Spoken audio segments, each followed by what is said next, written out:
Chapter 1. Commander Tag Brewer stood in the bridge of the SRES Argo, staring out the view screen at what he prayed would save humanity from utter destruction. A single creature sat next to him, his faithful six-legged pet Rizar named Lucky. The strange alien animal rubbed her head against his leg, letting out a hissing purr, tails wagging. "Quite the view, isn't it?" Tag asked, scratching the back of Lucky's head. She mewed in agreement. Against stars that glimmered in the black of space, his strike group made ready for a mission that no sims and no amount of intel could truly prepare them for. And, of course, they had no sims and precious little intel anyway. The only thing Tag knew was that their mission could not fail. White lines of light streaked across the black, each marking shuttles zooming between the ships of Admiral Doran's massive fleet. They ferried supplies and fresh ordnance to the 4 Vengeance-class destroyers and the Crichton-class carrier in Tag's strike group. The destroyers were festooned in pulse and Gauss cannons. Slick black alloy plates concealed hordes of missile pods and torpedo bays. Each ship was carved by jagged angles, stretching nearly 5 times as long as the humble scientific corvette that Tag commanded. If those destroyers were titans compared to the Argo, then the carrier was a god. The destroyers, if necessary, could squeeze into the 4 hangar bays of the monstrous ship. It bristled with all manner of weaponry, bulging and spiking off its oblong form. Stacks of grav impellers at its stern glowed a faint blue, each a miniature sun. Squadrons of fighters swarmed around it in formation, practicing maneuvers as small freighters docked with the carrier, unloading supplies and people. A hatch opened and metallic footsteps clanged behind him. "Done in the lab?" Tag asked without looking back. Alpha joined him, her silver chassis reflecting the glow of the viewport. "For now, Captain." Lucky wound between Alpha's legs. "Have you found out anything useful on the collectors?" he asked. "I'm afraid not," the synth bio-droid said, giving Lucky a soft pat on her head. "With a sample size of only 1, it is exceedingly difficult to offer an accurate assessment of the species as a whole." Another freighter drifted next to the carrier. Tag gestured over a nearby terminal, and a holo image appeared before him, showing a magnified view of the hangar bay as the freighter landed inside. It disgorged troops and armored exosuits. Alpha continued. "If we had more collectors, I could compare their genetic data to better understand what exactly their modified DNA does to their physiology." "It was hard enough finding the first," Tag said, recalling the ordeal they'd endured in their first and only encounter with the Collector on the colonization ship Dawn of Glory. "As much as I wish we had more samples to draw from, I'm not sure we would have survived them." Alpha looked out over their strike group. "Our chances of survival, should we encounter another Collector colonization ship, have dramatically improved." "That's good, because where we're going, we may very well run into more. There's no telling what's on the other side of the hyperspace jump we'll be making." "Does that uncertainty worry you, Captain?" Alpha asked. She had her hands clasped behind her back. Over time, she had picked up several human mannerisms. He was never sure whether it was an unconscious mimicry or if she was intentionally doing her best to appear human. Tag smiled. "I would be lying if I said that I wasn't a little worried. If I'd had to do this a year ago, I'd be terrified, but I have something now that I didn't back then." "A strike group?" "That, but also you." Tag saw her eye screens blink, then catch his gaze. "You and the rest of the crew. We've been through all 3 hells and back together." "While that may be true, our past success does not guarantee future performance, especially if we're going to free all the mechanics and humans that the Collectors have enslaved." Lucky sat between them, beginning to groom herself, totally uninterested now that they had stopped paying attention to her. "Accurate assessment as usual," Tag said. "But I believe we can handle whatever the bastards throw at us." "Do you have scientific evidence to support that notion?" Tag appreciated the question. As the former chief medical officer and resident scientist of the Argo, he often operated in worlds where decisions were made with piles of data. But his unexpected career as captain of the ship proved some things defied statistics and experimental results. "The thing about belief is that it can't be quantified." "I see," Alpha said thoughtfully. I will have to assess such variables to better make my own predictions. No need to develop an algorithm, Alpha. Tell me, do you think we can beat the Collectors? For a moment, Alpha's silver face remained blank. Upon further introspection, ignoring my own statistical models, I think you're right, she said at last. We will certainly find a way to unravel the Collector's control over the nanites enslaving the drone mechs. I'm glad to hear you agree. The alternative is that we all perish. I choose not to give that option any statistical significance despite how likely it seems. I like your optimism. That isn't optimism. It is the only other realistic outcome, yet I find myself unwilling to admit that we will all die. I understand. I'd rather not admit that either. Together they watched the ballet of metallic monsters that was the strike group. When Tag had first joined the Solar Republic of Earth Navy, he had wanted to command a ship. He had been driven by a thirst for adventure, and if he was being truthful, a desire to prove to himself, his family, and, gods be damned, everyone he knew, that he was more than just the skinny kid from old Houston. It had seemed a lofty goal, but ultimately he had relegated himself to a fruitful career in science instead. That decision had still taken him to the far reaches of space, on adventures he had only dreamed of. His scientific missions had also unwittingly sent him on a crash course into commanding a ship of his own. Tag had taken the new position with some trepidation, knowing he had much to learn about running a ship. But what he hadn't expected was the weight he now carried on his shoulders. The heavy sense of responsibility had nothing to do with maintaining fusion reactors, directing repair bots, or charting a trajectory through hyperspace. Lives depended on him. The lives of his team, all of which hung in the balance with every decision he made. Every time they donned their EVA suits and weapons, every time they engaged an enemy spacecraft, he worried that they would lose someone. Every member of his crew played a role in getting them across the galaxy and back, time after time. So far, those that had joined him on the Argo had made it through each mission, all except for one young Marine nicknamed G. His sudden death still haunted Tag on those nights when the ship was quiet and he was alone in his berth. Those memories also drove him forward. He knew he was leading his people into dangerous territory. Hells, he was leading this whole strike group into what was likely Collector-controlled space. Silently, he vowed he would do everything in his power to preserve their lives while they pursued this nebulous mission. They would win. They would survive. They had no choice if they wanted to free those who had already been enslaved by the Collectors and prevent the human race from suffering the same fate. He glanced to his left, studying Alpha, one of his earliest allies, born from his research but grown into something much more. The path to victory wasn't going to be paved solely by his leadership. It would be through the work of his newly assigned strike group and, most importantly, the people, synth bio, alien, and otherwise, that walked the corridors of their ships. A low murmur of voices sounded outside the open hatch toward the rear of the bridge. Those voices grew louder and more combative until Lucky flitted away, hiding in the shadows with a slight hiss. A thin-framed alien clad in a form-fitting black unisuit strode in.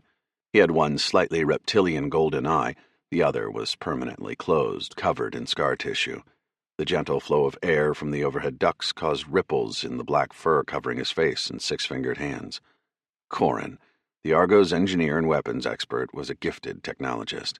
He hailed from Makara, home of the race aptly called the Mechanics. Beside him walked a human with dark brown hair tied up in a ponytail, her teasing smile contrasting sharply with her companion's gravely serious expression. Lieutenant Sofia Vasquez had started in the SRE Navy as a pilot before finding her calling in research like Tag. She had transitioned into a career as a xenoanthropologist. Her primary area of academic study now was inventing new ways to poke holes in Corin's exceedingly inflated ego. All I'm saying is, a mechanic fighter craft may be technically superior, but that doesn't make up for the lack of unpredictability I've seen in your pilot's maneuvers. Sophia prodded Corin's thin chest. I could take any one in a dogfight, any day of the week. And all I'm saying is that you are absolutely wrong.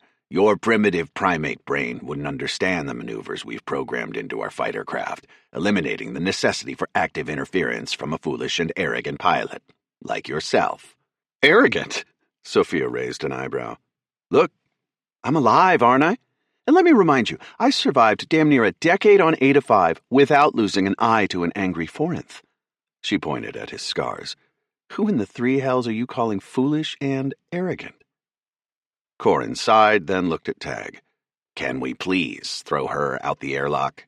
You have a plethora of pilots you can now choose from that are far more qualified than this pseudo-science-studying ape. Sophia threw an arm around Corin's shoulders. He was damn near 2 heads taller than her, so Tag couldn't help but crack a smile at the tableau they made. Can't get rid of me, she said. I'm like a bad STD. You sicken me. Well, yeah, that's what an STD does. Corin rolled his good eye as they joined Tag and Alpha. They both went quiet when they approached the massive view screen, all bickering forgotten when they saw the strike group. Look at that, Sophia whistled. We've never had this kind of SRE support on a mission before. This is going to be a game changer. I suppose, Corin said. At least these primitive human ships have upgraded their weapons, navigation, and defense systems with the help of my people. There's still one problem that they haven't fixed, though. What is that? Alpha asked. Sophia shook her head. You're walking right into his trap. Alpha's eye screens made a confused emote. I'm not walking, Sophia held up a hand. Human expression, Corin continued. There is something very noticeably different about all these human ships compared to a mechanic ship. Alpha faced Corin, but Sophia interrupted before she could say anything. I'm warning you, Sophia said. Don't get him started. I'm already started, Corin said. Those human ships are so much uglier than ours. Weapons sticking up everywhere like fallen tree branches in snow. Big, hulking shapes with angles that look like they've been punched one too many times by an Eta 5 ice god. There's a very good reason why they look like that, Sophia said. Corin shot her a dubious look. They heard about your immense technological talents and took inspiration from your ugly face. I do not know why I put up with this abuse, Corin said. The insults aren't even good. Maybe not, but they get under your skin, which is good enough for me. Tag couldn't help but chuckle at the almost sibling-like relationship the two had, always at each other's throats in their off time. But despite all their good humor now, there were no more reliable beings in the universe when they faced the business end of a pulse pistol. A chime beeped from his wrist terminal. It's about time we meet up with the other captains. Why don't you two pretend to get along? Sophia grinned. It'll be hard, but I'm willing to make the sacrifice. Chapter 2. The Argo was never meant to be a flagship. Admiral Doran had offered Tag another vessel larger than the Odyssey-class corvette, perhaps a destroyer or even a carrier, but he had grown used to the Argo's strengths and weaknesses. He knew just how to press the scientific exploration ship to its limits, and his crew was comfortable here. One of the downsides to maintaining command of the ship was that it didn't have the same grandiose conference rooms that the larger SRE ships offered. For that reason, Tag planned to host the first in-person meeting with the entire team of strike group captains in the SRES Grand Fury, the group's resident carrier. That would give him and his crew time to explore the other ships as well. Tag led Corin, Alpha, and Sophia from the bridge and into a shuttle docked within their cargo bay. Sophia piloted the craft away from the Argo and zipped through the flow of intership travel moving around them toward the enormous Grand Fury. The carrier loomed ever larger the closer they got, making Tag feel as if they were descending toward a planet rather than a man-made spaceship. The smaller docking bay, designed specifically for shuttles, opened, doors spiraling into the carrier's hull. The hatch slid shut behind them as crew members in EVA suits directed them to land. The impellers hummed to a stop as Sophia expertly manipulated the controls and set them down. All right, boys and girls, we have arrived. Sophia pushed a command on her piloting terminal and the shuttle's rear hatch opened. Tag undid his restraints and led the team off the ship. As soon as his boot hit the ground, a Marine officer called out, "Commander on the deck!" 2 lines of Marines snapped to attention, frozen as they saluted Tag. He returned their salute. At ease, he said with a newfound confidence. It was nearly impossible to feel like the old humble scientist and doctor he'd once been when given such a greeting. A man with chevrons on his shoulder, indicating he was a lieutenant, strode toward him. With the shuttle bay now pressurized and Atmo restored, his visor slid back. "Commander Brewer, welcome aboard the Grand Fury," His steel-gray eyes flitted for only a second over Corin, then Alpha, before discipline drew them back to Tag. "Captain Abino has sent me to escort you to the meeting chamber." "Very good," Tag said. "Lead on." The lieutenant took them down a corridor ribbed with silver bulwarks. Men and women raced along the halls. Droids followed, transporting crates and weapons. All made way for the lieutenant and Tag's team, along with the 6-man Marine escort trailing after them. It reminded Tag of how the autopods in the mechanic city sped through city streets, deftly avoiding pedestrian traffic. The Grand Fury was more like a flying military base than a ship. They continued down several passages, winding into larger corridors. Vast polyglass windows gave him views of the fighter bays. The squadrons of fighters looked like flocks of mechanical birds of prey. All aggressive edges and compact cannons, missiles tucked neatly under stubby wings made solely for carrying weapons. A couple of elevator rides and moving walkways brought them past command rooms full of holo terminals, past the med bay, and a couple of mess halls. Throughout the whole ship, he thought he could feel the gentle hum of the massive fusion reactors that fueled it. "Big upgrade from the little ship that was supposed to be my ride off a planet with color-changing octopus people, huh?" Sophia asked, giving him a sly grin. Corin shrugged, his golden eye tracing over the rivets where the ceiling met the bulkhead. "It's not quite mechanic quality, but it is amazing that you primates could invent something good enough to travel through space in the first place." "You cannot neglect the fact that primates invented me," Alpha said, "which is a rather impressive feat that I do not believe the mechanics have achieved." Sophia clapped Alpha on the shoulder, and the droid almost looked surprised. "That's right, sister, you tell him." Alpha cocked her head. "I did already tell him."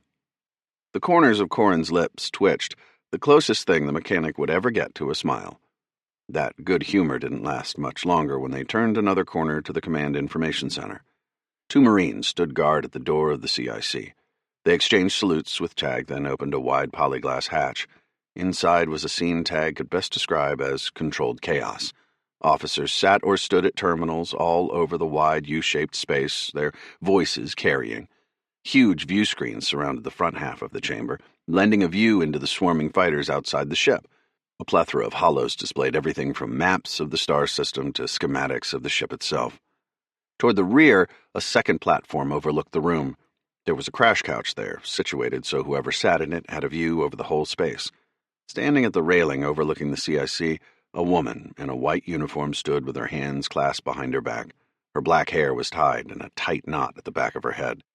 She caught Tag's eye and gave him a slight nod of acknowledgement. The lieutenant stayed behind as Tag led the crew up the stairs to the platform. "Commander, it's a pleasure to have you aboard," Captain Abino said. "Impressive ship," Tag said. "I'm glad to finally see it in person. Holos and sims just don't do it justice." "That they do not. When the cannons are firing and the fighters are launching, there's no other feeling that can ever match it. I only wish you would get the chance to appreciate that in my seat." Tag didn't know Habino well enough to know if that was some kind of veiled slight, but for now he would give her the benefit of doubt. He chose to take it as an expression of personal pride, making only a mental note for later. He was under no illusion that his taking control of a strike group like this hadn't ruffled a few feathers. "I'm sure it is quite the experience," Tag said. Habino nodded and then turned, ushering them toward a hatch. At her approach, the spiraled doors of the hatch retracted, opening onto a wide conference room. Unlike the room in which Tag had occasionally met with Admiral Doran of the SRES Montenegro, with its impressive nautical exploration-themed artwork, this chamber was nothing but rough alloy bulkheads and chairs that looked as if they'd be more at home in the brig than in a meeting place for officers. Sophia shot Tag a look. He could tell what the anthropologist was likely thinking. These austere accommodations told as much about Habino and her style of leadership as anything he might read in her service records. Around an oval steel table sat 4 other men and women, others that Tag had had holo-conferences with, whose service records he had also studied, and on occasion he had met with them individually.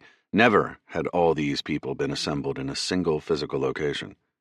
Captain Chung of the SRES Courage was leaning across the table, her jaw set in a determined expression, nodding as she talked with Captain Singh of the Broadsword. Singh had a dark beard, his hair concealed by a dastar wrapped tight around his head. Captain Petrov of the Iron Sights rumbled when he spoke, his deep voice projecting over the others, vessels pulsing in his forehead. Next to him was Captain Holland of the Wolfhound, her athletic frame appearing almost diminutive compared to Petrov, though she showed him no quarter. "Captains," Tag said, mustering as booming a voice as he could. He would give them no chance to make him say it again. Begging for their attention was not the first impression he wanted to make. Fortunately, all four stood, letting the tendrils of their argument freeze quicker than a puddle on Sol's moon. They faced him as men and women with storied careers in the SRE armed services, people who had devoted their lives to warfare, studying it even in their sleep. And now they stood at attention for him, a scientist who had risen through the ranks through sheer happenstance. No, not just luck.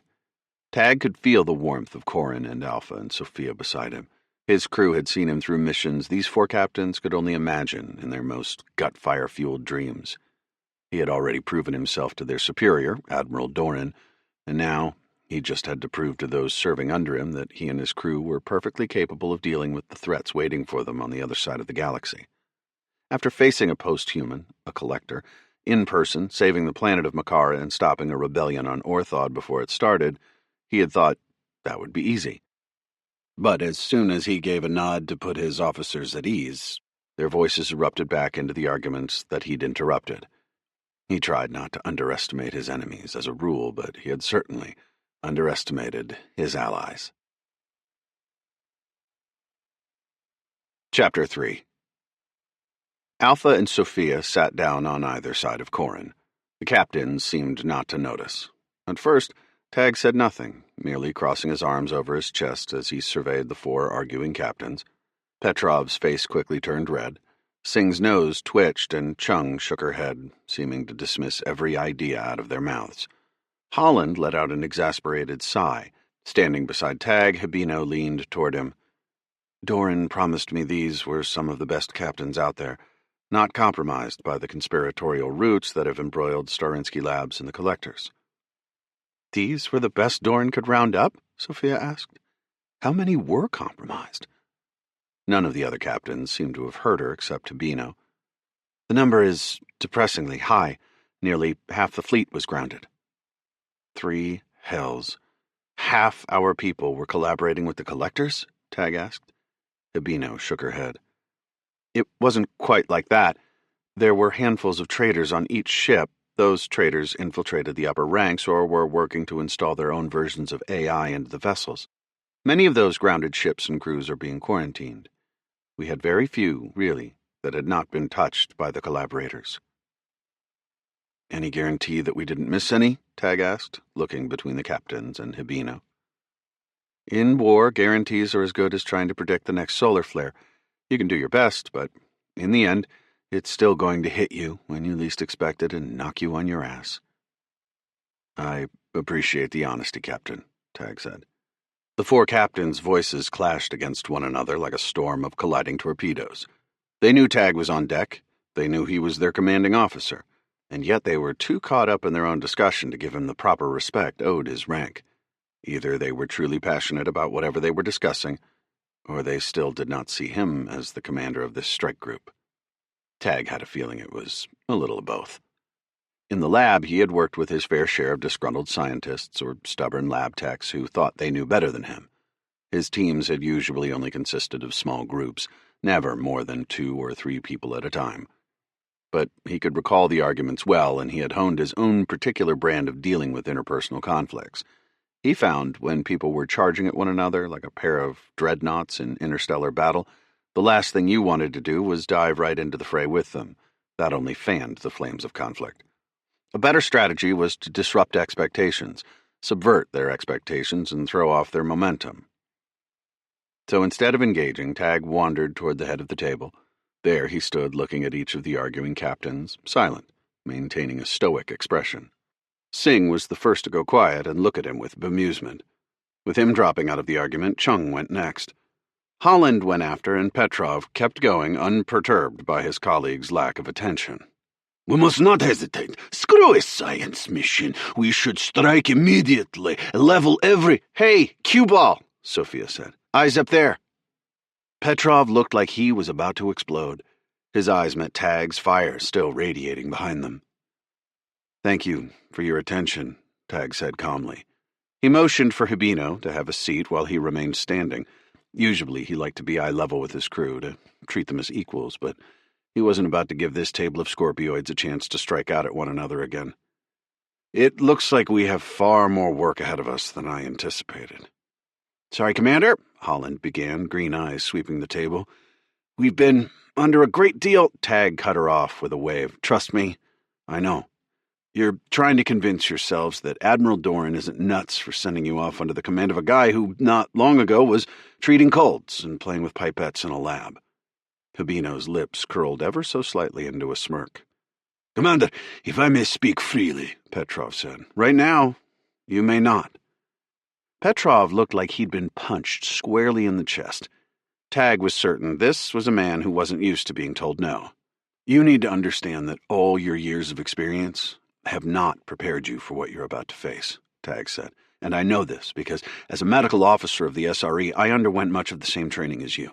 While my advanced studies led me to medicine, I was once on a trajectory to a traditional captain MO like all of you. Tag left out the part in which he had screwed up his captain training and was forced to change to a science track. That part wasn't important to his point. Our enemy is not some bloodthirsty alien race with a single-minded determination to kill us. It's not another colony rebellion or a group of renegades trying to establish some new galactic order. Our allies have been compromised. They've been lured to the side of the Collectors, and the Collectors have their roots in humanity. Tag paused, finally taking a seat, and gestured to Sophia. Lieutenant Vasquez, besides being a talented pilot, is also a xenoanthropologist. She'll tell you what we know about these Collectors, and then we're going to talk about how in the three hells we defeat them and their nanite-based technologies so we can get our people back. That'll be when we can resume your debate again, but maybe with a little more decorum. The four captains nodded, and Tag almost sighed in relief. He hadn't been sure they'd listen to him. Sophia tapped on her wrist terminal. The hollow in the middle of the table came to life. A blue light bloomed above them all, nearly 2.5 meters tall. It was a life-sized collector, complete with cobalt skin, a lanky body molded by low-gravity environments, and that searing third eye in its forehead. These bastards think they are better than us, Sophia said. They want every human being, sapes, they call us, to join them on their path of forced genetic enhancement.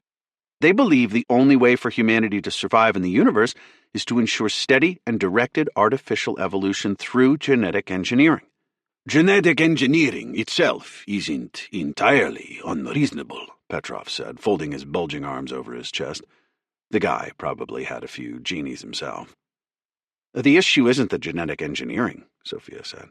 It's the forced part. That and the genocide of entire species that stand in their way, Corin added gruffly. Sophia's bottom lip trembled slightly as she paused. Tag recalled all too clearly the vats of dead aliens the Collectors had experimented on and kept within chambers aboard the old UNS Hope. They had nearly wiped out the Melchiorri and enslaved most of the mechanics, two races that had proven to be Tag's best allies. We cannot allow their power to go unchecked, Tag added.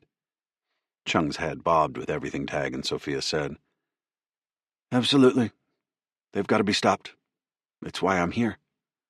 Singh looked like he was about to argue that point, but thought better of it, shrinking back into his seat. Instead, he asked, So these Collectors, you've only actually seen one of their ships, right? Tag nodded. I'm afraid so. We only managed to take down the single colonization ship. Each of those ships, massive as they are controlled by a single Collector. The rest is pure automation, nanite systems that can be molded and shaped by the ship's AI systems into everything from self-repairing bulkheads to nano-golem guards capable of repelling invaders. Hence the emphasis on equipping all your ships and marines with energy-based weapons, Corin chimed in. Kinetic weapons do not destroy the nanites. Intense energy, radiation, heat. That's what's required to disrupt them at a molecular level and prevent them from reforming and repairing over and over again. And what about the Collectors themselves? Holland asked. Tag inhaled. He was dreading this question because honestly, there wasn't a good answer for it. In science, careful statistical analysis was always necessary to provide data he could be confident in. If he could only run one experiment with one test subject, there was no telling if the results he obtained from it were a fluke. With the Collectors, he had only one data point, one sample subject. After we killed a collector named Ezekiel aboard the Dawn of Glory, Tag said, we pulled some data from his ship before it was destroyed. But even when we faced off against the collector's human collaborators, we only met normal human beings.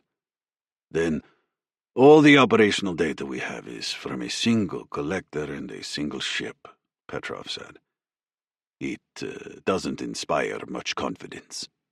For all we know, if these people are into genetic engineering, none of the others look like that, Chung said, waving at Sophia's hollow of Ezekiel still floating between them all. We have no idea how they act or how they fight. Tag nodded. Now you understand why we are being sent out there. We are facing an unknown enemy that might very well have many faces. Three hells, we already know they have many faces. They've used the power of their nanite technology to enslave other races to fight beside them. They've offered the false promises of liberation from danger and the restraints of the human condition to convert our own brothers and sisters. The enemy is at once a complete stranger and, at the same time, relies on those we all know and love to fight their battles for them. Now he definitely had all the captain's attentions. That's why the Admiral put me in charge of this mission. We're venturing into unknown territory to find a way to liberate all the millions upon millions of lives that have been enslaved by collector technology. The truth is, when this war comes to a head, we'll need every bit of intel and every last ally we can muster. That includes recruiting all those who have been imprisoned by the nanites. He put a hand over his chest, then indicated his team. As researchers, we know what it's like to wade through these types of uncertainties. We know how to disprove faulty hypotheses and test good ones. It will be our job, with your support, to study the collectors and learn everything we can about them. And if we all do our jobs right, then we'll be able to finally destroy the collectors. Chapter 4. The hollow of the collector rotated slowly. Tag could almost see the implications of what he had said sinking into the minds of the captains. Our primary objective is to infiltrate collector-controlled space and uncover a way to disrupt their nanite technology, Tag said. Fortunately, we will not be alone in this endeavor. Our Malarian mechanic allies will join us. The mechanics have also outfitted us with gravwave communication equipment capable of transmitting FTL communications faster than our courier drone technology and at ranges exceeding light beam comms. Petrov eyed Korin. And we can trust these mechanics? Korin's fur bristled. More than we can trust you. When Petrov started to rise from his seat, face gone red again, Holland put a hand on his shoulder. Yes, we can trust them, Tag said. They've pulled through for us time and time again. They want to stop the collectors as much as we do, perhaps more. Once we decide where we're going and when, they will be there, ready to fight alongside us. We will be sending encrypted comms to all the allies we can muster. I'd prefer to meet them in person, Holland said, rather than on the battlefield. Unfortunately, we don't have that luxury, Tag said. They needed to repair and restock their vessels, and we're woefully unable to do that for them. Chung leaned across the table, hands folded. If you vouch for them, fine. But that begs the question, then, of when and where. That's what we've come to discuss, Tag said. Alpha, if you will. The synth biodroid merely glanced at the hollow, and the glowing projection changed from Ezekiel to a map of a star system. We intercepted a Sterinsky ship leaving the planet of Ortha, destined for this location, Alpha said, gesturing at the hollow. Specks orbiting the star were labeled as nondescript planets.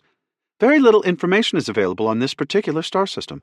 All we have is a destination of this ship, a vessel known as the Forge of Blood. Our recovered data suggests they intended to meet with elements of the collector fleet. Okay, then, let's go, Petrov said. Sooner we find these bastards and shoot them out of the damn stars, sooner we're done, right? Chung looked between Tag, Habino, and the other captains. Agreed. We're wasting time by sitting here and talking. There's no better time to act. I don't like it, Singh said. We're operating off the intel we gathered from a single ship. Throwing a whole strike group at some random coordinate sounds like a wild goose chase at best, and suicide at worst. Holland steepled her fingers together. The last thing I want to do is start this mission by falling right into a collector ambush.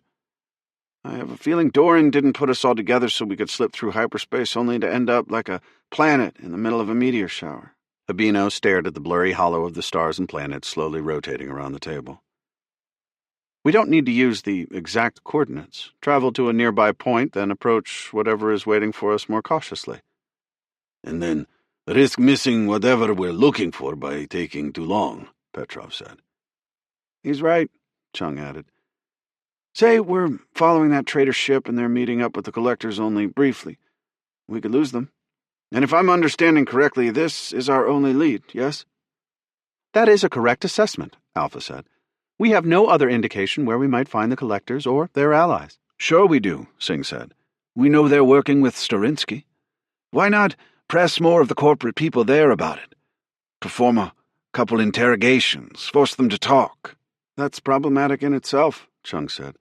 Torturing people never produces very reliable results. Tag had to agree. Plus, anything bordering on torture was at odds with everything he'd been taught in medical school. And interrogations take too long, Petrov said, sounding unperturbed.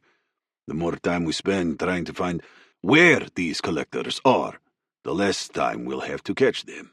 For all we know, all those bastards who fled Starinsky when we shut them down have already warned the collectors to start preparing themselves for an SRE invasion. Good point, Habino said. It's no secret that we've been routing out all Sterinsky spies. The corporation is a walking husk of what it used to be. But we're talking about millions of associated people. If even a few slipped through the cracks, the collectors would know. Tag sighed. We can assume the collectors know we're coming after them. Then let's give them what they want. Petrov slammed one fist into an open palm. Sleep right through hyperspace. Catch them before they have time to prepare. Sounds to me like these are the type of people who are always prepared, Holland said. Maybe we can send a courier drone through first. Scout it out. Do you want us to send them an official notification that we'll be coming to investigate too? Petrov asked, a snide twist to his tone. Then send one of us, Chung said. A single destroyer. The rest of you can jump in somewhere safer, farther away. Three hells, I'll go myself to scout it out, and if there's a battle brewing, I can handle myself long enough until you arrive. It's probably better if we avoid battles, Singh said. I don't like our odds if we have to come rescue someone from the strike group. Look, if you want to tiptoe around space, good luck with that, Chung said. By the time we show up to wherever this forge of blood was supposed to go, I'll bet you my ship that they'll all be gone. We are presuming that they've got an entirely mobile fleet ready to flee at the first sign of danger, Habino said. That may not be the case. For all we know, we could be headed towards some kind of space station or a planet the collectors are using as a base. Chung wasn't going to give up. She leaned forward as if ready to sprint to her ship at a moment's notice. What if it's just a location where this forge of blood was supposed to briefly meet up with a collector ship before they both jumped somewhere else? Then we've already lost them, Singh said. In which case, caution costs us nothing. If you're wrong, then it costs us everything, Petrov growled. We cannot let the collectors get away, Chung said. Then she did something Tag hadn't expected. She looked straight at Corin. How would you feel if we lost these bastards, after everything they've done to your people? Emotions weren't normally talked about by mechanics, and Chung probably didn't understand that. If it weren't for the slightly flared, flat nostrils, Tag might have thought the mechanic was perfectly composed. But he'd served beside Corin long enough to recognize the hints of anger when they appeared. What happened to my people is in the past, Corin said. But we have control over our future now. You humans, us mechanics. It does not matter how any one of us as individuals feel. Emotional arguments are irrelevant. What is most important is what we do. And what would you propose we do, mechanic? Petrov said. Destroy the collectors, as quickly as we can. So you're with us? Chung looked between Tag and Corin. Jump straight through hyperspace. Go on the attack. Corin's eye narrowed. That would not be pragmatic, and I don't think it's wise for you to try manipulating me as if bringing me on your side will change the commander's mind. Chung looked at a loss for words, then Corin's mouth widened into a smile. A forced one, to be sure, but one Tag figured was being performed for the sake of the other captains. If you think that my feelings have impacted our success thus far, you'd be sorely mistaken, Corin said. Commander Brewer has proven to me that humans are more intelligent than I had once thought. Or at least Tag has proven that he is more intelligent than I had once thought. I'm not sure I can say the same about the rest of you yet.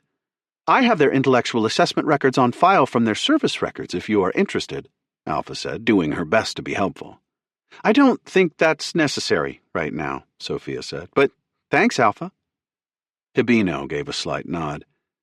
Admiral Doran put Commander Brewer in charge for a reason. We've been arguing about this all day, and I don't think we're getting anywhere between the five of us. So, Commander, what would you have us do? All eyes turned toward Tag. The captains might have been arguing for hours before he arrived, but he wished he had time to weigh the options, come up with new plans, and assess them in a series of exercises and simulations. Experiments, in other words. That was what he did best. But time marched on no matter what he did. There was little he could do to change that. All he could do was make a decision now and move forward, knowing that whatever he did, the lives of everyone in this strike group would be in his hands. The lives of perhaps everyone in the SRE, the Mechanic Enclave, and what remained of the Melchiorri relied on his choices too. Those words he'd learned on Orthod replayed in his mind. A lesson from a traitor, but a lesson all the same. Be the dragon. He stood. Here's what we're going to do. Chapter 5. Tag settled into the crash couch on the Argos bridge, wearing his full EVA suit. He had chosen to set out immediately. He had also notified their mechanic and Melchiorri allies, even sending a message to Rakdor in hopes the plant-like alien might respond. Although he agreed with the captains that they needed to act, his plan had been different from anything the others presented at the meeting. Tag could only hope that he'd made the right call. Around the bridge, the other crew members were settled into their stations. Alpha was ready with the navigation and shield systems. Corin prepared their weapons should they encounter anything hostile during their transitions between normal space and hyperspace, and Sophia was ready to take control of the ship if their AI navigation systems failed during transition. But before they could make the jump, they had to execute his plan. Alpha, status report. T-drive spooling. Trajectory calculated and ready. Courier drones are also primed for deployment. Perfect, Tag said. He felt the thrum of the ship through his bones, all that energy waiting to be unleashed. Or maybe that was just the adrenaline surging through him. He activated the Strike Group-wide comm channel. Strike Group Argo, commence courier launch. Commencing, the voices came back. All across the view screen, Tag watched flickers of light trace away from each of the ships. Those lights each represented a small courier drone. They accelerated until disappearing in a blinding flash of white. All drones transitioning to hyperspace, Alpha reported. Argo T-drive is spooled. Ready to commence transition at your word, Commander. Execute, Tag said. The ship groaned for a moment, and the growl of the grav impellers reverberated as they rocketed forward. The sudden movement pressed on Tag's insides, and the restraints on his crash couch tightened around his chest. The whole ship shook, and he felt that familiar heavy weight of acceleration squeeze on his lungs until the inertial dampeners kicked in, alleviating the G-forces. Light overwhelmed the view screen for a second before giving way to gentle waves of rolling green and purple, plasma coursing over the ship like waves over the seashore. Everything seemed to quiet as the whine of the T-drive leveled out and the ship settled into faster-than-light travel. Transition complete, Alpha said. We're estimated to arrive at our destination in 4 days, 16 hours, and 9.3 minutes. Excellent. Tag breathed a sigh of relief. He undid the restraints on his crash couch and stood. Corin and Sophia followed suit, each taking off their helmets, and Tag glanced at them. You all know what you've got to do. I do, Skipper, Sophia said. I need to take a nap. Been up too long dealing with all these other captains and their egos, and I thought his was big.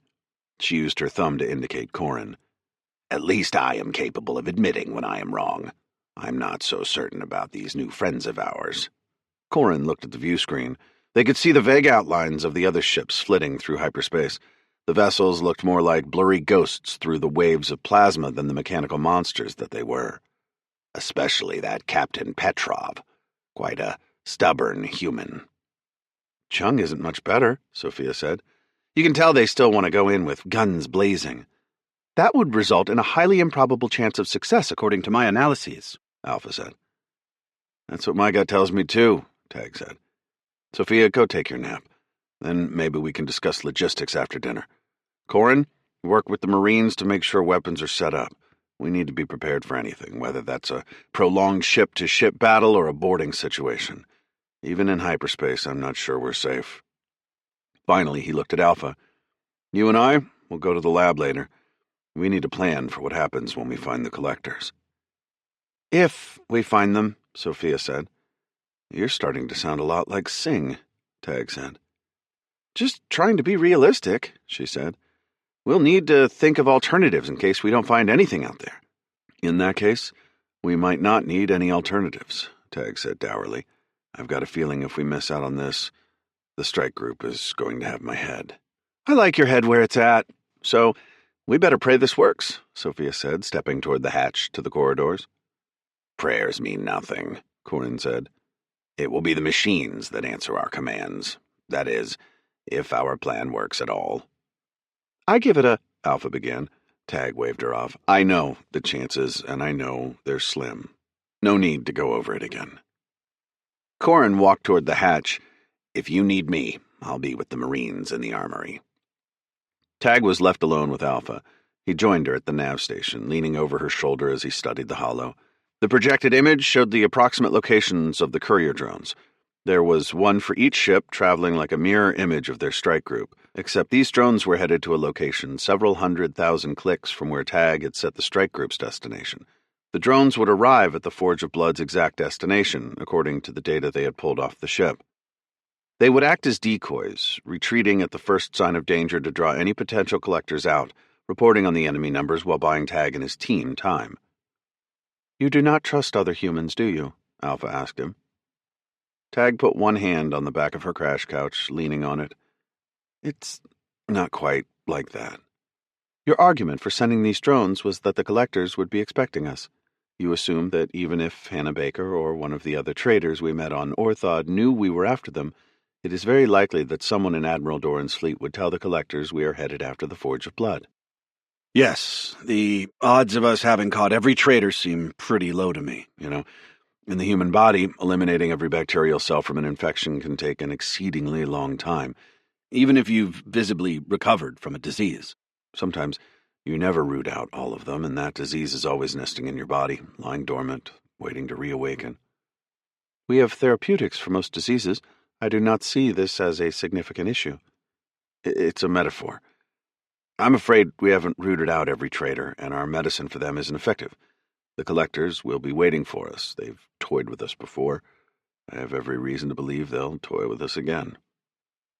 It would not be prudent to do that, Tag huffed. A particularly bright wave of plasma glowed over the view screen, casting the bridge in a violet hue. Ezekiel was not driven by logic. As much as he tried to escape it, he was still human, somewhere under that mess of genetic engineering. He wanted us to entertain him, wanted to prove he was better than us.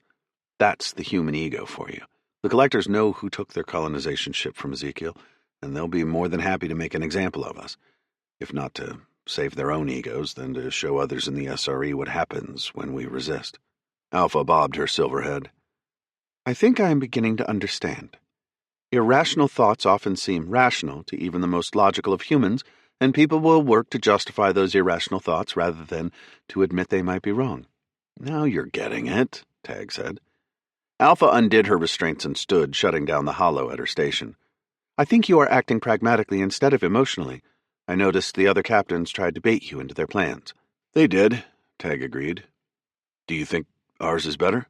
Statistically, it is difficult for me to provide an adequate assessment. How about in your gut? How do you feel? We responded. For a moment, Alpha was silent, like she was running complicated calculations to answer that question. I feel confident in your decision. Because it was the right one? Because you made it. Tag couldn't help but smile at that. I appreciate your confidence. It is more than confidence. I have witnessed your success many times and noted that your plans have improved over time, as have their results, even in the direst of circumstances. This particular plan meshes well with what we know about the collectors, and I think that is because of the knowledge and experience you have accrued. Well, yeah, Tag laughed. That's called learning. They started out of the bridge together, headed toward the labs. Her footsteps pinged against the metal decks as they walked side by side. I'm optimistic that you have learned well, Alpha said. We have already learned that the collectors enable spaceships of all different species to join their fleets by equipping each with a unique identification code. Employing that tactic in the drones to make it seem like they're actually our ships should fool their systems until they are within sight distance. And by that time, if we do our jobs right, Tag said, we'll be ready to launch our attack, capture a ship, overtake their systems, with your help. Undefined variables make calculating the probability for success exceedingly difficult. They do, Tag conceded. But I'm no longer in the business of assessing what-ifs and likelihoods. As a commander, I'm in the business of making things happen. Chapter 6. Tag breathed in the sterile air of the laboratory. This used to be his home, but in the past several weeks he'd spent far less time in here than on the bridge. Now the place seemed almost unfamiliar. Alpha had made it her own. It was even cleaner than when he'd been the chief medical officer. Everything was neatly organized, not a single tool ever left out of place. She'd even changed where they stored everything from microfluidic chips to cell culture supplies, telling him she had chosen locations based on time-saving algorithms. He wasn't sure that the current reorganization saved her more than a couple minutes a day in the lab, but he wouldn't argue. Not when she could single-handedly pull off the work of a team of PhDs between their death-defying missions. She entered the hatch to an isolated portion of the laboratory used primarily for cell culture experiments and other work that had to be carefully protected from contaminants. This was where Alpha had been born, where Tag had developed the neural tissues that had become the artificial brain that had given her sentience. He couldn't help feeling a sense of wonder even after all this time. Alpha dug through a cryo-freezer, a move that would have caused Tag to lose his flesh and blood fingers, but a medical droid chassis had no such disadvantage, and her hands were merely covered in frost. Between her fingers, she held a polyglass vial. She used her other hand to clean away the dust of white ice. Inside, a black layer of sludge had sunk to the bottom. The contents of the vial were a sample of nanites that they had recovered from the brain of a dead drone mech. Between these and the nanites the mechanics gave us from the Dawn of Glory, I should have enough samples for our test, Alpha said. As the ambient temperature warmed the nanites, they began to vibrate within the vial, rising and falling like miniature tidal waves, living dust trying to escape its confines. What's in our inventory? Tag asked. We have nanites from the nanogolems, as well as samples obtained from the bulkhead of the collector ship. Tag could easily picture the monstrous autonomous guards that had nearly been their downfall aboard the colonization ship. They aren't going to form into anything dangerous when we experiment on them here, right? If droids could shrug, Tag would have expected Alpha to have done just that. There is no guarantee. However, I will not need to open these vials to perform my experiments. That's a relief. You have a plan? Of course. She almost sounded insulted. Something Ezekiel said aboard the Dawn of Glory has stuck with me. He mentioned that the weakness of a species that is genetically homogeneous is that they will all react the same way to a disease. A plague can wipe them all out. I hope to invent just such a plague that will readily disable the nanite network. Tag knew Alpha was smart. Three hells, smart was an understatement. But this was an undertaking he wasn't sure even she could handle. The mechanics were unsuccessful at their hacking attempts when they had possession of the Dawn before it was destroyed. Why do you think we'll do better? Now Alpha let out a peal of mechanical laughter. Commander Brewer, you just told me you are in the business of making things happen. It so happens that I am too. Tag laughed and clapped her alloy shoulder. I couldn't be prouder of you, Alpha. Thank you, Commander. I will begin the experiments immediately. If I am successful, we will have a digital virus that can infect the collector ships and disable their nanite defense and self-healing abilities. That will make any infiltration attempts and engagements much easier. With that, Tag left Alpha to her own devices. There was precious little guidance he could offer her anymore. He was one of the most experienced scientists in the SRE Navy, but He couldn't hold a chemlight to the brilliance that was her mind. Tag felt the dregs of energy dissipating in his body. Sophia's suggestion of a nap sounded damn good right now, but there was one group he had neglected since taking command of the strike group. He could already hear the voices echoing down the passage as he approached the mess. The Marines had been stuck aboard the ship while Tag had been touring different SRE vessels. Now, he figured it was time to finally pay them a visit. He entered the mess to see a hollow of a turbo ball game cast in the middle of the space. At a table in front of the game sat Sergeant Ryan Bull Bullman, his face nearly as red as his hair. Tag judged from Bull's expression that his team wasn't the one who had just scored. On the other hand, Rebecca, Lone Star Hudson, shared a high five with Marvin Gornado Gorham. Fatima Sumo Kajimi sighed, plopping into her seat with a fresh tray of food. Lucky sat beside them all, her scaled tail wagging as she watched the game, howling along with the Marines. The Rizar looked like a mix of canine, feline, and lizard. Sumo was the first to see Tag enter. She shot upright to attention. "Commander on the deck!" The others followed suit, even Lucky sitting pretty on her haunches, tail still. Tag dismissed them with a wave.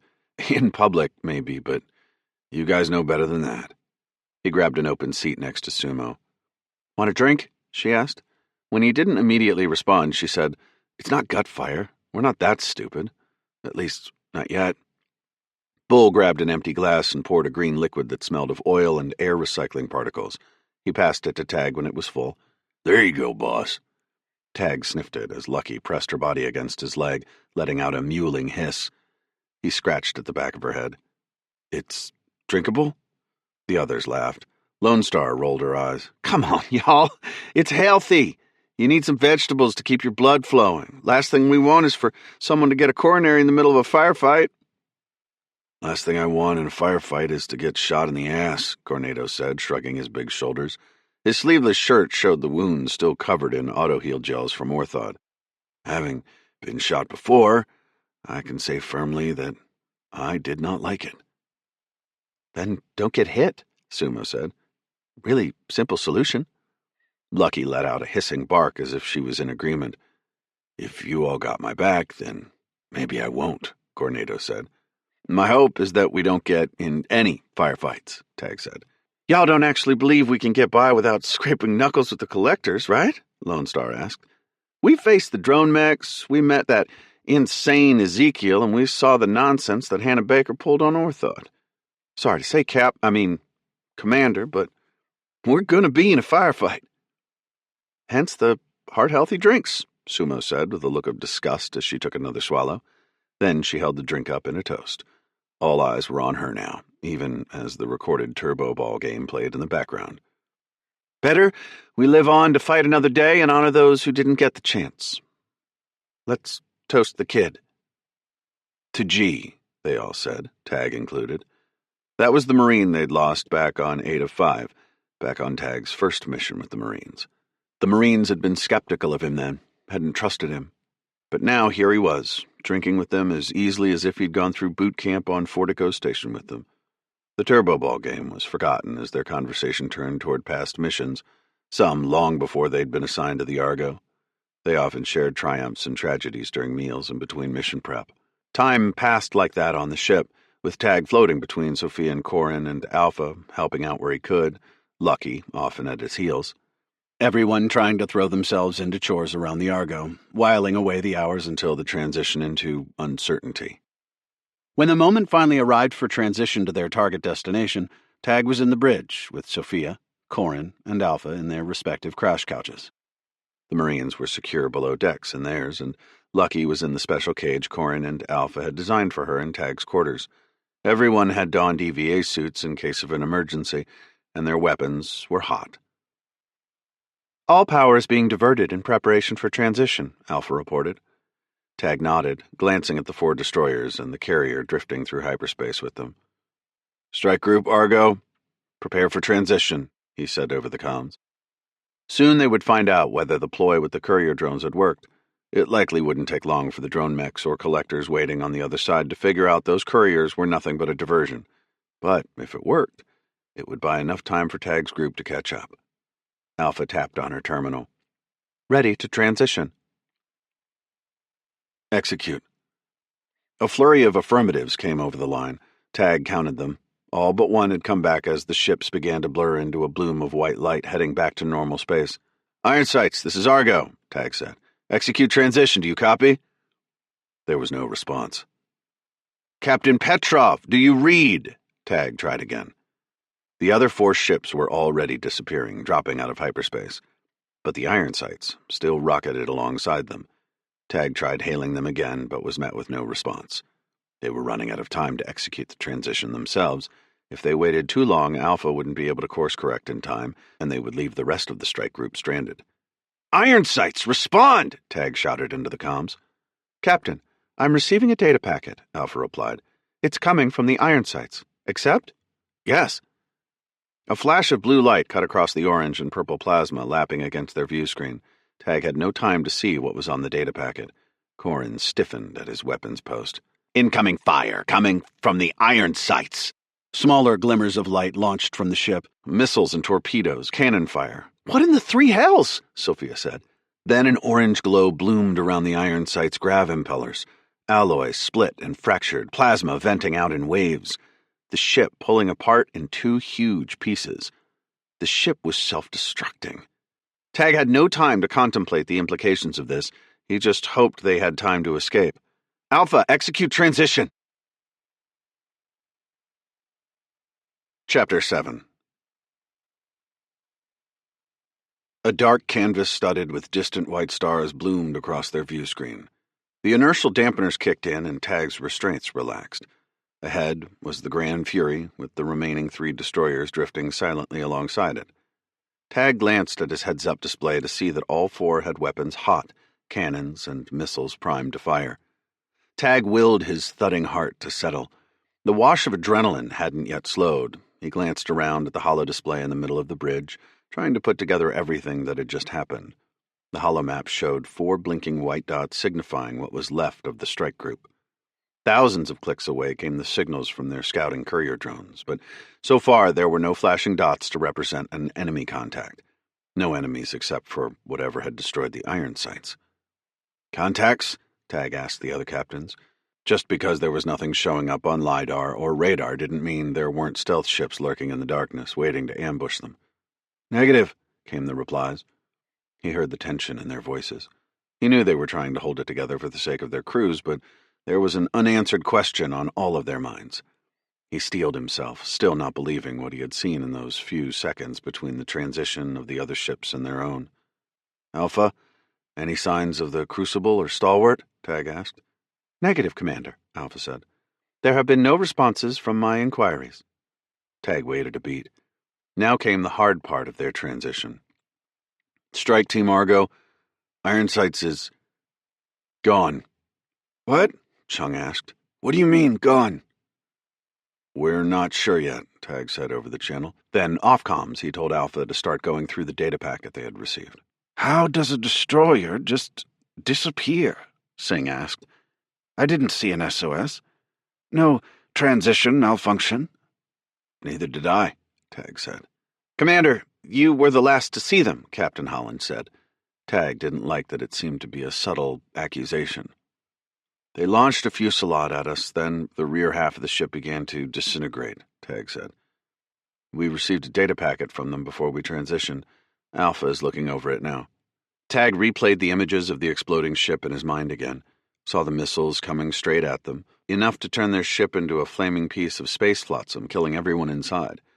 But though he had seen part of the ship turning to slagged alloy as it struggled to execute its transition, he hadn't seen the whole thing go up in flames. His stomach turned over. Good gods, what if someone was left alive in that mess? What if some of the crew had been trying to escape and Tag had abandoned them? By now, with their grav impellers damaged and their ship in utter chaos, it was impossible to know what kind of trajectory they would be on. If there were any survivors, they were lost to hyperspace now. All because Tag had chosen to run instead of staying with them.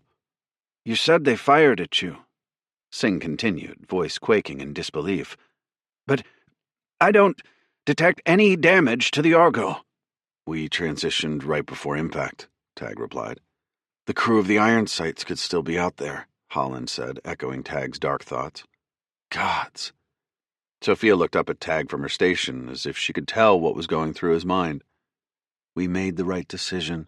Nobody could have survived that. They were gone, Tag said, trying to mirror the confidence he saw in Sophia's assertion. We couldn't do anything. If we stayed, the Argo would have been flayed alive. This ship can't survive a direct assault from a destroyer. There was a moment of silence. Tag didn't need much of an imagination to guess that a storm of curses and protests was filling at least one of their comrades' bridges. Habino was the first to break the silence. Commander, I trust your judgment, but this is not acceptable. We haven't even started this mission and we've already lost a destroyer? We need to know why. I will find answers, but we're in enemy territory now, Tag said. I want all eyes on LiDAR and radar. Keep your weapons hot, energy shields primed. Just because we don't see them yet doesn't mean they aren't out there. Tag looked at the hollow of the solar system floating in the middle of the bridge. The courier drones they had sent were on course to fly by a planet orbiting around the system's sun. We'll begin our approach to the target site, Tag said. Alert me as soon as you spot anything suspect. If any of your drones encounter unusual activity and send a light beam back to us, notify me immediately. Yes, Commander, their voices came back. 4 voices. 1 captain lost, nearly 100 crew members and Marines with him. As the ship spread into formation, rocketing toward the planet where their drones were headed, Tag opened a private channel with Alpha. What have you found? He asked. She replied while still monitoring their trajectory on her terminal. Yet another benefit of her synth-bio artificial intelligence was a propensity for multitasking. The data packet contained an encrypted message from Communications Officer Lieutenant Sarah Niven. Play it. The channel crackled. Then the sound of gunfire and plasma fire coursed against Tag's eardrums until he brought the volume down. Screams of agony and the roar of flames nearly masked out the desperate voice. Commander Brewer, the Iron Sights has experienced... I think it's a mutiny. I'm not sure. There were some Marines that just started firing. Then one of the officers, an officer on the bridge, took over, activated all our weapons, manually overrode the T-drive, and then... Her voice was cut off by a booming explosion. For a second, Tag feared it wouldn't return. When he heard her again, she sounded weak, like she'd been wounded. The Iron Sights is launching all weapons. They took over the comms. We're going down, no doubt about it, and I think you're supposed to go down too. Captain Petrov is trying to resist, but...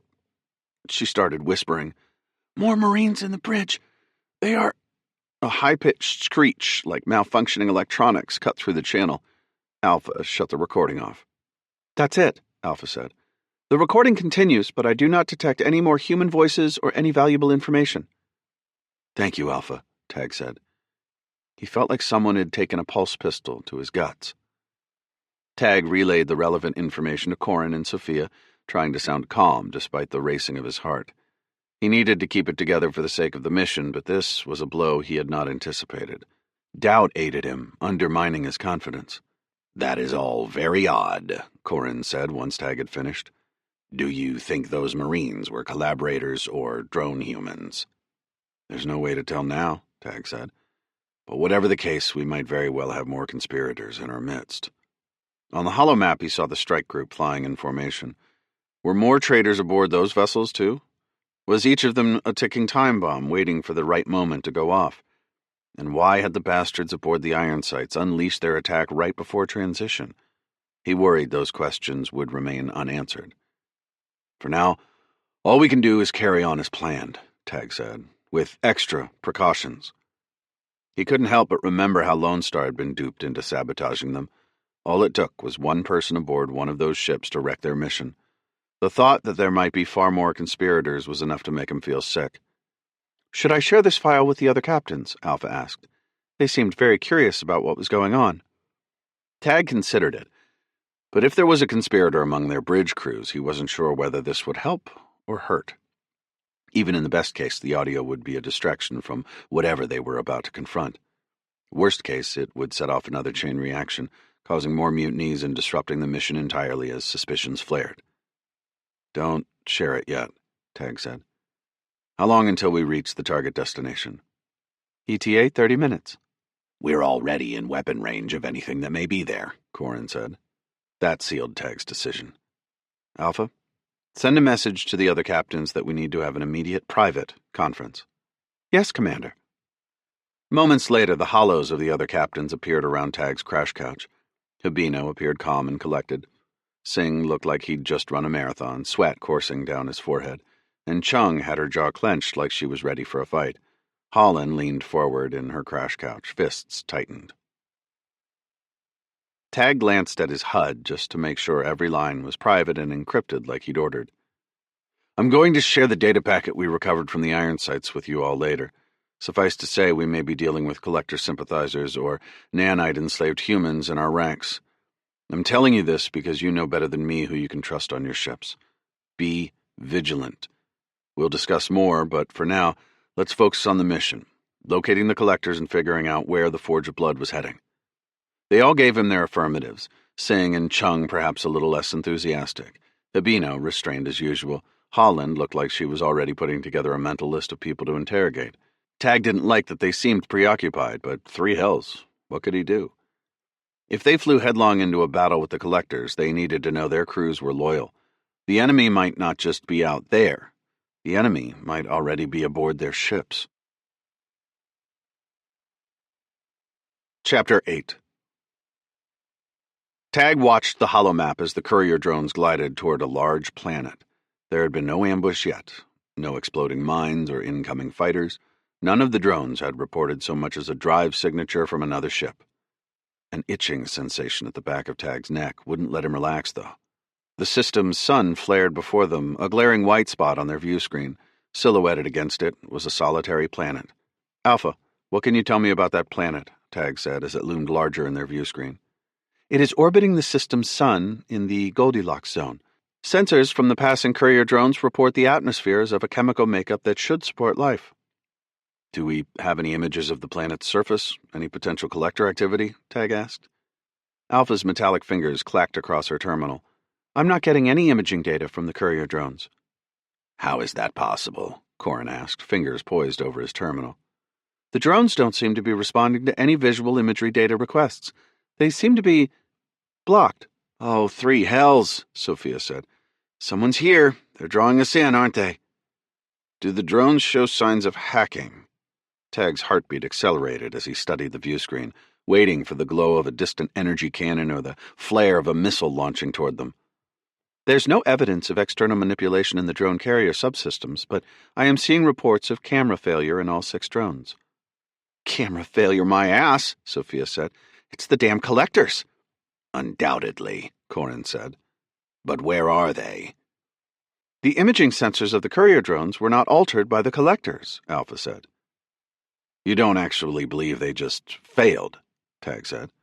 Of course not, Commander, Alpha said. That would be a ridiculous coincidence.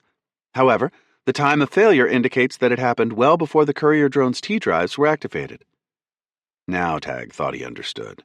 The saboteurs aboard the iron sites did it? It wasn't really a question. That appears to be the case, Alpha answered anyway, although the sabotage might have been conducted by collaborators on any of the ships in the strike group. Tag sighed. Let the others know. The planet bloomed across the view screen, and the outboard cams adjusted to compensate from the blinding light of the sun. Wispy white tendrils of cloud swirled around a marble of blue and green and brown, looking as if it could have been one of Earth's siblings. Still, no ships appeared. Maybe they had been too late after all. I am not getting any active weapon reads, Corin said. The planet's terrain was more visible now, the dimples formed by deep canyons and mountains casting shadows over the landscape. If the collectors had been to a place like this, I would have thought they'd start colonizing it, Sophia said. Perfect for humans, collectors, or otherwise. The leaden weight of dread started to build up in Tag's stomach. They knew we were coming. They tried to stop us with the mutineers and the iron sites. They wouldn't have left a place like this untouched. Commander, I'm getting trace reads of deuterium and tritium, Alpha reported. Those were hydrogen isotopes present in the fusion reactors that powered most spacefaring vessels. Alpha gestured above her terminal, and the holomap at the center of the bridge morphed. A wave of white particles floated in the air around the planet. They seemed to trail away, forming a gradient that got denser toward the sun. Alpha, reroute the courier drones to follow those signals, Tag said. Now they knew that other ships had been here, and judging by the presence of those elements, it hadn't been terribly long ago. If they had advanced warning we were coming, then they might have pulled back, Tag said, watching the blinking dots representing the courier drones on the holomap. They curved away from the planet and around a band tracing past the sun. Not far, though. Maybe they're on another planet, waiting to ambush us. Or, Sophia said, pausing as if in thought, or maybe this planet is already terraformed to their liking. The whole point of their colonization ships wasn't just to build a civilization of collectors everywhere they went. It was to mold planets that were previously inhospitable to human existence into ones where we, or they, could live. Alpha's voice seemed to brighten. We might be, as you all say, barking up the wrong tree then. Your reasoning is sound. Perhaps there is another planet here that... She went silent. Tag saw why. All 6 blips on the holomap representing the courier drones suddenly went dark. When his eyes flickered to the view screen, he saw tiny pinpricks of light bloom, then fade. His stomach sank. All communication with courier drones lost, Alpha said. Corin glanced at Tag, then back at the weapons station. Commander. Start charging energy cannons, Tag said. Sophia, prepare for evasive maneuvers. Alpha, shields at 100%. Alert the strike group. All hands to battle stations. The klaxons wailed aboard the ship, alerting the Marines below decks to prepare for battle. Any reads? Tag asked over the strike group comms channel. Negative, came the replies, one by one. Grand Fury, scramble 2 squadrons of fighters, Tag said. Keep them on vanguard. Prepare to intercept enemy contacts. Hold the rest in reserve. Whatever is out there cannot reach our strike group. Still no LiDAR or radar reads, Alpha said. Must be some damn stealth ships, Sophia muttered. Tag could almost feel the vessels moving toward them, drawing ever closer to the strike group so they could unload a volley of missiles and energy fire into their flanks. They would be moving like ghosts in the darkness, nearly impossible to detect until they began firing. All ships, look for any aberrations in the star field, Tag said. If you see a star suddenly go dark, if you detect any light distortion, that's our mark. Fire at will. Understood, Commander, Habino responded first. Talon and Scorcher squadrons are running intercept formations now. Tag watched the storm of dots flicker across the holomap. Careful out there, he said quietly. Tag had to remind himself to breathe as he watched them swarm toward the location where the courier drones had gone dark. Alpha, patch me into Talon and Scorcher's channels, Tag said. Talon 1 to Grand Fury Command, a pilot's voice crackled over Tag's headset. Running intercept trajectory now. Talon combat intervals steady. Fire on sight. The line went quiet again. Tag watched the flare of each fighter's grav impellers glowing blue in the distance, jetting far from the rest of the strike group. 60 fighters in total, forming a cloud of agile machines chock full of energy cannons and missiles, ready to unleash a maelstrom of fire. The Grand Fury dropped behind the advancing destroyers. There were another 4 squadrons ready to deploy should that prove necessary. Contacts? Habino asked her squadrons. Negative, came the replies from Talon 1 and Scorcher 1. Continue intercept formation, Habino said.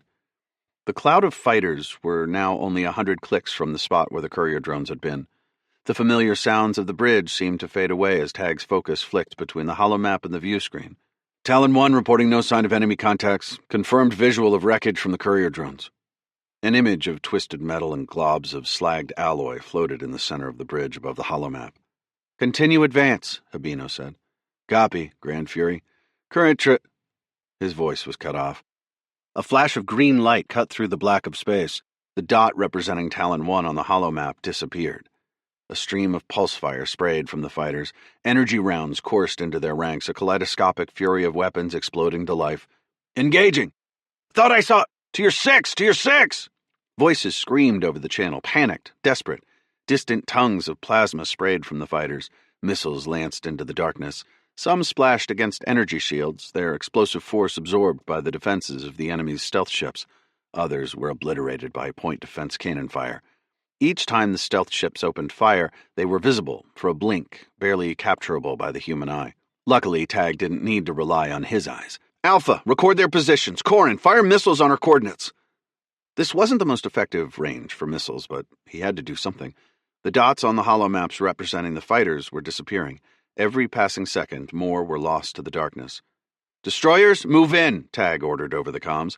Target those stealth ships when you have a read. Unleash everything you have. Grand Fury, pull back fighters. The orders passed from Hibino to Talon and Scorcher, but it was already too late. The fighters tried to turn toward the shelter of the carrier. Only 35 of the original 60 remained. They shot away from a spreading cloud of twisted alloy as what was left of the wrecked fighters turned to shrapnel. Shots lanced away from the stealth ships, cutting into the escaping fighters. 2 exploded, more cries booming over Tag's comlink. Stealth ships appeared and disappeared, fire slashing from them and into the fighters.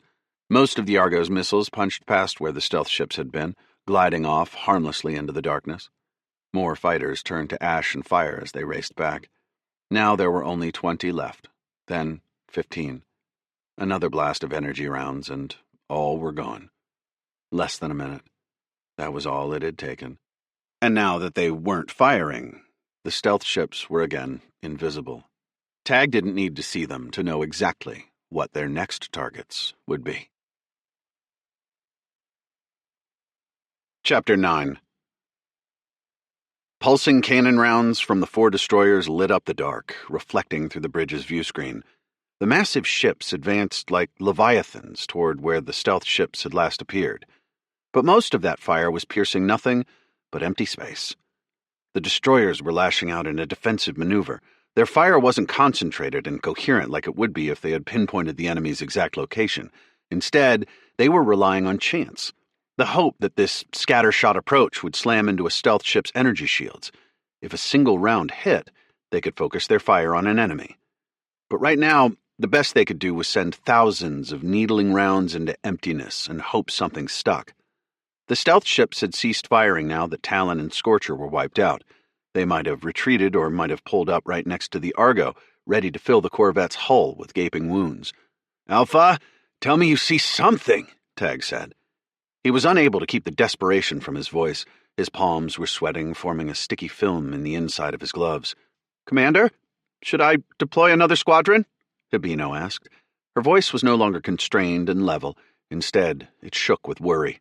"Negative," Tag said. "Hold them back." "We can't waste them too," he thought. "Alpha, do you have any estimates on enemy numbers?" Tag asked. Green pulse-round blasts roped away from the Argo as Corrin worked the weapons stations. All of the shots went unanswered by the enemy. "I captured visual patterns thanks to the enemy's return fire. I calculated at least 10 of the Blood-class stealth vessels." 10? Sophia cried. "That is a minimum," Alpha said. "There could be more." At the thought of all these invisible monsters swimming around them, Tag wanted to curse. No, he wanted to yell out that they had to pull back, regroup, and go about this another way. But he had a feeling their enemy wouldn't let them do that. They would be destroyed before their T-drives had time to spool. Still, this was what they had come for.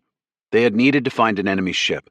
That was the first step in discovering where the Forge of Blood was headed and where it was going. They needed a link to the collectors, and now they just might have that opportunity. They just had to survive the next few minutes. A blast of green light burst over the view screen in a spray of furious energy. Miniature lightning sparked around the shield of one of the Sterinsky stealth vessels, revealing its position momentarily. "Enemy contact spotted!" Holland's voice came over the comms. "Concentrate fire!" Tag ordered.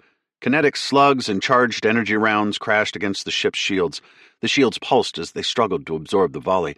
Then they fizzled out with a spray of violent green sparks. Rounds punched into the ship's alloy as it tried to adjust course, spitting out fingers of plasma as they drilled fatal wounds into its sides. Soon, the ship disintegrated in an angry white and blue blast, slagged alloy shooting away from it in a dangerous spray of shrapnel. "We got it," Chung said. "That was just one," Singh said. "There are more." Tag looked at the holomap to see where the ship had been detected. It was halfway between the strike group and the location where the fighter squadrons had been destroyed.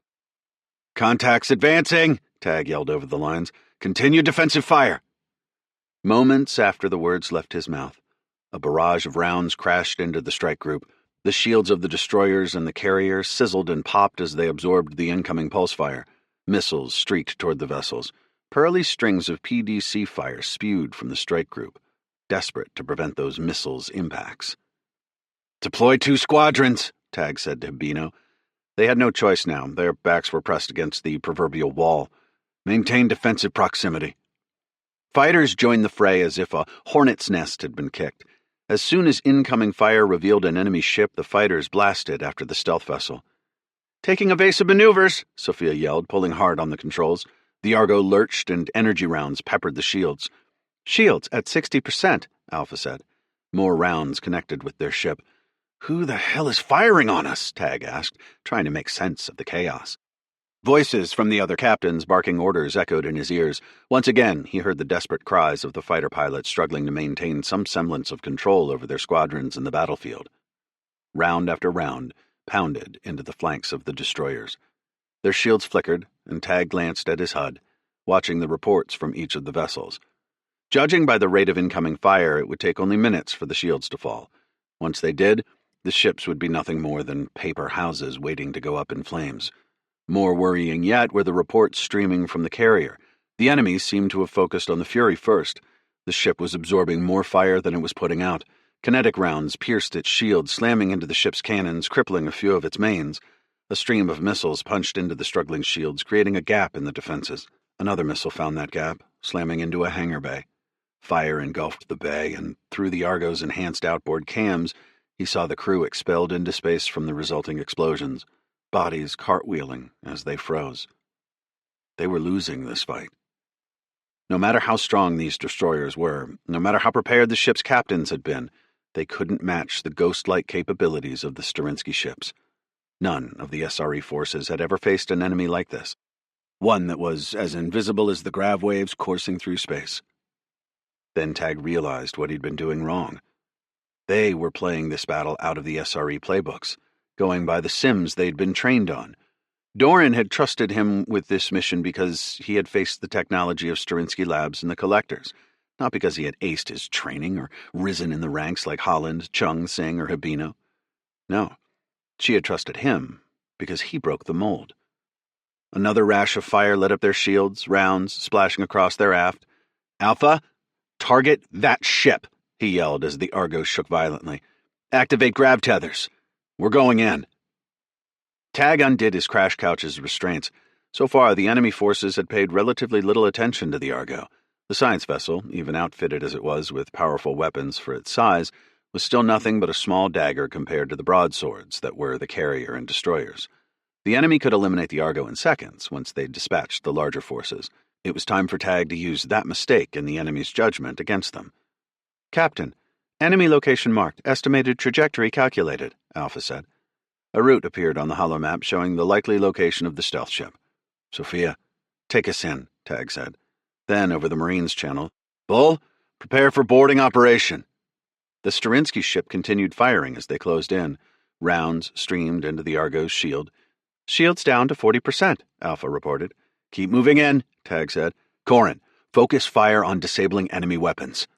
The shields of the enemy shimmered as Corin riddled their flanks with gunfire. They were close enough, Tag could see the individual cannons rotating to aim on the view screen. Sophia put the Argo into a barrel roll, mimicking the maneuvers of the smaller fighters. She did her best to avoid the incoming fire, but they were simply too close for her to dodge most of it. "Shields at 30%, Alpha said. "Grav tether range achieved." "Activate," Tag said. The ship lurched as the tethers pulled at the sides of the Sterinsky ship, bringing it into a deadly embrace. "Corin, punch a hole through those hatches on its side," Tag said. "We need an entry point." A moment later, Corin's concentrated fire ripped a hole in the side of the ship. A few of the stealth ship's crew members tumbled out with a rush of expelling atmosphere. Held tightly against their own hull, the ship could no longer maneuver away nor bring its cannons to bear. Shielded by the stealth ship, the Argo avoided most of the incoming fire. For now, at least, they were safe. Time to break the mold again and salvage whatever victory he could from this disaster. Chapter 10. The sounds of battle reverberated through the Argo. Klaxons screamed as the energy shields drained. Red lights bathed the corridors. The engines roared, and the ship trembled as it battled against the Sterinsky stealth ship struggling to get free. The deep booms of the ship's cannons shook into Tag's bones, and Alpha's feet clanged against the deck as she followed him. At the cargo bay, the Marines were already waiting. All were armed with rifles and pulse grenades strapped into belts over their chests. Donning their power armor, they looked more robot than human. Long silver scars showed damage from past engagements. "Commander," Bull said in greeting. He tossed a rifle to Tag. "Stay behind us and don't do anything crazy, sir. We'll get you in there." "Straight to the bridge," Tag said. "Count on us," Lone Star said, pretending to tip an invisible cowgirl hat. She handed Alpha a pulse rifle, too. "Let's go," Tag said. "Alpha, stick close to me." They entered the airlock on the starboard side of the docking bay. Sumo hit the switch when they were all inside, and the hatch slammed shut. The chamber depressurized, then the outward hatch spiraled open. "Gornado, on point," Bull said. "Get us across. Sumo, Lone Star, cover fire." Gornado advanced to the edge of the open hatch and knelt, hoisting a cylindrical cannon to his shoulder. Sumo and Lone Star pushed themselves through the zero-G environment, floating to join the bulky marine, then activated their mag boots to plant themselves onto the bulkhead. Directly across from them was the gaping hole that Corin had shredded into the side of the Sterinsky ship. Broken wires and chunks of bulkhead floated around the debris field between that ship and the Argo. Just beyond the ship, Tag saw the battle raging on between his strike group and the other stealth ships. Explosions engulfed fighters and larger craft alike. The light from ordnance and pulse fire cutting through space reflected off the sides of the Argo and cast long shadows where the enemy soldiers had rooted themselves in their own mag boots on the other ship. The massive exchange of firepower was belied by the utter silence of the vacuum. That quiet was only interrupted by Bull giving orders. "Take those bastards out now!" he roared over the comms. Lone Star lifted an anti-personnel rocket launcher to her shoulder. A rocket spiraled through the black until it erupted against the Sterinsky ship's hull. Tendrils of fire spread, then vanished. The concussive force was enough to launch 2 of the soldiers off the hull. They ragdolled away, limbs flailing, damaged suits bleeding atmo. Sumo picked off the remaining soldiers with her mini-Gauss rifle, sending kinetic slugs punching through them. "Gornado, now," Bull said. The big Marine let loose his weapon. A smaller rocket-propelled grav tether speared toward the Sterinsky ship, pulling a long cable behind it. The rocket pierced the hull, activating the tether's lodging mechanism. The cable went taut. "Go, go, go," Bull said. Gornado went first, latching an oversized carabiner from his suit onto the tether. Then he pushed away, activating the miniature booster jets in his armor. He shot across the void, with Sumo and Lone Star taking the plunge after. "Commander, Alpha, you're with me," Bull said. He strapped a couple of cables around Alpha and Tag, then secured them to his suit.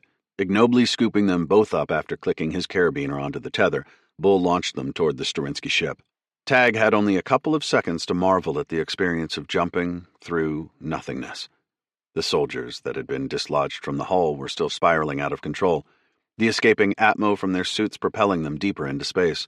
Eventually, they would suffocate or freeze, lost forever to the void. Tag took a breath of quiet relief when Bull's mag boots slammed against the hull of the Sterinsky ship. They rushed to join Gornado, Sumo, and Lone Star, who had already cleared the opening into the ship. Tag pushed aside the chunks of metal floating in front of him, trying to keep his rifle shouldered as they made their way onto the deck. The wound in the hull led to a storage bay. Frozen droplets of liquid released from bleeding hydraulics and water exchange tubes floated around the space, and busted containers bounced against the hulls. Bodies, some whole, others torn, drifted among the wreckage.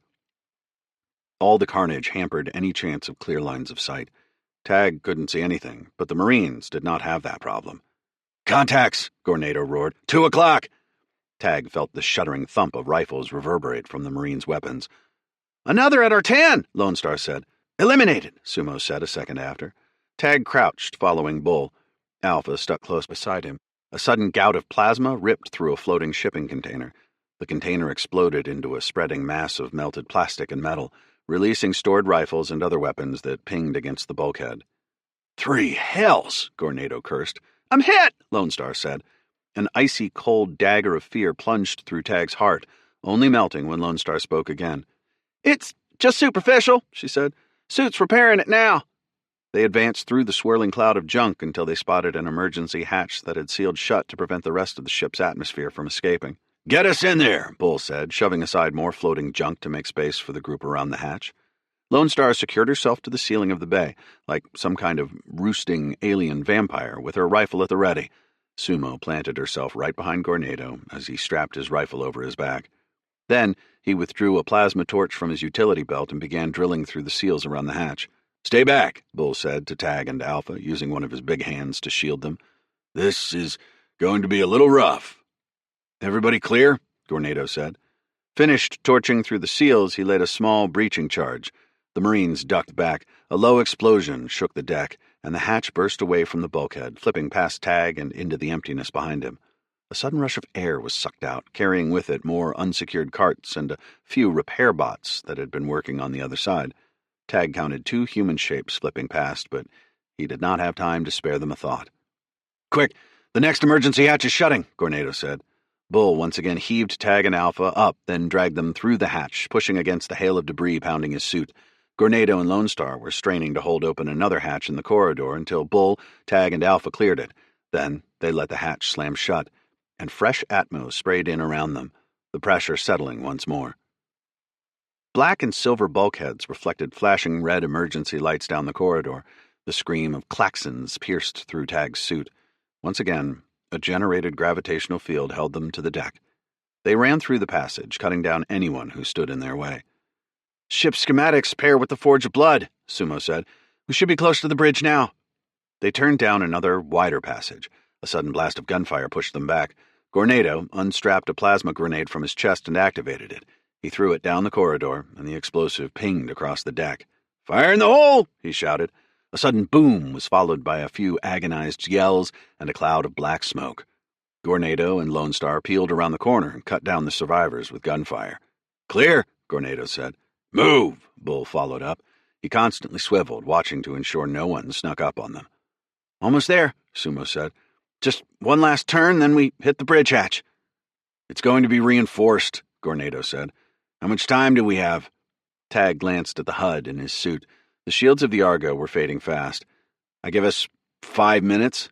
"Got it," Gornado said. "I'll get us through. Ready?" Tag leaned against the bulkhead, rifle up. Lone Star got in position near him, shouldering her own weapon. "Ready?" They pivoted around the corner, shooting. Tag couldn't see what was on the other side, but a blaze of rounds launched around them, searing the bulkhead and sizzling through the air. A couple of energy rounds blasted into Gornado's chest, pushing him backward. His suit withstood the abuse as his rifle rocked against his shoulder. Sumo joined the fray, bringing fresh hell to the table. "We got contacts on our 6!" Bull began firing as he shouted. Tag turned in time to see more advancing enemies. These weren't human soldiers like the others. They were much, much worse. Chapter 11. A stream of silver flowed down from the ventilation ducts, pooling like mercury on the deck. From that pool of liquid metal rose a humanoid monster with huge, armored shoulders and a faceless head. Its long arms turned into scything blades as it joined the other 3 beasts already prowling toward Tag, Alpha, and Bull. Tag had faced these abominations before, aboard the collector colonization ship the Dawn of Glory. These were nano-golems, monsters made from coalescing nanites capable of self-repair. There was only one way to destroy them. "Energy weapons, now!" Bull said. He swung his mini-Gauss rifle over his back, then pulled out the pair of pulse pistols at his hips. Tag flipped his pulse rifle to charge mode, and Alpha did the same. The trio unleashed a storm of energy rounds against the golems. Wherever the energy rounds hit, glowing molten balls of nanites sprayed away. Holes formed in the golems, and Tag felt a surge of hope. They could do this. More nanites dripped from other parts of the golems' ruined bodies, struggling to fill in the gaps. The pulse weapons took their toll, chiseling through the golems until the beasts could no longer self-repair. They limped on dwindling limbs and collapsed forward, useless melted nanites spreading in a cloud of black dust. "Hatch is open," Gornado said. Even as he spoke, more streams of silver nanites poured out of ventilation ducts and new golems began to form. "Get us in there," Bull said. They ran down the corridor, the golems giving chase. A low explosion boomed through the passage, and Tag couldn't even begin to guess what had caused it. Gornado pushed into the bridge. A storm of firepower erupted from inside the bridge. Tag backpedaled with Bull, doing their best to keep the growing ranks of the golems back. "At this rate, we will not defeat those monsters," Alpha said. "It is necessary to create a choke point." "We got it, droid," Bull said. "Gornado's clearing the bridge." The gunfire continued on both sides, Tag's pulse pounding. Golems fell to the heat of the pulse weapons churning through their bodies, remnants of the technological nightmares joined together, forming new ones even as others perished. All the nanites swarmed and coalesced, acting as a single sentient entity. "Bridge is clear," Lone Star said. "Hurry!" They needed no urging. Tag and Alpha charged in, Bull after them, his rifle still shuddering. He paused, only once to replace his battery cartridge. Once Bull made it past the busted hatch of the bridge, Gornado and Sumo shoved a broken crash couch in front of the open doorway. They used it for cover, firing at the golems outside. "We'll hold them back," Sumo said. Tag looked around the bridge. Scorch marks marred the bulkheads, and half the view screen was cracked, the image on it spluttering. A few officers were still strapped to their crash couches, dead. Soldiers lay in their thin black armor, sprawled over the deck, weapons fallen beside them. "Alpha, get to work," Tag commanded. Lone Star shadowed the synth bio-droid as Alpha stepped up to the central terminal. She opened a hatch on her chassis chest and unspooled a network cable from it. "It will take too long if I try to engage wirelessly," she said. "The firewalls in the Sterinsky systems are rather powerful. Very good to prevent hacking. I can subvert and reset some of these firewalls through a direct connection." "Whatever you have to do," Tag said. "We need into these systems." The captain of the ship still sat in his station, faceplate cracked to reveal his lifeless face. Tag pushed the man from his crash couch and took the terminal there. The station was completely locked down, likely triggered by the assault on the bridge. 30 seconds, Alpha said. Tag watched the reports on his HUD. The Argo's energy shields were draining as quickly as she worked. It was a race now. The ship was a sitting duck until they could untether it from the Sterinsky ship. "We got more golems," Sumo said. She tossed a pair of grenades into the corridor. Heat and light flooded into the bridge a few seconds after. The delay gave them a brief reprieve to recharge their weapons. "Come on, Alpha," he thought, hovering over the captain's station. Through the view screen, explosions bloomed across the hulls of the destroyers. The voices of the fighters clamored over the comms. The battle still raged, but his strike group might as well be shooting at the clouds. The stealth ships were simply overwhelming them, hitting and then disappearing. So far, only a couple of the enemy ships floated crippled in the dark. Depending on how many there were still left fighting, the strike group would be nothing but scraps for the scavenger aliens, the dreg, to pick apart. Unless Tag's plan worked. Risky. Slightly crazy. But he had no choice. He had to do it to save the people who had trusted their lives to him. "Golems are getting closer," Bull said. "How long we need to keep this up?" "I'm almost in," Alpha said. "Soon the system will be back online and you should have access. Now." Tag swiped across the terminal as soon as the holopad lit up in front of him. A menu of different options appeared, giving him full access to the ship's controls. The first command he activated brought up the communications menu.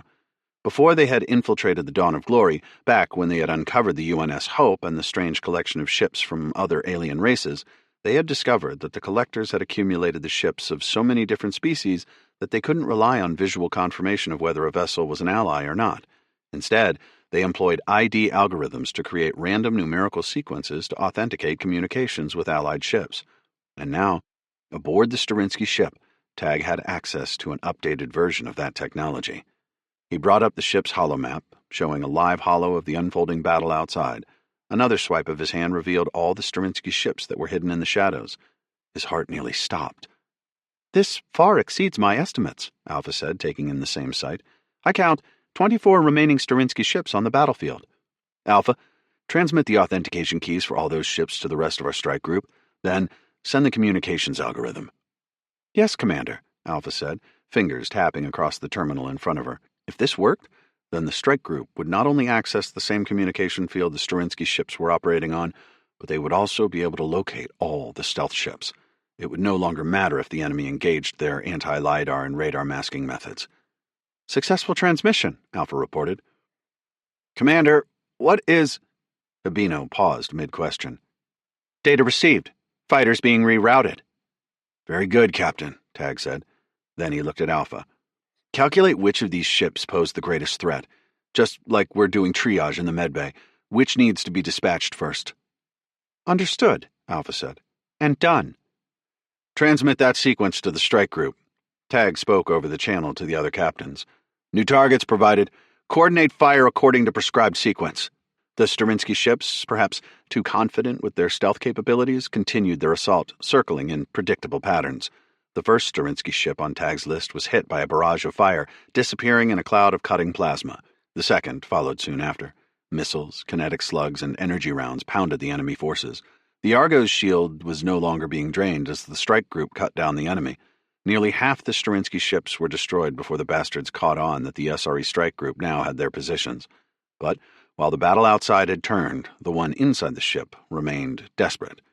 "Alpha, is there any way to shut down the nanite network in this ship?" Tag asked, recalling how they had used one of their allies to disable the nanites aboard the Dawn of Glory.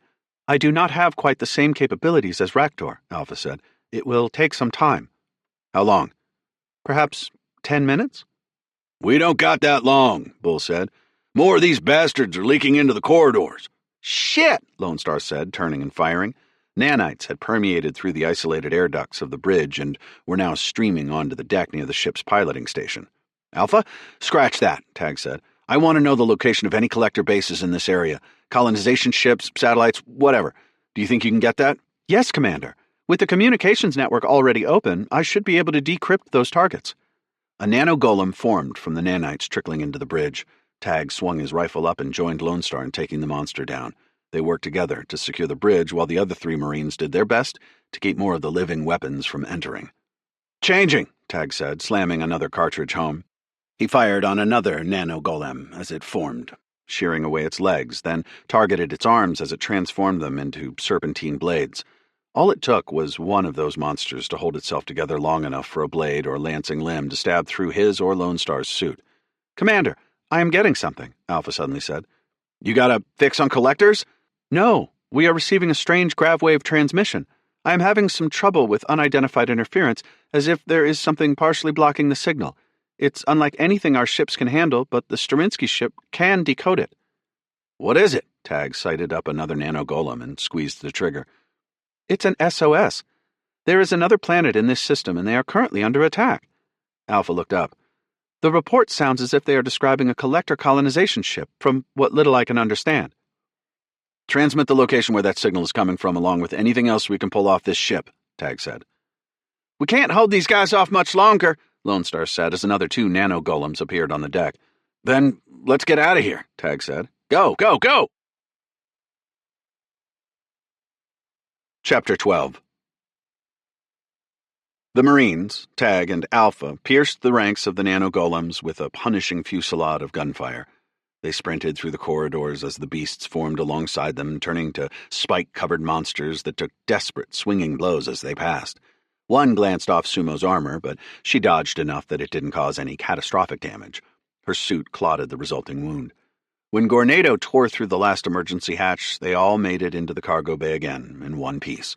A quick ride over the cable, and they were safely back inside the Argo. A few nano-golems tried to stream across in pursuit, but Gornado unlatched the cable before they could succeed. Before the airlock even closed, Tag yelled into his comms, "Sophia, get us away from here!" He watched out the porthole of the airlock as the nanites stretched toward them, turning into a long, concentrated spike, desperately reaching from the cable, whipping away.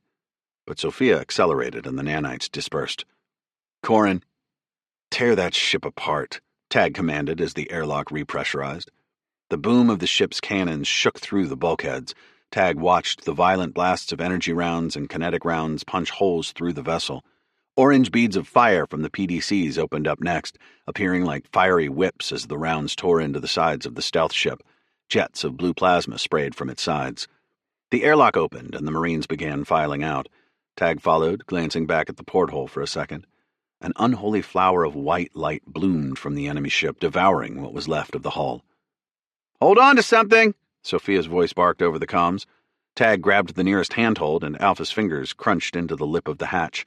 The Argo shot away, escaping the spreading cloud of molten shrapnel. Once the inertial dampeners caught up to Sophia's maneuver, Tag let go and started jogging through the cargo bay toward the bridge. He paused at the ladders to the upper decks. "Good work, Marines. Take a breather, but get your gear back in order. Get the air car ready, too. Looks like we might be headed planetside." Bull gave a brisk salute and turned toward Gornado, Lone Star, and Sumo. Immediately, the group began gathering fresh battery cartridges and magazines for the weapons. "Alpha, let's go load everything up onto the Argo's systems," he said. "We need to see who called that SOS." "Aye, Commander," Alpha said. Her metal feet clanged over the decks until they made it back to the bridge. Corin's focus remained stalwartly on his station, his fingers moving as deftly as a concert pianist's over his terminal. The station was his instrument, and the ordnance blasting from the ship was his music. A symphony of destruction tore into the enemy ranks. Sophia applied an extra boost of human creativity where the ship's innate AI systems could not, dodging incoming fire and sliding between enemy ships, disrupting their formations. Across the interstellar battlefield, the other destroyers in Tag's strike group launched volley after volley. Fighters flocked in waves, lashing out at the previously concealed stealth ships. One by one, each of those stealth ships turned to blooming spheres of debris. Their shields still concealed them visually, making it look like the strike group was attacking ghosts, but their locations were perfectly clear on the holomap at the center of the Argo's bridge and on the bridges of the other ships. Tag's fingers curled around the armrests of his crash couch as he watched the scene unfold. Everything seemed to be operating on autopilot now, and he could finally catch his breath. They had finally taken control of the battle, driving their heels into the Sterinsky ships, spreading their broken remains across the vacuum. "We have a solid advantage, Commander," Habino's voice came over the comms. "Damage to the Grand Fury has been contained." "Destroyers report," Tag said. "Slight pressure loss, but fusion generators remain at 95%, Singh said. "Cannon repairs already underway," Chung said. Then Holland. "Lost some munitions during a cargo bay rupture. Full analysis imminent."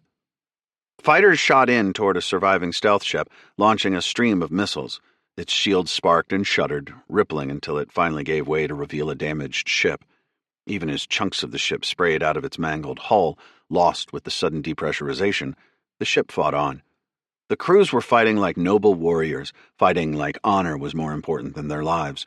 The ship was going down, but no escape pods shot away from it. It never tried to escape or blast away. Still, unless something drastic happened, the strike group would win.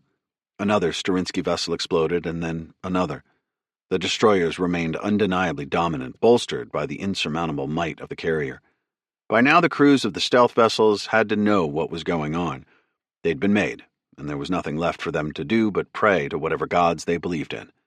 Soon, Tag and his strike group would be victorious. It was just a matter of time. But something in Tag's gut didn't sit right. It felt like a stone was resting in his stomach, something he couldn't quite digest, and it wasn't going anywhere, even as the enemy ships were going down. He counted 6 Sterinsky ships left. All held the course, fighting as if they hadn't lost nearly the whole of their fleet, fighting even as their ships were dying. Why?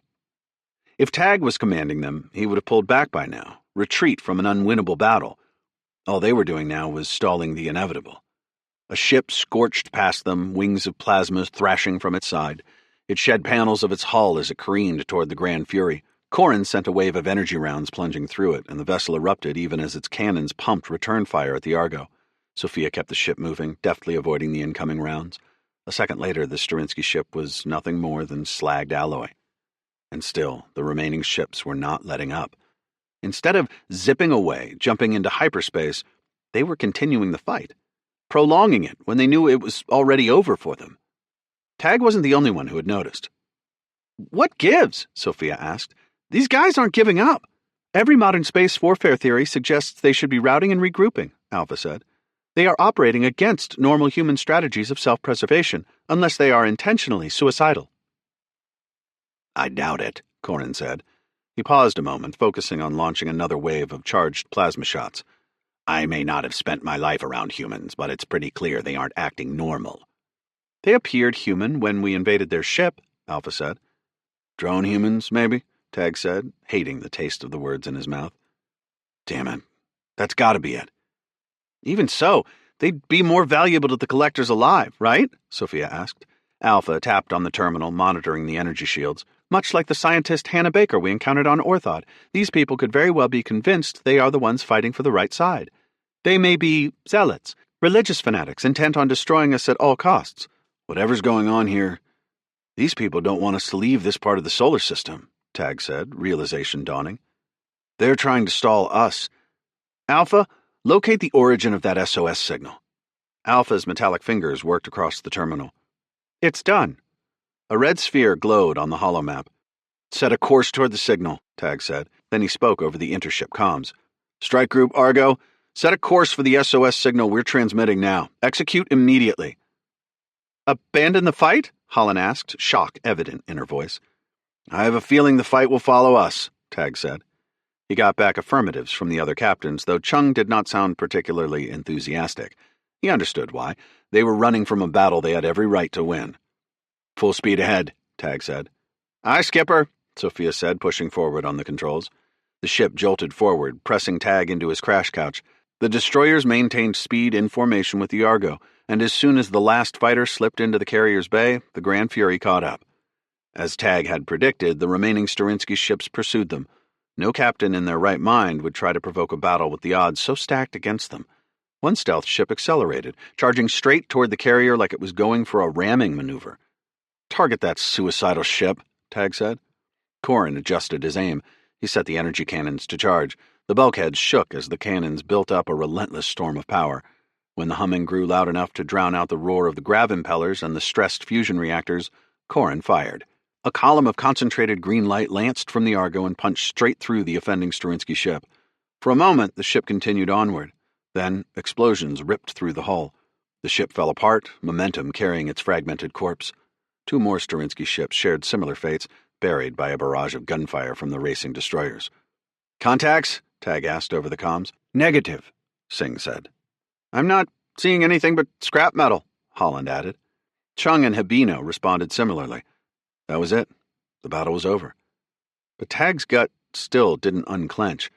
Something much worse would be waiting for them when they reached that planet. He was sure of it. SOS signal is still transmitting, Alpha said, but LiDAR and radar reads are not showing anything. Wait until we get around their sun, Tag said. It may be screwing with our systems. He wasn't sure whether that was true or not, but that was what he wanted to believe. Prepare for engagement, Tag said to the other captains. All weapons hot and energy shields up. The blinding light of the sun flared over the view screen, casting the whole bridge in its warm glow. They looped around it in a matter of minutes, and the view screen settled. Tag expected to see a ship on the other side of the alien star, maybe even a fleet of collector or Sterinsky vessels. But instead, he saw nothing. Pure blackness, studded by distant stars. Not even a single planet. Why were those ships trying to distract us? Sophia said. There's nothing here to protect. I am still getting a read on the SOS, Alpha said. We're missing something, Tag said. Continue toward the signal. They pushed toward what looked like just another stretch of nothingness until, suddenly, it wasn't.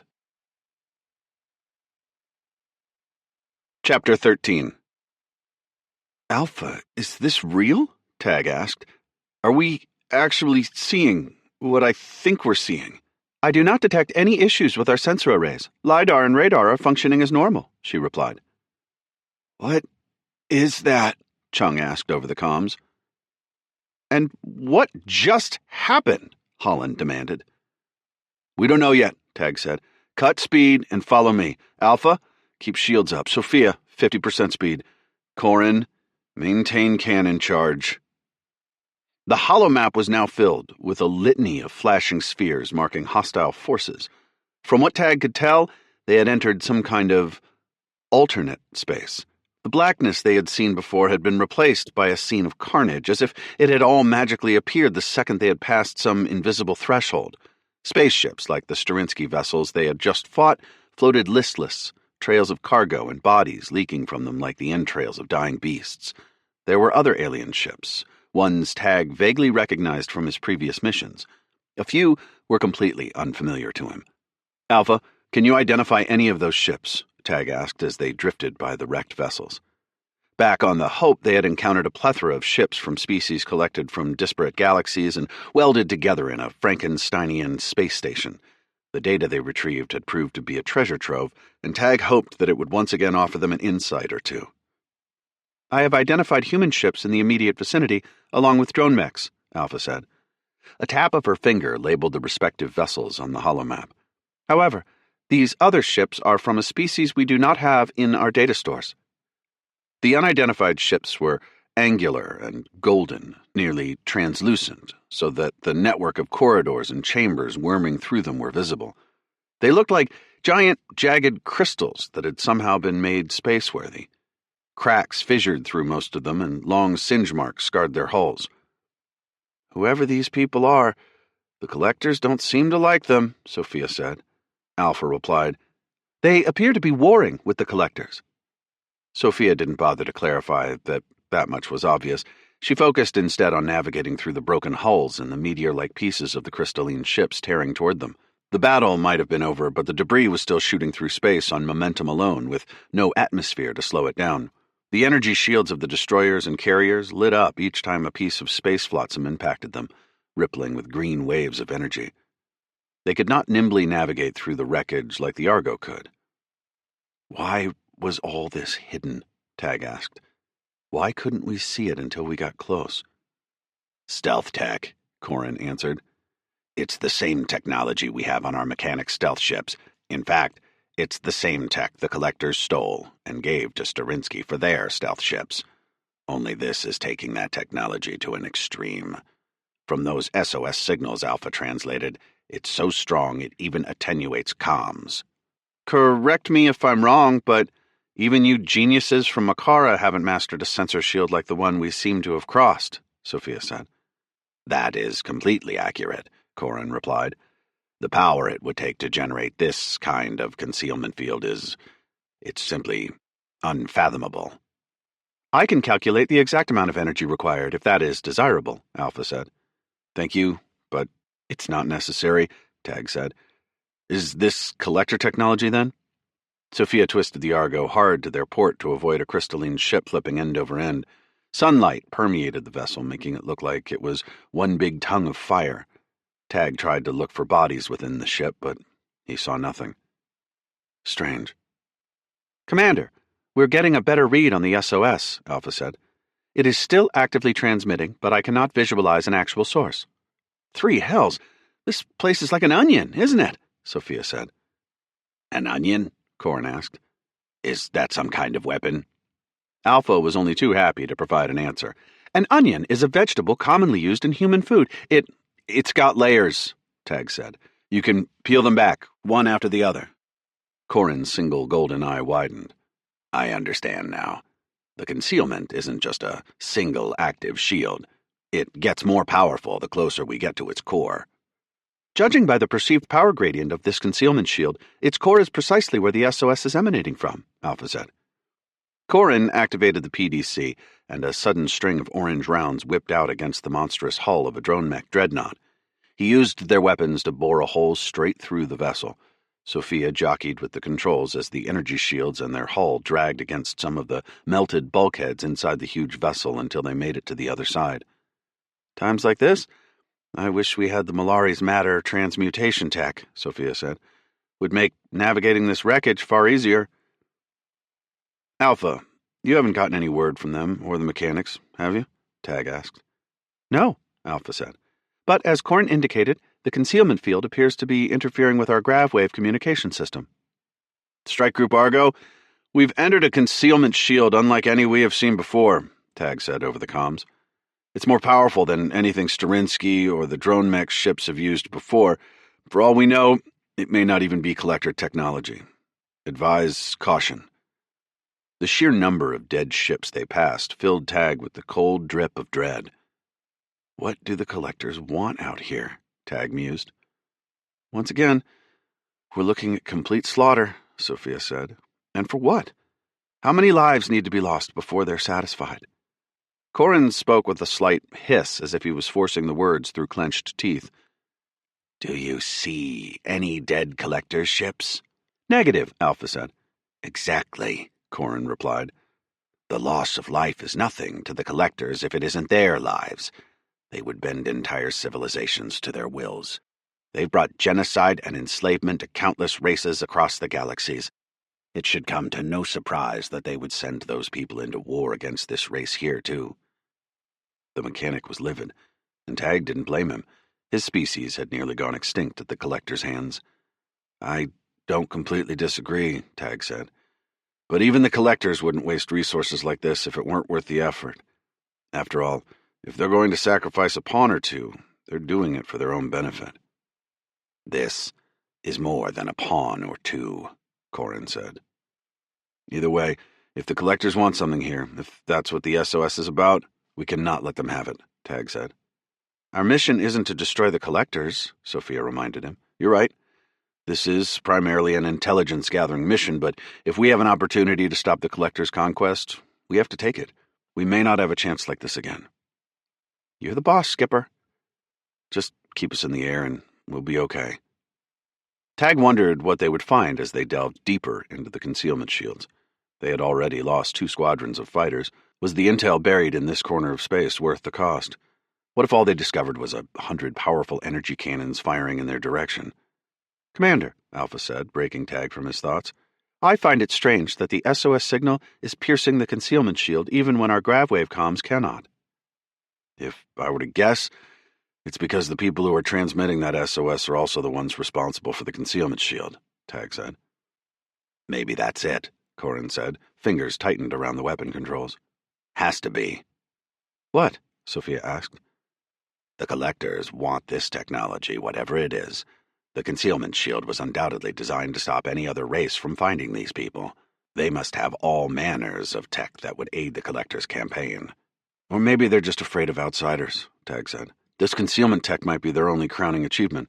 The Imuji back on Orthod were isolationists. They retreated to the depths of Orthod's ocean so they wouldn't be found. Could be, Sophia said. Either way, it's pretty damn clear they're no friend of the collectors, and you know what they say about the enemy of our enemy. Tag could only hope she was right. Otherwise, he was leading the entire strike group into another trap. Chapter 14. Habino, deploy 1 flight of fighters, Tag said. Stream their cam feeds and send them to investigate. Wilco, Habino replied. Everyone else, full stop and hold, Tag said. Sophia shifted down the Argo's grav impellers and the ship decelerated, floating amid the vast stretch of darkness. No more than 100 clicks on either side were the other destroyers and the carrier waiting, like leviathans in a dark sea. One of the Grand Fury's fighter bays opened. The interior was bathed in red battle lights. It disgorged 5 fighters small enough to be nearly invisible to the naked eye. Their grav impellers glowed blue as they zipped away, shooting ahead toward where the SOS signal was being transmitted. Incoming vidstream, Alpha said. Play it over the main holo, Tag said. In the middle of the bridge, a holographic view of Major Tybalt, the Eagle Squadron's leader, appeared. It didn't look much different from the images showing on the Argo's own view screen. Vast stretches of blackness, enough emptiness to make it appear as though nothing existed on this side of the solar system. Command, Eagle 1, Tybalt's voice came over the comms. Following SOS vector, no contacts in sight. Copy, Eagle 1, Tag said as calmly as he could. Each passing second, he expected a chaotic scene of destruction to bloom over Tybalt's vidstream. Instead, the opposite happened. The fighters advanced until the vidstream suddenly went dark. Their blips on the holomap, too, disappeared. Eagle 1, do you copy? Tag asked. Silence. Tag's heart pounded. They were nowhere in the view screen, nowhere on the holomap. Eagle 1, do you copy? Tag tried again. If this concealment shield could inhibit gravwave communications, it stood to reason that their light beam network would be disrupted too. He had expected it, and all the same, the tightening knot squeezing on his insides wouldn't let go. Contact lost with Eagle 1, Habino reported. Tag bit back a retort. He needed to hold it together. All they could do was wait. Each second ticked by with the weight of 100 moons hanging over Tag's head. Had he sent these people straight into another suicide mission? If they didn't return, then what? Send in another flight? Or maybe a destroyer? No. If the squadron didn't return, then Tag would go after them himself. He knew better than any of them what the collectors were like.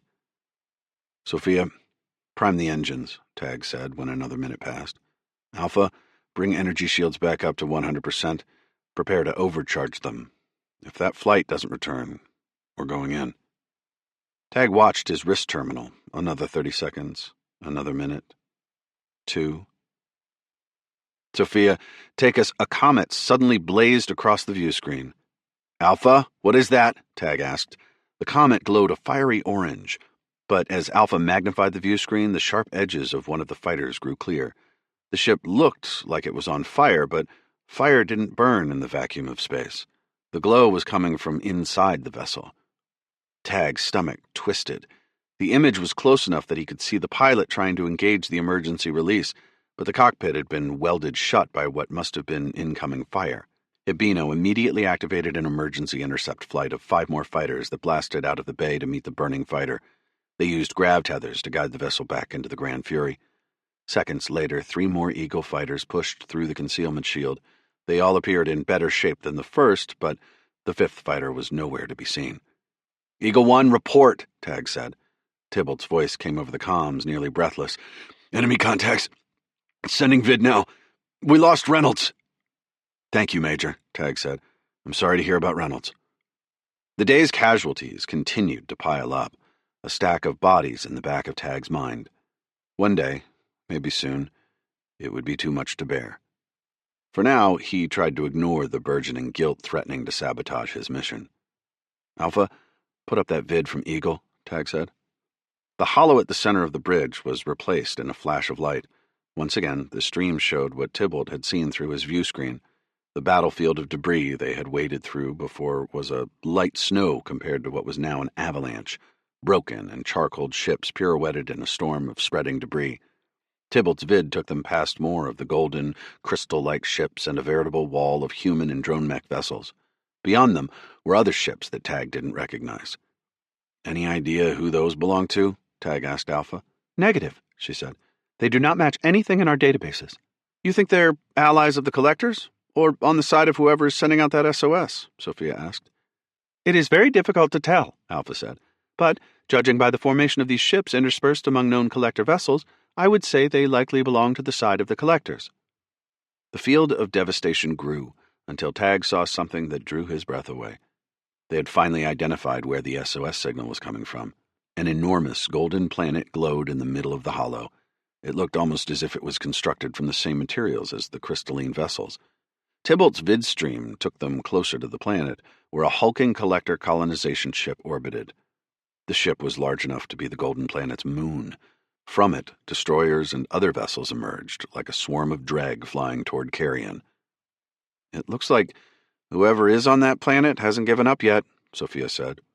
Missiles and orbiting planetary defense systems sent waves of fire into the Collectors' ranks. Crystalline ships seemed to appear out of nowhere, attacking the Collectors, then vanishing again, even faster than the stealth ships had. They struck like lightning, gone as quickly as they had appeared, leaving Collector vessels bursting apart in waves of exploding plasma. "Look at what their ships are doing," Alpha said. "They are capable of translating their spatial presence in a fraction of a second." "They must have developed some kind of matter translation tech," Corin said. "By the machine." But while these crystalline vessels had an evident technological advantage, they could not make up for the sheer number of Collector-allied ships raining down on them. Even though those golden vessels could appear at random, they had to stick around long enough to unleash their payload. It gave the Collectors just enough time to level a wall of fire at them. Tag looked on in horror as, time after time, the Collectors were luckier than the crystalline ships. He truly had no idea if these people would be allies of his or not, but he couldn't help feeling sorry for them. Then, the vid from Eagle 1 took them closer to the colonization ship. There, Tag saw something that gave him hope. The Collector rotated slowly on its axis, revealing another side. Chunks of the vessel were missing. Tongues of plasma jutted from broken armor panels. "It appears this unidentified species is fighting back valiantly," Alpha said. "While we are lacking a great deal of data, I estimate there is approximately a 10% chance they will proceed victoriously from this engagement." "You think we could improve those odds if we went in?" Corin asked. "That assumes these people want us on their side," Sophia said. "We have no way of knowing." "They sent out an SOS," Corin said. "Could be a trap," Tag said. "After all, we don't know for certain they sent it. Might have been the Collectors."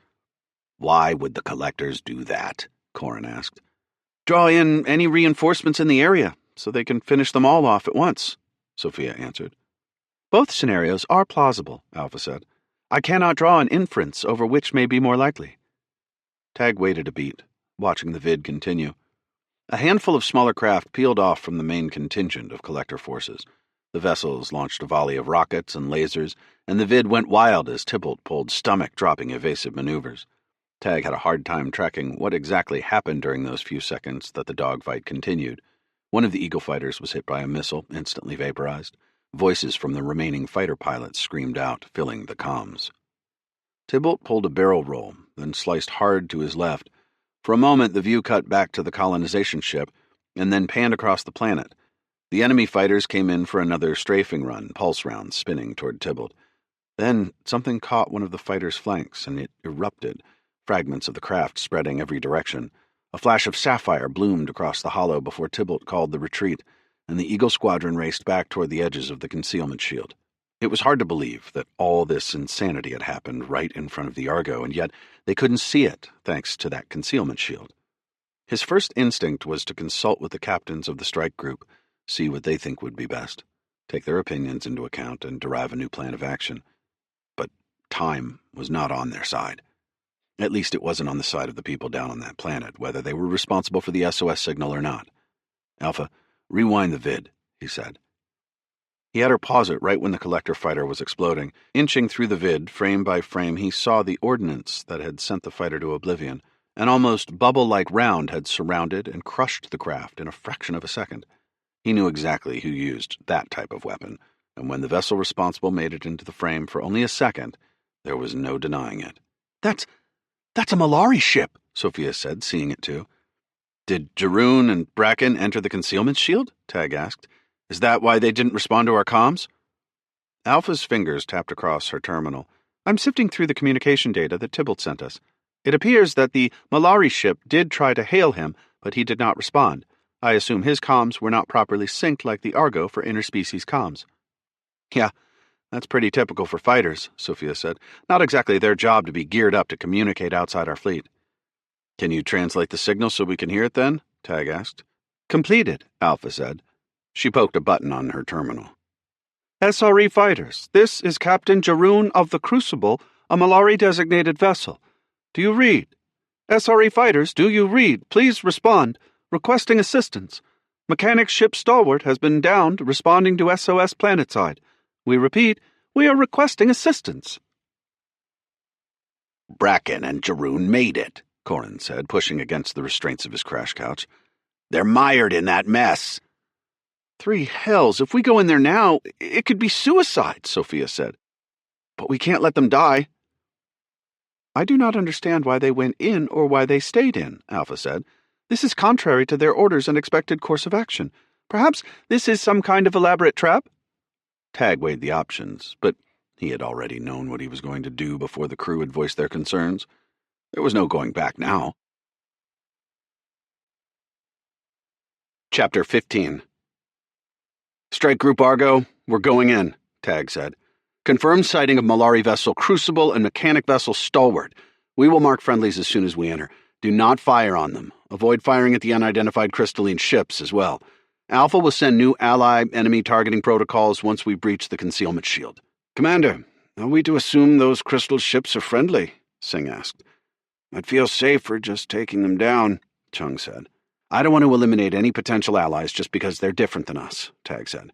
We're not the collectors. We'll assume they're friendly until they prove us wrong. I just hope that when they prove us wrong it won't be too late, Holland said. Follow my lead and we'll be okay, Tag said. Overcharge all shields. You all saw the war zone we're about to enter. That much was very clear from Major Tybalt's data, Habino said. Do we have a target? We will first rendezvous with the Crucible. Should we need to retreat or if our comms fail for any reason, we will reconvene here. The Argo led the strike group into the concealment shield. As soon as they reached the right threshold, the same scenes he had seen on Major Tybalt's vid appeared on their view screen. Dozens upon dozens of ships struggling in combat. Enemy fighters raced by closely enough that Tag could see their formation as they chased a crystalline ship that was flitting in and out of existence. He might as well have brought a pulse pistol to a nuclear war. There was no way their single strike group could tip the scales of this battle through sheer force alone. But that wasn't his goal. At least not yet. Crucible, this is the SRE Argo. Do you read? Tag asked over the comms. Sophia jerked them in a vertical direction, avoiding stray laser fire. Corin kept the PDCs rocking at a few stray missiles that seemed to have locked onto them. The destroyers followed suit, avoiding an aggressive engagement while keeping the fringes of the battle from overtaking them. Commander Brewer, Jaroon's voice came back. We are in desperate need of your help. We need to know what's going on, Tag said. Fast. PDC fire caught a ballistic torpedo. Bracken and I arrived not long ago. We ran into those stealth ships and tried to buy time, but things got worse. We got chased into these strange shields, drawn into battle before we could escape. Those golden ships hailed us, asking for assistance. They claimed to be enemies of the collectors. This might be their last stand." "And you went in instead of drawing back?" Tag asked. Jeroen and Bracken had disobeyed the agreed-upon plan. They'd risked the entire mission engaging too early. "I did," Jeroen said. "The fault is mine. Maybe I was blinded by the near extinction of my own people, but I could not let the collectors take another race. I could not let them, Commander." Tag understood, but it didn't improve their situation. "Where's Bracken?" "They responded to the SOS, which I assume drew you here as well," Jeroen said. "It did. Where are the mechanics?" "They're still planetside." "Three hells," Tag said. "I want to save Bracken. She would do the same for us, but I don't see how we can get past all of that." The battle seemed to be largely contained to 1,000 or so clicks radius from the planet, according to the holomap. The real fight wasn't taking place near Tag's position yet. He could still order a retreat. "Commander, I'm detecting collector movement headed in our direction," Alpha said. A swipe of her metallic hand yielded a swarm of fighters coupled with a pair of cruisers highlighted on the holomap, all barreling toward the strike group's position. "We don't have time to deal with them," Jeroen said. "We've got to get planetside." The cruisers and fighters were quickly advancing. They would be on the strike group in less than a minute. "There's no way we're going to get our strike group through that," Sophia said. The holomap was filled with a storm of blips as the battle raged on. Sophia was right. The strike group wouldn't make it through there. Even if they escaped the fighters and cruisers headed toward them, they would be shredded in the battle raging around the planet. Tag recalled their time on the UNS Hope, scouring the ship-turned space station for clues to the identity of the collectors. Back then, they had been so focused on finding the nightmarish collectors that they had nearly fallen prey to both the flying slug-like dreg and the rampant scorpioid creatures that roamed the corridors. Both bug-like species were nothing more than a nuisance compared to the firepower the SRE wielded, but if you ignored them for too long, if you underestimated their strength, they could overwhelm and kill you. Some of the deadliest creatures in this galaxy were like that. The Forinth on Eta 5 were a primitive-seeming race, but could kill a man with a single slash of the blades at the end of their tentacles. But it was easy to forget the Forinth if you were trying to outrun one of the monstrous ice gods that called the frigid landscape home. It reminded him of words his father had once told him. "Focus too long on the giants, and you will be devoured by the ants." The solution was simple. Today, they would be the ants. "Captain Abino," Tag said. "Command of the spaceborne strike group is yours until I return. The Argo is going planetside with the Crucible." "Understood," Abino replied. "Minimize engagements with the enemy. Let these crystal ships do the brunt of the work." Then he opened the channel with the Crucible again. "Jeroen, give us the last known coordinates of the stalwart."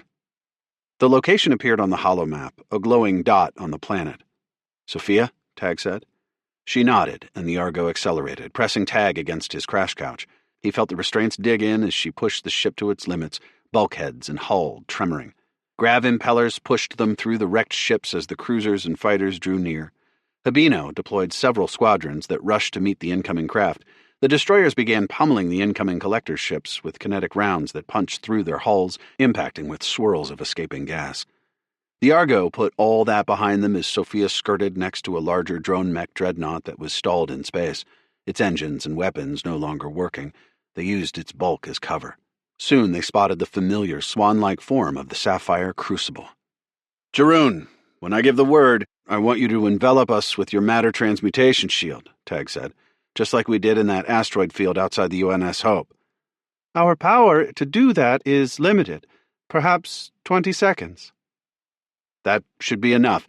I just want to get through the blockade around that planet unimpeded." "We can do that, Commander." The golden planet loomed larger in the view screen, like a sun that had been frozen solid. A fighter tried to strafe the Argo, sending energy rounds glancing into the shields. Corin fired back, and one of the engines on the craft exploded, sending it into a deadly spiral. Other vessels fired at them as they rocketed toward the planet, but the collectors and the crystalline ships seemed far more interested in each other than the stray human and Malari ships zipping between their ranks. The colonization ship grew larger in Tag's view screen. The damage to the giant vessel was more evident now, like a moon that had been cleaved nearly in half by an asteroid. But the view of the colonization ship didn't last long. "Now, Jeroen." "Engaging transmutation shields," Jeroen said. A bubble of shimmering blue stretched from the crucible and over the Argo. They flew headlong into a dreadnought. Instead of crashing in a furious explosion, the ships passed through the dreadnought like ghosts. Tag could almost feel the heat of the dreadnought's interior. Its corridors and the drone mechs stalking the halls within it looked as ephemeral to him as he must have appeared to them. A second later, and they passed through another pair of ships. "We cannot hold the shield much longer," Jeroen said, his voice tremoring slightly, distorted like it was traveling through water. "Release it," Tag said. They entered the atmosphere of the Golden Planet just as the transmutation shield collapsed. "Alpha, see if you can ping the Stalwart's location now," Tag said. "Locating," Alpha said, surveying her terminal. "Stalwart, this is the SRE Argo. Do you read?" Tag tried over the comms. "Brewer," the line crackled. Tag recognized the voice of Bracken. "We need immediate assistance. We are being attacked." "Drone mechs? Humans?" Tag asked. "Something else," Bracken said. A grainy image flashed over the bridge. It first showed Bracken standing next to a few mechanics in their EVA suits. The view swiveled, the image going black and white before focusing on something kicking up a cloud of dust. Then the image cleared. It showed a squad of 4-meter-tall, 2-legged mechanized walkers equipped with heavy lasers. All appeared to be made of the same crystalline-looking material as the ships they had seen on their journey there. The walkers advanced in fits and spurts, disappearing and then reappearing, continuing their sprint toward Bracken. All the while, they launched a volley of rockets and rounds that punched into the landscape in front of the downed Stalwart. Chapter 16. Tag wasn't sure yet what kind of firepower those walkers packed, and he wasn't sure of the exact condition of the Stalwart. The one thing he was sure about was that he needed to get to Bracken's side in a hurry. From space, the planet's surface had looked like a glob of molten gold. Now the view was another story entirely, almost as if the concealment shield had altered their visuals on the planet until they were finally only a few thousand meters above. They scorched through the sky over the pyramidal terraced buildings comprising cities. Most were smoking or littered with craters, forces clashing in the streets. Canyons filled with azure waters and mountainous landscapes flashed beneath them. Giant columns made of that same golden material stabbed up at the sky. Whether they were natural or alien-made, Tag couldn't tell. They passed openings in the planet that looked like the mouths of giant beasts and waterfalls that could enchant a person with their gargantuan beauty, making them forget anything else in life mattered. All of this was being destroyed, ravaged by the battle between the collectors and these people, whoever they were. "Closing in on the Stalwart's position," Alpha reported. "Bull, make ready for possible insertion," Tag said over the channel. "Yes, Commander." Soon the horizon yielded tendrils of smoke rising into the orange-hued sky. The Stalwart was propped sideways behind a long canyon of rock. Fingers of golden stalactites pushed up around it like a prison. Next to the ship were the tiny forms of the mechanics in firing position. They shot round after round into the advancing walkers, but the towering robotic weapons vanished before any significant harm could come to them. Whenever they reappeared again, they unloaded a volley of rounds that fissured the rocky cover around the mechanics. Like lightning, they blinked out of existence, then bloomed into a new position, firing and disappearing, over and over. Already a few of the mechanics were scattered, unmoving around the Stalwart. Tag's heart hammered when he saw another volley of fire turn a mechanic into a fine spray of red mist. "Corin, open fire on those walkers," Tag said. A corkscrew of PDC fire plummeted toward the first walker, followed by 2 beams of pulse fire. The rounds cut into the ground, sending up a shockwave of dust. But a half-second later, the walker appeared nearly a dozen meters from the smoking crater, apparently unscathed. Corin fired again, trying to catch the lead walker in his sights. Once again, he was met with the same result. Nothing but scorched earth. "Every time I get a bead on them, they disappear," Corin said. The current targeting paradigm wasn't going to work. In his mind, Tag could already see the remaining mechanics shredded by the walkers closing in on them. They could do nothing in close range like that, clearly outgunned, outclassed. It would be a full-scale slaughter. Something had to change. "Alpha, reprogram the targeting paradigm. Choose likely trajectories for the walkers and auto-aim toward where they might appear," Tag said. "Yes, Commander." A few tense seconds later, she spoke again. "The targeting algorithm has been altered." "Commence firing, Corin," Tag said. This time, the weapons fired in front of the lead mech, As soon as Corin began firing, the walker vanished. Beams of charged pulse rounds seared the air, followed up by a wild spray of PDC fire. The weapons appeared to be aimed at nothing but rock and dirt, until a fraction of a second passed. The walker reappeared and the weapons sliced into its hull. Fire bloomed from the impacts, and the walker toppled backward, its chest exploding outward in a mushroom cloud of orange and crimson. A second explosion rocked the robotic weapon, and fire curled into the sky. "Again, Corin," Tag said. The second and third walkers went down similarly. The last continued advancing, but altered its trajectory. It became more unpredictable. Corin fired at multiple potential locations at once. One round connected with the mech. It stumbled, and Corin used the manual controls of the PDC to riddle its flank with depleted uranium rounds. Dark holes punched through the mech, leaking clouds of gas and fluids.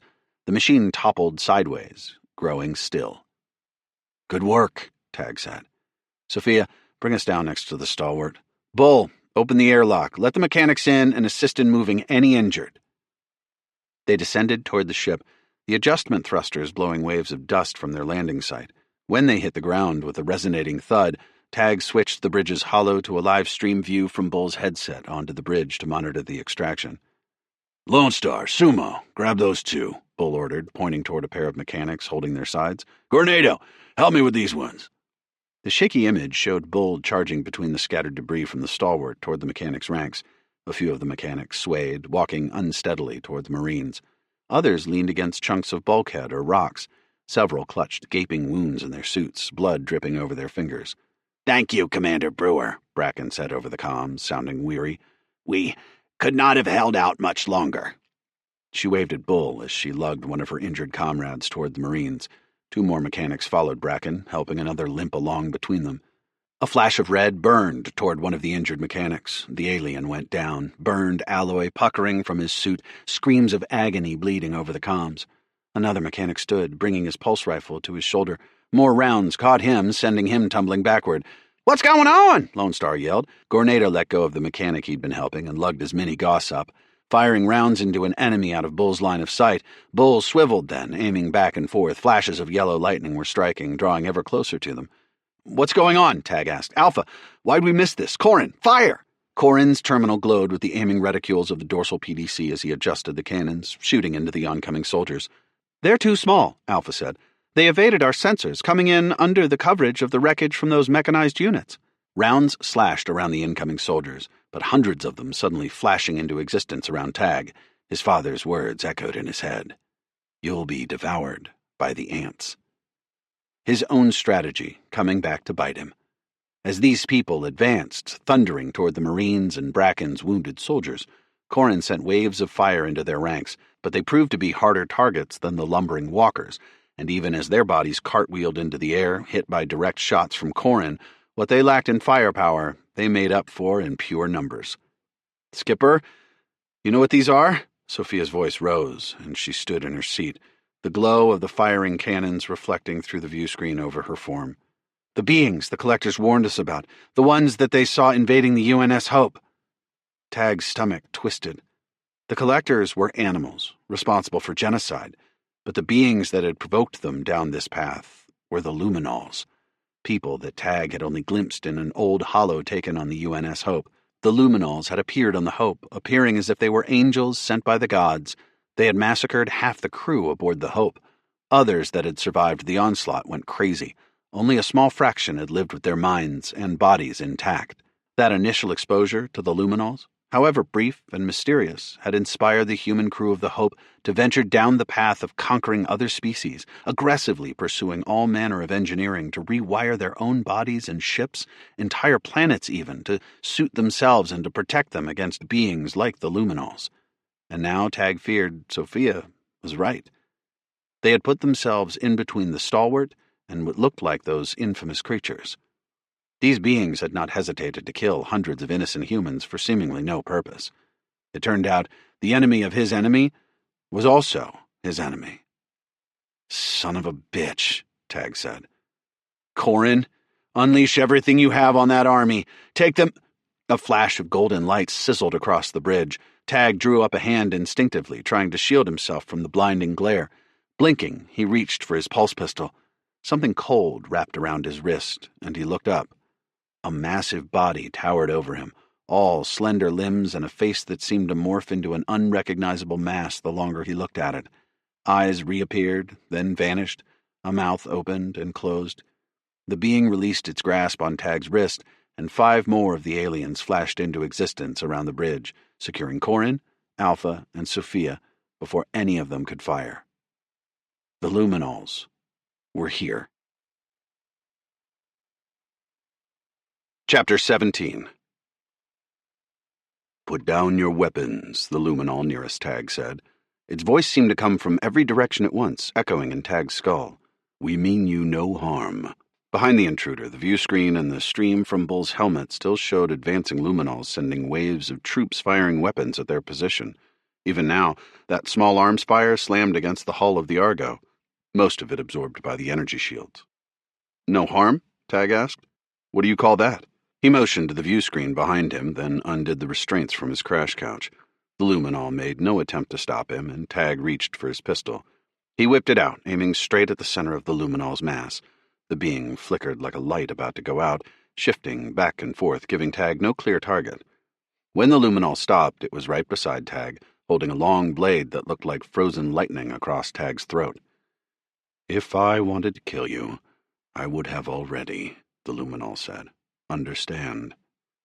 Tag looked at Sophia. The eyes behind her visor were wide, and she shook her head slowly, warning Tag not to provoke this alien any further. "We have entered the Melchiorri vessel as well," the Luminol explained. "We do not want you to continue fighting. We require something greater. But if you resist, we will have to take what we want by force." The boom of explosions still rocked outside, reverberating through the hull of the Argo. Dots on the holomap showing the ship's space sides streaked by each other, the war unfolding as Tag was held hostage in his own bridge. How many lives would be lost in these wasted seconds? He needed some way to escape, but he was at the Luminol's mercy, just like the predecessors to the Collectors had been. "What do you want from us?" Tag asked. The Luminol nodded, and a second later, more of its kind appeared across the battlefield, interspersed within the ranks of the mechanics and the Marines. "What are these things?" Bull asked, voice echoing in the bridge. A Luminol appeared by him, waving a hand over his face shield. Something seemed to immediately change in Bull. He twisted on his heels and faced the oncoming army, no longer concerned with the Luminols that had zoomed into existence around him. Tag braced himself, waiting to watch the Luminols smear their unsuspecting victims across the dirt in trails of blood. Instead, they joined Tag's allies, evidently exchanging a few words, then immediately firing into the ranks of the oncoming army. "We have installed tracking software in your Marine suits so they can differentiate between our forces and the enemy," the Luminol in the bridge said. Then it turned toward Corin. "We are, like you, susceptible to the nanites." Its ethereal voice almost seemed to quake. "We've lost so many. We cannot lose any more, and we suspect you understand this desperation. You all responded to the SOS. "That wasn't exactly what we came here for," Tag said, "but yes, once we decoded your signal, we received your SOS. Good. Your willingness to help is all we need." A Luminol vessel appeared above the enemy army. It unleashed a scattershot of bombs that drove into the ground with huge spurts of golden soil. A spiderweb of electricity emanated from each of those bombs, visible in a wave of bright sparks. All the attacking drone Luminols caught in those blasts froze in place, bodies going rigid. Other Luminols flashed into existence on the ground, scooping the paralyzed ones up into their arms before disappearing again. "We have been trying to save as many of our own as possible," the Luminol said. "We have tried to find a cure, but we're afraid our time has run out. These post-humans have made that difficult." "It's going to get more difficult if you don't explain what in the three hells is going on," Tag said. "This planet isn't going to last the day if something doesn't change. Even if you win this battle, the Collectors will be back, and I guarantee you won't survive that." Tag pointed up to the sky. "We've still got people out there fighting against them, and I don't want them to risk their lives any longer than necessary. So what do you need from us?" "What do we need from you?" The luminol's eyes and mouth appeared again.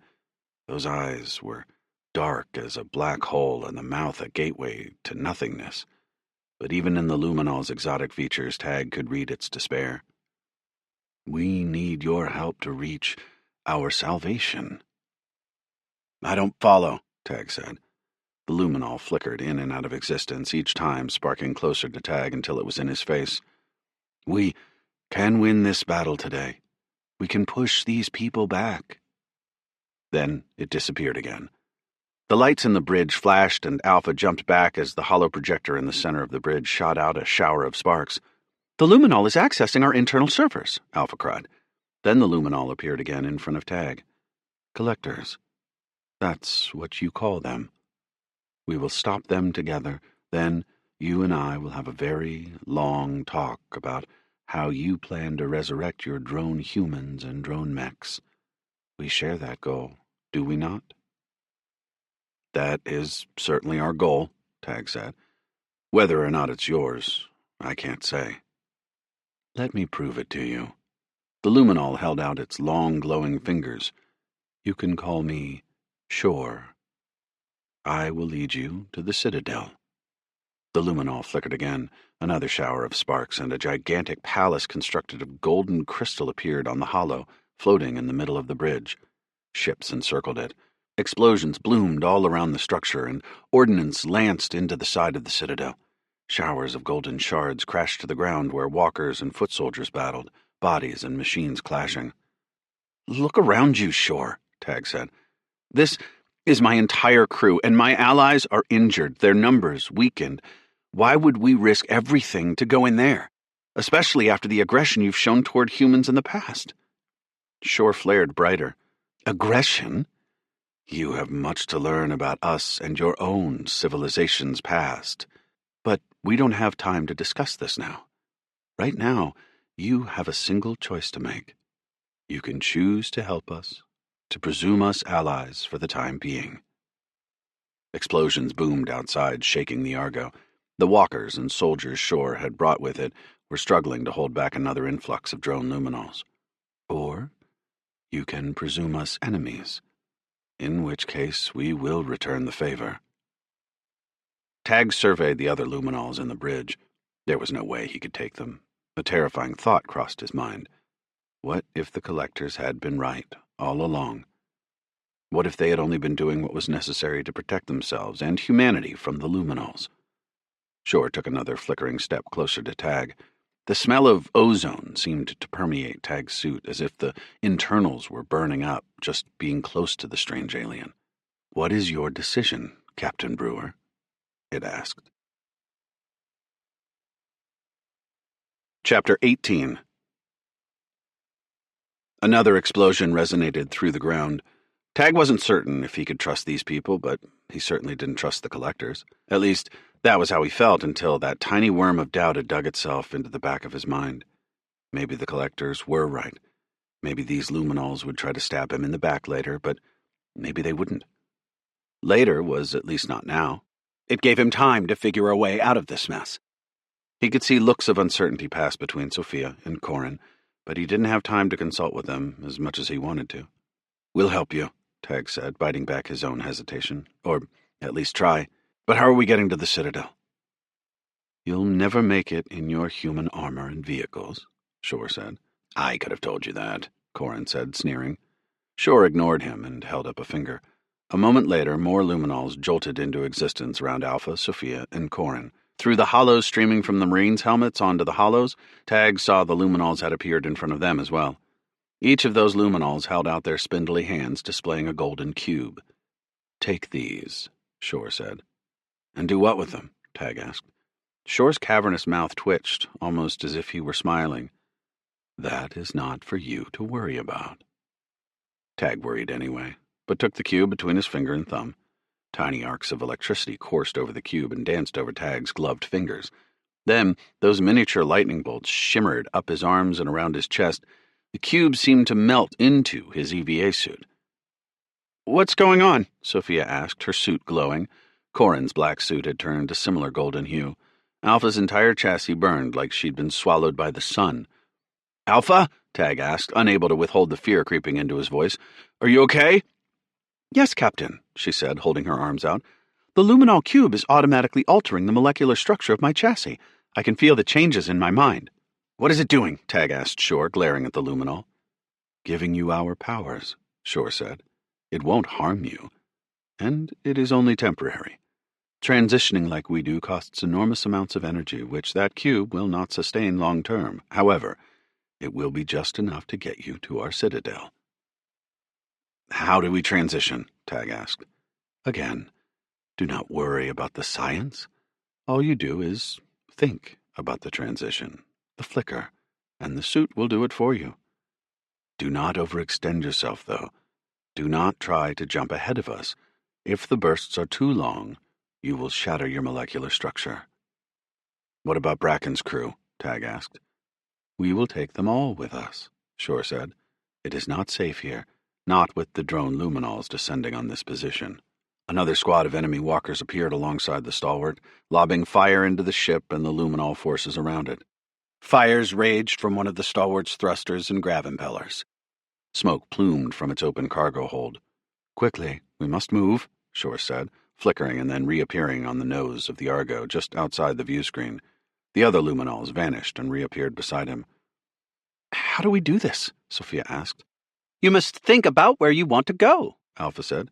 "like you are jumping, except—" She disappeared, and Tag's heart hammered for a second. "Alpha!" The synth biodroid appeared again, outside, with the luminols. "This tech is even worse than a human's," Corin said. "Unpredictable and dangerous." Then he too vanished and burst back into existence outside the view screen. Corin stumbled when he reappeared and fell forward. Alpha lifted him to his feet. Sophia made the jump next. Tag's thoughts whirled. Across the landscape, more of the luminol forces clashed.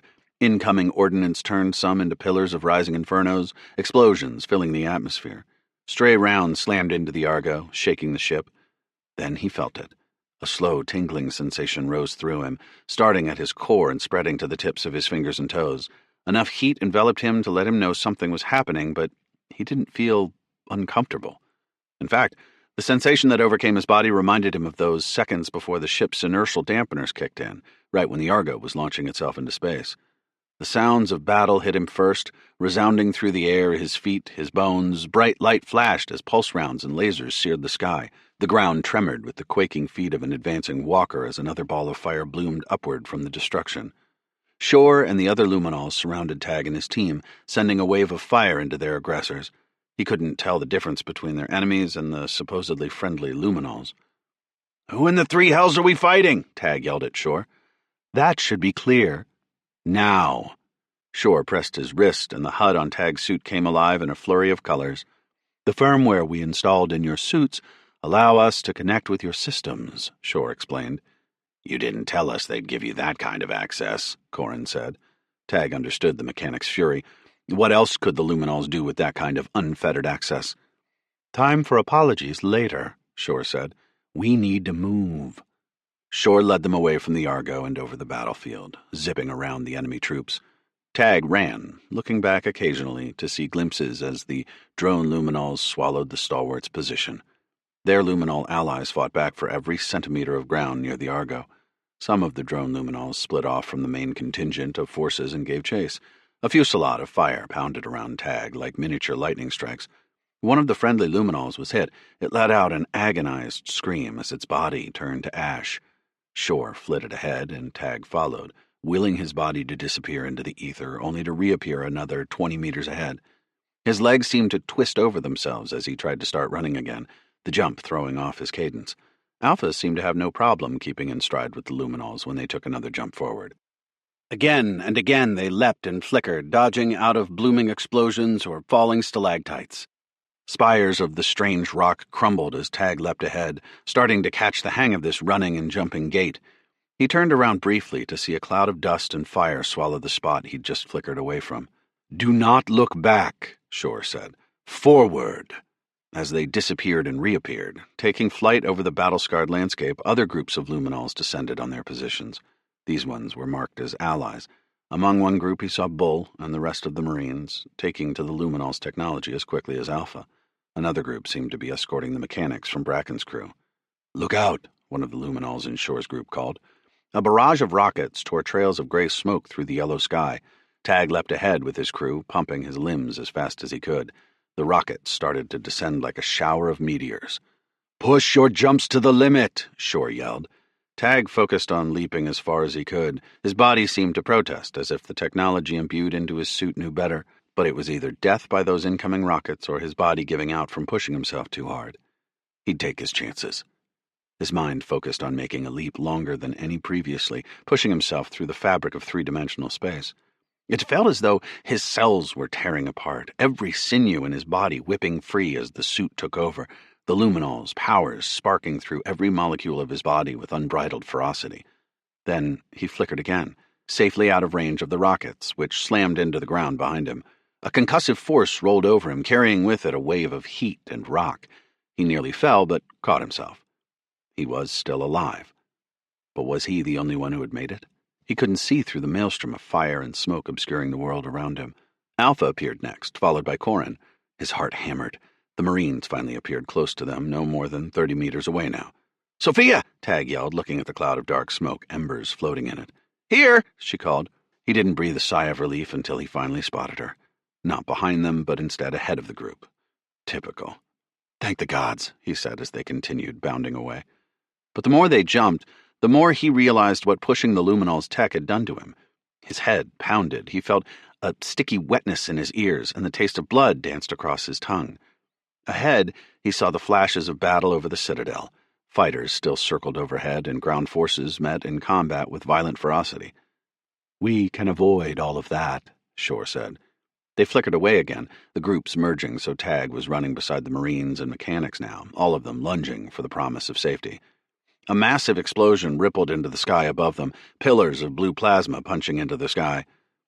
"The stalwart is gone," Bracken said as she ran alongside him, no hint of emotion in her voice.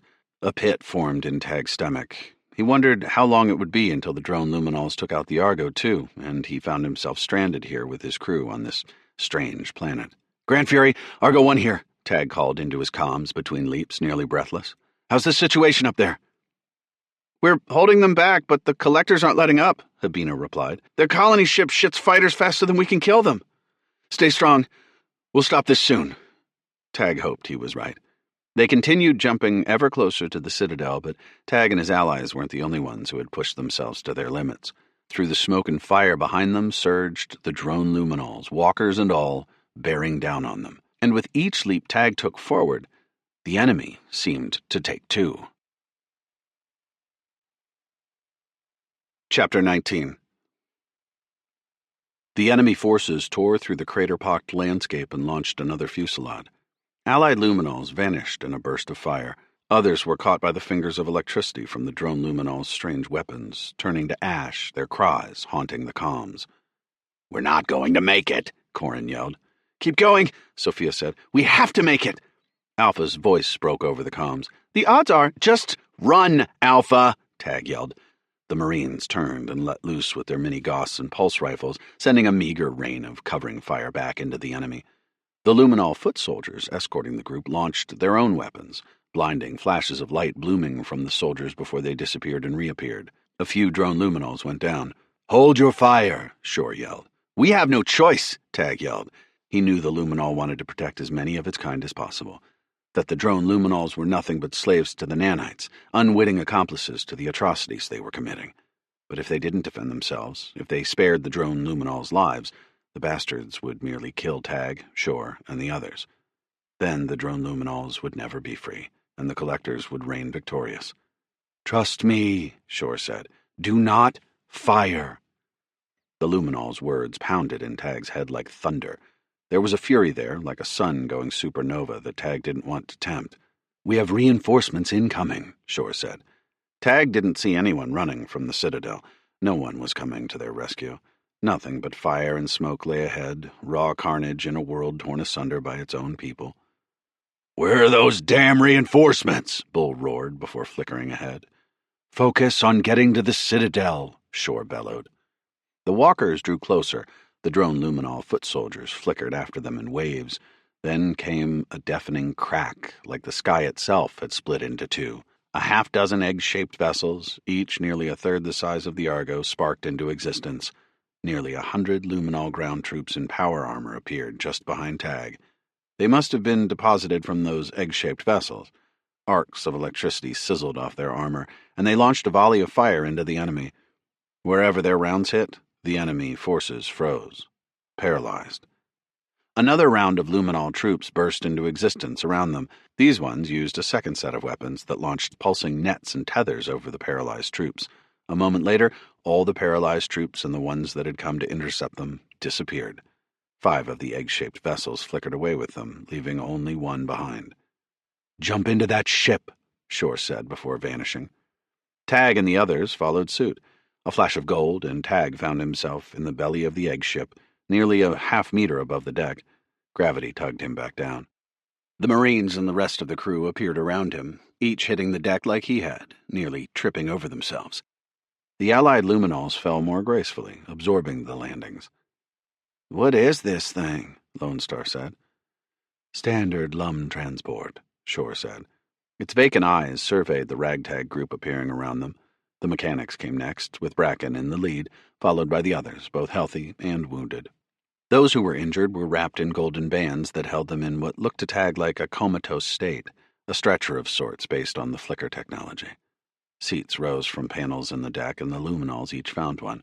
Tag followed their lead, backing into a seat. 2 white arms unraveled from the chair and wrapped over his shoulders and chest. Bull had his arms folded, standing in the middle of the deck. "You will want to take a seat," Shore said. "Otherwise, you won't like what happens when we jump." "You're going to imprison us? I'm not going to take this sitting down," Bull said. "You have chosen your own fate," Shore said. "Jump." The whole ship came apart in a rolling flash of light, like Tag was watching a curtain go up in flames. Then a blink later it materialized in a new location. The clear bulkheads along the side allowed him to see they were somewhere halfway between their last position and the Citadel. Bull reappeared and was thrown against a bulkhead, his body smacking heavily against the alloy. He crashed to the deck. "Maybe you will have a seat now," Shore said. "Screw you," Bull said, but he climbed into a chair anyway. They jumped again. The reprieve allowed Tag enough time to recover his breath, his heart settling into a normal rhythm. The pounding in his head never went away, and blood trickled out of his nose. Those must have been the side effects of straining themselves using this luminol flickering tech. "Why didn't you just pick us up in these ships in the first place?" Sumo said after they jumped again. "We would have if they'd been available," Shore explained. "I'm afraid the few transports you saw are all we have left. Just enough to reinforce your Argo and take all of you back to the Citadel. Then the vessels will join the battle again." Another jump. "Most of these transports were destroyed by the drone luminols," Shore continued. Jump. "Why not just use them to jump into the colonization ship and finish them off?" Tag asked. "You don't think we tried?" Shore asked. "You saw what the collectors can do. They have weapons capable of creating a null barrier that eliminates this matter translation technology. It freezes us, just like we've done to the drone luminols." Jump. "If they've got that technology, why not use it on this whole damn planet?" Gornado asked. Then his eyes widened. "Shit. Is that what they're going to do?" "No, of course not," Shore said. "The null barrier, just like these jumps, takes tremendous amounts of energy. Creating a barrier that large would not be possible." They jumped one more time, finding themselves in a dark cavern. The glow from the interior of the ship bled out of the clear partitions in the bulkhead, giving the space around them a slightly orange glow. "We are under the Citadel," Shore said.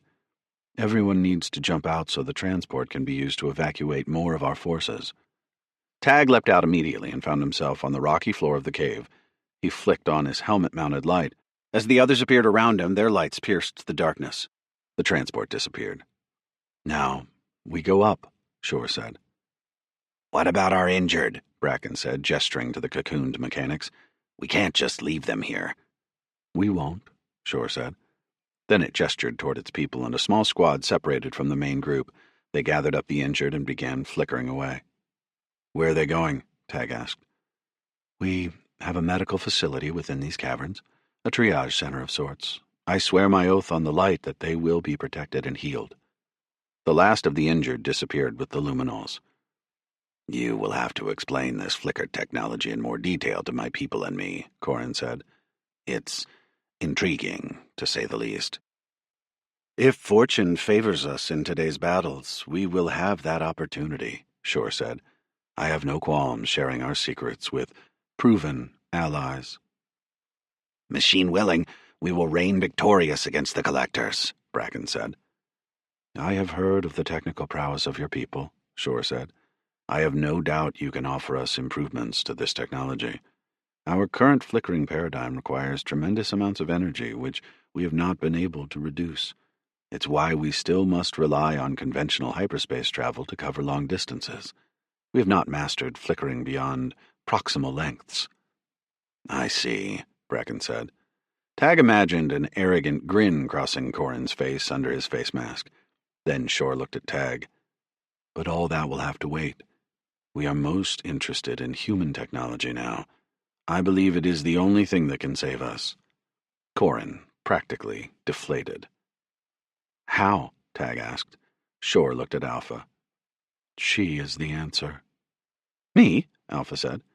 "I have struggled against the Collectors as much as anyone. I am not holding any answers back." A strange harumph escaped Shore's mouth. Maybe a laugh. Tag couldn't quite be sure. "Synthetic biological intelligence. Dr. Brewer, we discovered rumors of what you had created from communications we intercepted from the Collectors.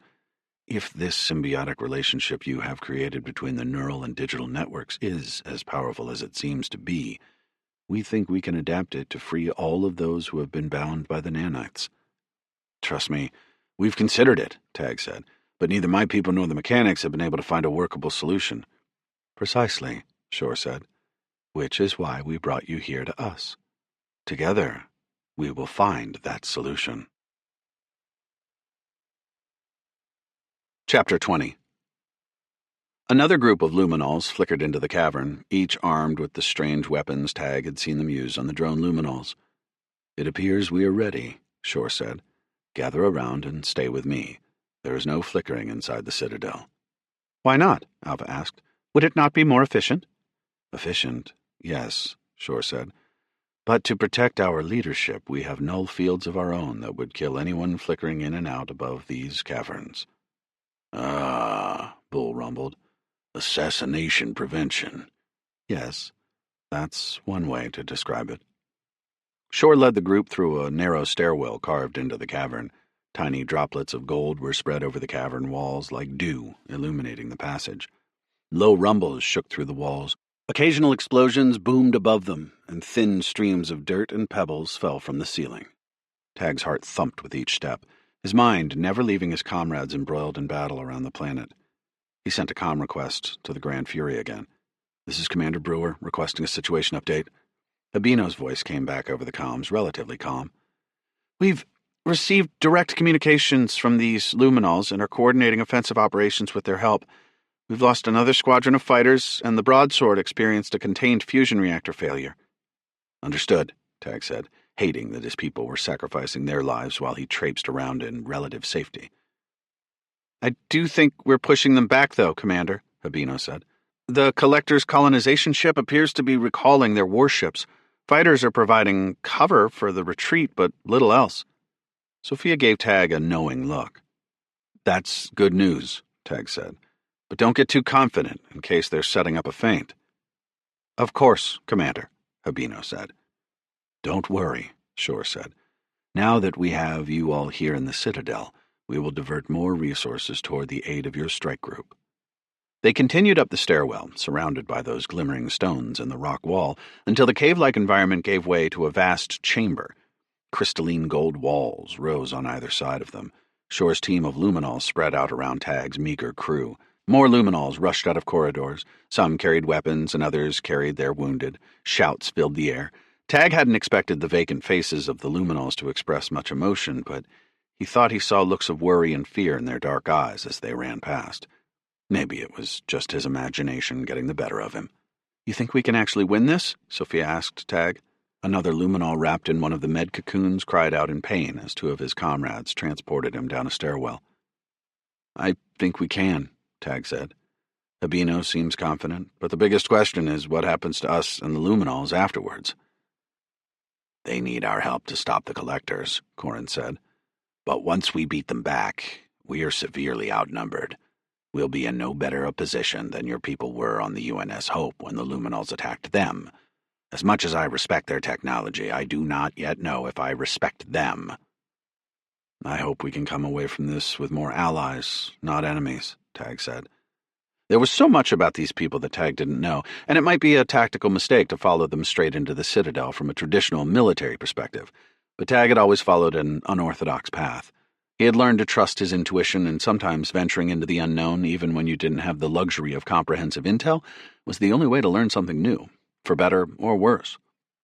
Alpha, Tag began in a lowered voice. Whatever happens next, continue to transmit every bit of intel you can to Captain Habino. I want the strike group to know everything we learned down here.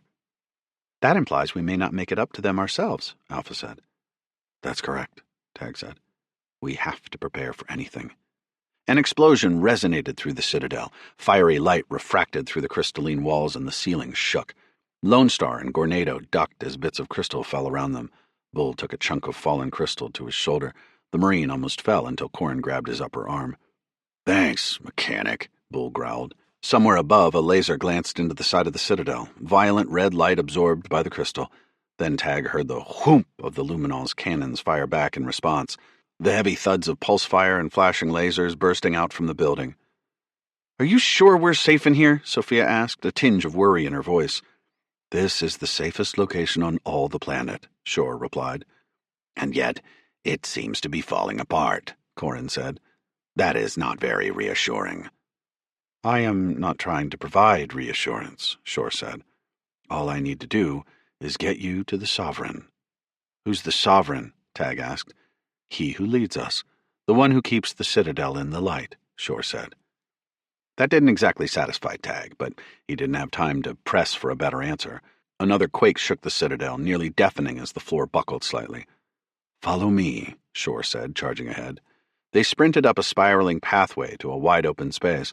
Tag nearly gasped at what he saw. It wasn't the alien environment that inspired the shock, but rather the devastation amid the opulence. Strange, glowing orbs hung from the ceiling, filling the massive room with light, each appearing like a miniature sun.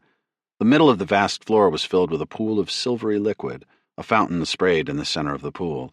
Plants grew along the walls, slowly changing colors. They pulsed and recoiled each time another blast sounded outside. All around, the bodies of Luminols lay sprawled, their limbs broken and twisted, golden liquid spreading around them. Black singe marks marred the walls and tendrils of plants smoldered. Several bodies lay inside the fountain, floating in the silver. We're almost there, Shore said. 2 huge doors lay open past the fountain. Shore's people spread out around it, stopping just before they passed the threshold. Shore kept going, beckoning to Tag and the others. Inside, they were greeted with more Luminols transporting the injured. Shouts and cries filled the air. It was a scene of brutal chaos that contrasted sharply with the elegance of the statues and pillars adorning the place. It looked less to Tag like a military stronghold and more like an elegant art museum. This is really the safest place on this damn planet? Lone Star asked. It is now, Shore said. We beat the drone Luminols who tried to overthrow us. Now, before it's too late, I need you to meet the Sovereign. In the midst of all the Luminol foot soldiers, a larger alien sat on a throne at the far end of the room. Its eyes weren't cave-like holes like the other Luminols. Instead, they were white orbs. Golden liquid trickled out of them and from the corners of his mouth.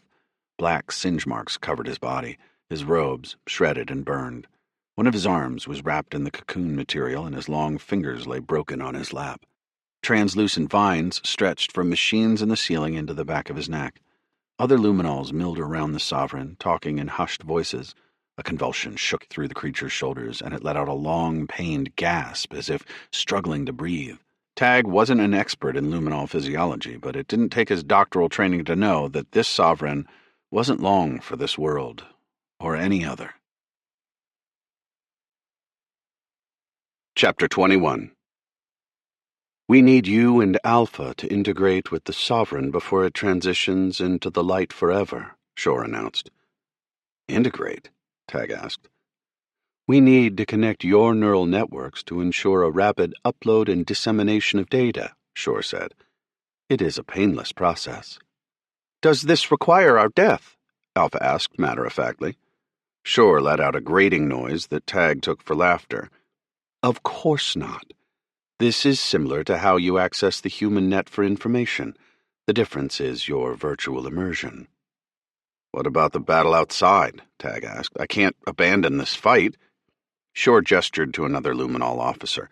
It strode to a terminal at the center of the room. Its fingers seemed to stretch into beams of light, coursing over the buttons on the terminal until the entire chamber was bathed in an enormous hollow image of the battle raging outside. Luminol fighters marked as friendlies intercepted the drone luminol forces flooding toward the citadel. Tag saw no other signs of collector forces. He assumed most must have retreated by now. We are on the verge of victory, Shore said. With a wave of its fingers, the entire hollow shifted to show a schematic view of the battle in space. Your forces have decidedly shifted the battle in space, too. We have sabotaged some of the collector's ships that were not protected by null shields, quickly eliminating them. Tag nearly shivered when Shore told him that.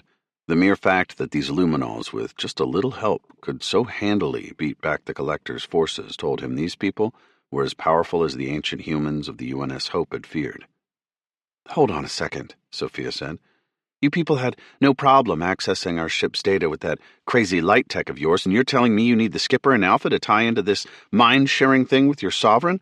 Why can't you just download whatever the three hells you need? Yeah, this smells like a whole lot of horse shit to me, Lone Star said, bringing her rifle up ever so slightly. Shore held up a hand as if to stay their aggression. Accessing your network is easy, but taking data— Stealing it, Bull growled. Shore's voice remained calm. The process is a one-way data transfer. We need your minds in conversation to understand the synthetic intelligence you've created. With a better understanding of its power, we can alter the minds and consciousnesses of those who have been enslaved by nanites. But this needs to be a back-and-forth conversation, an exchange of ideas, not just a one-way transfer.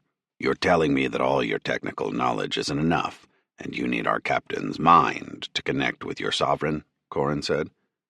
This is highly suspect.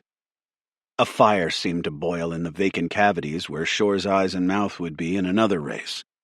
Mechanic, you have spent far too long bowing down to the glory of the machines to understand the power of biology. That was your race's downfall, something the humans have not yet fallen victim to. Shore flared, its body burning nearly white. The technical feats we have accomplished aren't just because of our study of physics and chemistry, the predictable sciences, but also of the unpredictability of biology, the very essence of life, which is more than a set of mathematical equations. Consciousness cannot be so easily distilled into even the most complex of artificial intelligences, try as we might, because no equations rule rationality and irrationality, choice and emotion. Corin stood his ground, but Shore seemed to loom above him. Shore, Tag said, stop scolding him, and let's do this. But I want some reassurance that we aren't hostages. What's going on with the Argo? Shore relayed the request to the officer manning the terminal, and once again the scenery projected by the hollow morphed into another view of the planet. Golden pillars and bodies surrounded the broken remains of the smoldering stalwart. Nearby lay the Argo. Singe marks covered parts of the ship's hull, but even from a cursory glance, Tag guessed the damage was mostly superficial, nothing the repair bots couldn't handle given a little time. The luminol troops that were still stationed around the ship fired at a few entrenched drone luminols, but the battle appeared to largely be over. Tag looked at the luminol leader. Let Bracken and those of hers who can fight go. Give them the Argo so they can rejoin our strike group above the planet. Bracken nodded, standing straighter among the remnants of her crew. This sounds like a logical plan to me. We cannot waste time, Shore said. You will have us running your people back and forth from your ship all day. If I have what you need, then you have no choice but to wait, Tag said. Before, in the bridge of the Argo, the luminols had held all the leverage, but now that he knew what they wanted, he had the negotiating power. You said it yourself. The collectors are being beaten. But the sovereign is dying, Shore said, no longer burning as brilliantly. And the collectors may return at any moment with more forces. That is a risk we'll have to take, Tag said. If you're going to ask my crew and me to risk everything to help your people, then I expect you must have some tolerance for risk as well." Shore looked up at the Sovereign. The hulking creature's eyes didn't rotate, and its mouth didn't move. Tag wondered if the being was even conscious. The Sovereign made no apparent answer, but Shore sighed. "Fine. Captain Tan, prepare a transport for Captain Bracken and her crew. Summon the medics to bring along her injured. Return them to the Argo immediately." One of the Luminols saluted Shore, then gestured at a group of soldiers. It took off out of the chamber with Bracken and her crew. Now it was just Tag, Sophia, Corin, Alpha, and the Marines, surrounded by the Luminols. "How long does the integration take?" Tag asked. "And what will happen to us?" "The integration is relatively simple. We use a magnetic resonance-based scanning apparatus, not so different from your own human technologies, to interpret your neural activity. Signals are returned to your brain via the same apparatus. This will require your complete focus on the virtual world you create with the Sovereign." "Complete focus?" Tag asked. "I'm guessing that means we will be unaware of what's going on in the physical world." "That is accurate," Shore said. "Rest assured that all time is relative in the subconscious state. What you perceive as an hour or more may be only minutes or seconds in this world. You will accomplish much in a short amount of time relative to this physical reality. It is our hope that you can impart as much of your knowledge and problem-solving strategies to the Sovereign as possible." Tag looked at the Sovereign. The alien seemed to be growing paler and weaker. "If the Sovereign dies, what good are any of our efforts?" "The Sovereign you see before you is only a physical being. Like light itself, it is both matter and non-matter simultaneously. When its physical body departs, it will be replaced." "Then perhaps it would be more beneficial for us to wait for this new body," Alpha said. "The selection process may take weeks," Shore said. "We can only perform the integration while the Sovereign is still alive, but when the body is gone, the nodal network left behind by the Sovereign will still process the information it perceives from your conversations." Tag tried to wrap his mind around the implications of the technologies Shore was describing. Sometimes the new worlds he discovered seemed as much run by magic as they did by technology. Someday humans would grasp these advanced concepts, delving into the science behind them until they'd beaten all the understanding they could from these seemingly divine technical miracles. But today wasn't a day for lengthy studies. Tag glanced at the holo. The transport vessel with Bracken's crew was leaving the Citadel now. "Fine," Tag said. "Set up this apparatus, but I am not integrating until Bracken is at the Argo." "Very well," Shore said, signaling to a few of the Luminols near the Sovereign. The strange beings started gathering equipment scattered throughout the room to form coffin-like contraptions. Corin leaned closer to Tag. "I don't like this, Commander. I don't like any of this." "For once, I'm on the metalhead's side," Sophia said. "I understand your reservations," Tag said, "but we started this mission to save everyone enslaved by the Collector's nanites. I know this is a long shot, but it's what we came to do." "These are the same Luminols that attacked the UNS Hope and slaughtered all those people," Sophia said. "Even if the Collectors are bad, how do we know the Luminols aren't worse?" Shore strode toward them, miniature bolts of lightning flashing in its eyes. "You suspect us of being worse than the Collectors. What is your evidence for this?" Sophia explained then what they had seen, the horrors of the UNS Hope's footage that the Collector, Ezekiel, had shown them. "Was that video a complete fabrication? Did you or did you not kill those people?" Sophia asked. Shore looked at the progress on the apparatus, seeming to lose itself in thought for a moment, then it turned back to them. "No. We attacked that ship. We killed those humans. Everything you saw was completely true." Chapter 22.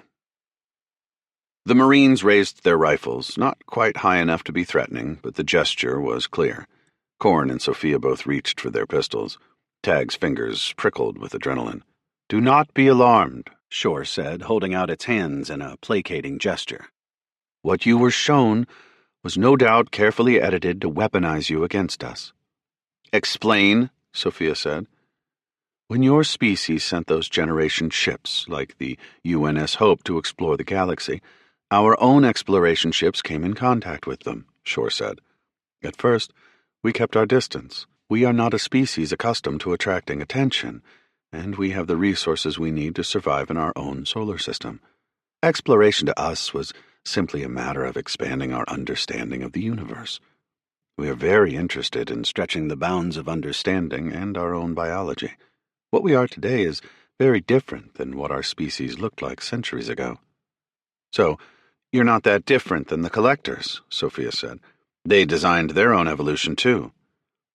Every species designs their own evolution, whether consciously or not, Shore said. Some drive their own advances by altering their genetic code. Others adapt slowly over time as their support technology, like medicine and transportation, changes who lives and dies. To think that you humans, even those who despise the collectors, are not also designing your own evolution would be naive.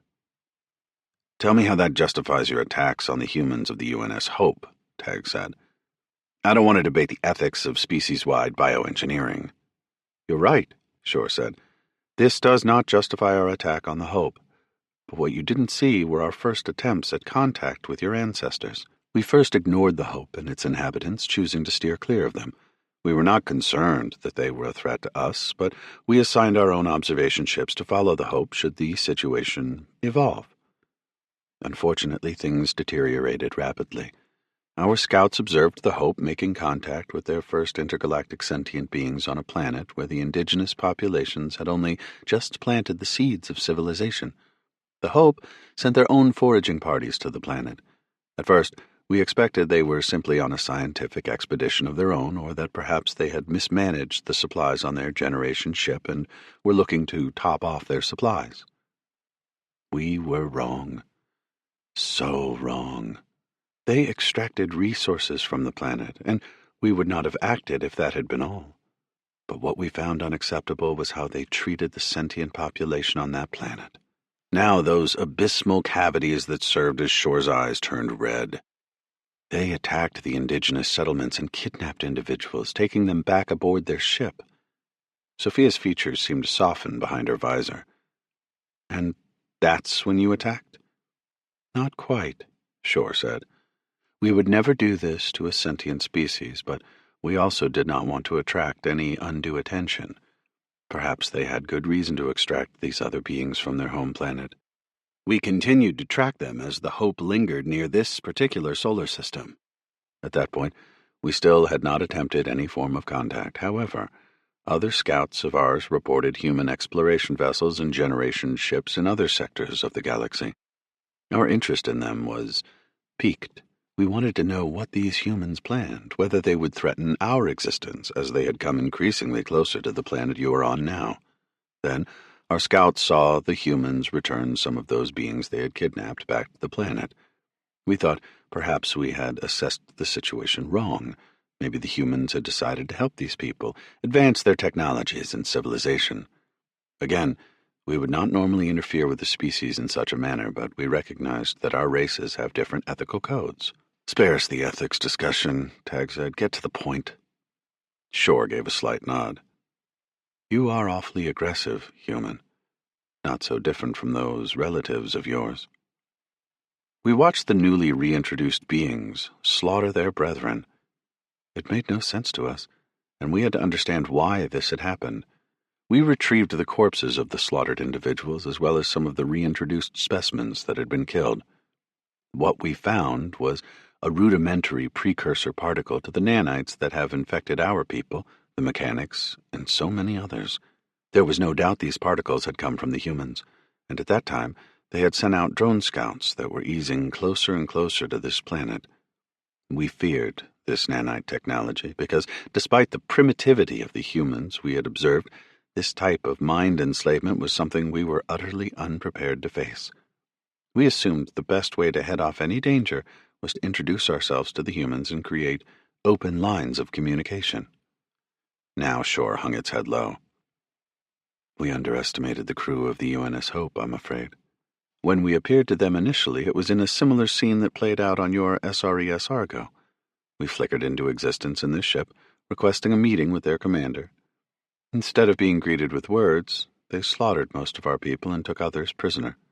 Some of the prisoners were released back to us, seemingly normal and healthy. We welcomed them into the observation ship following the Hope. Unfortunately, they betrayed us. We quickly subdued them only to discover that they had been infected with the nanites. We feared the humans had radical plans to unleash this scourge on us. Shore took another break, its fingers clasping together. We tried, once again, to open diplomatic lines by sending another envoy in a weaponless shuttle. Our initial hails over all the human channels were ignored, and then the shuttle was destroyed. I regret to say that we stubbornly tried communicating a third time, this time with a ship that had shields to block the humans' attacks. Even still, they fired on us. The observation ship was forced to retreat, unable to withstand the formidable firepower of these humans. We took that as a sign that soft diplomacy would not convince these humans to stand down. There was much debate among our own people about what we would do. The trajectory of some human scouting drones suggested they would eventually discover our planet. If we destroyed those drones, we assumed that would only increase the humans' interest in our solar system. And by the time our own warships reached the human generation ship, the Hope would have likely made it far enough to get out of our grasp. The observation vessel assigned to the Hope had been mortally wounded by the attack and would be unable to follow the Hope as it began its journey out of that solar system. We would have no idea when they might return to our system or with what kind of forces. We had only one choice to prevent the inevitable discovery of our race. We had to convince the humans we were not to be provoked, that our powers were far greater than theirs. This incident, I'm afraid, resulted in the hollow footage you described. Sophia cursed softly, shaking her head. She was no doubt thinking along the same lines as Tag. The Luminols had jump-started the paranoia of the collectors, but the humans aboard the Hope had already been a threat. The situation was not as simple as it seemed, and Tag had the feeling it would only get more complicated from here. The observation ship sent its few remaining warriors flickering into the Hope. They killed the human Marines and did their best to disrupt the crew's scientific operations. That meant releasing the very nanites the humans were working on, which we believe may have contributed to some of the madness the crew experienced. But after that, the Hope disappeared from the solar system. By the time we recovered our observation ship, there was no sign of the generation ship in that solar system. We had lost sight of the humans, but we had not forgotten them. We had to prepare our defenses here, bolstering our military, a military that was scarcely existent prior to this event, in hopes we would beat back our attackers should the humans eventually discover us. And setting the collectors on the path they currently follow, Tag said. I must admit that we did not fully anticipate the result of those actions. We did not think our attack would cause these humans to become the collectors they are today. We thought this was the way of all humans. And that's why, when you responded to our SOS not long after we had heard that there were actually humans fighting the collectors instead of allying with them, we thought there may be hope yet for us, for you, for all those who have been enslaved by the collectors. Tag mulled over everything the Luminol had said. Nothing seemed to contradict what he understood about the collectors, but if the collectors had successfully manipulated Tag's perception of the Luminols, it stood to reason the Luminols could just as successfully manipulate him now. He had to decide who was toying with his mind. Likely, they both were, but he still had to choose a side. I want to believe, Tag said. I want to believe you will be our allies and that together we'll defeat the collectors, free our peoples, but all you've given me is a story. I'm a scientist. My economy is one of data and intelligence, not allegories. I need more than a story. I need proof. Shore gestured to the hollow displaying the Argo at the center of the chamber. Bracken's crew, at least according to the markers on the map, had arrived there. Ask your people if we have not complied with our end of this bargain, Shore said. Bracken, Tag here. Are you at the Argo? We are, Bracken said. It's taken me a moment to get used to the rudimentary human controls of this vessel, but if Corin can do it, I believe I can too. The ship took some heavy damage, but we can get it ready for flight. Do it, Tag said. And if the Luminols betray us, leave. Head directly back to the Montenegro and warn them of everything you witnessed today. My word is as good as the machines we command, Bracken said. Is that good enough for you, Commander Brewer? Shore said. The Sovereign's light is fading over our horizon. soon to pass into a night of darkness. Even if you do successfully integrate, the integrity of that connection may be compromised. Time is, as you might say, not on our side. But the question is, will you be? Tag clenched his jaw as the two luminols that had been working on the apparatuses stepped back from their work, revealing the repaired coffin-like machines next to him and Alpha. Yes, I'm ready. But in truth, he could never have prepared for what came next. Chapter 23. The luminols escorted Tag and Alpha toward the contraptions. The outsides were an opaque black. Inside, the walls glowed, letting off a soft warmth Tag could feel even in his EVA suit. For this to work, you will need to remove your outer clothing, Shore said. The environment here will support your biological systems. He is correct, Alpha said. The atmospheric pressure and composition of the air are suitable for the human body. Tag could tell as much from his EVA suit sensors, but human sensors couldn't detect every foreign toxin, contaminant, or, God forbid, nanite in the air. Only one way to find out, he thought. He took a deep breath, then removed his helmet. Nothing burned or froze. Nothing set his nerves jolting with electricity. He took his first breath. The air tasted like ozone, likely from the skirmish before their arrival. He stripped out of his suit, and once he and Alpha were ready, the luminols attending them lowered them into the integration apparatus. Another explosion burst above them, visible through the slightly translucent walls. The remains of a ship rained down over the chamber roof. Turrets erupted in response to an enemy fighter drawing too close. For an enemy that was on the retreat, the Collectors and their enslaved drone luminols were still putting up quite a fight. Tag didn't want to do this, but he lay back inside the coffin-like structure. The luminols closed the door. Tag waited a few seconds, cold anticipation filling him, making his nerves jitter.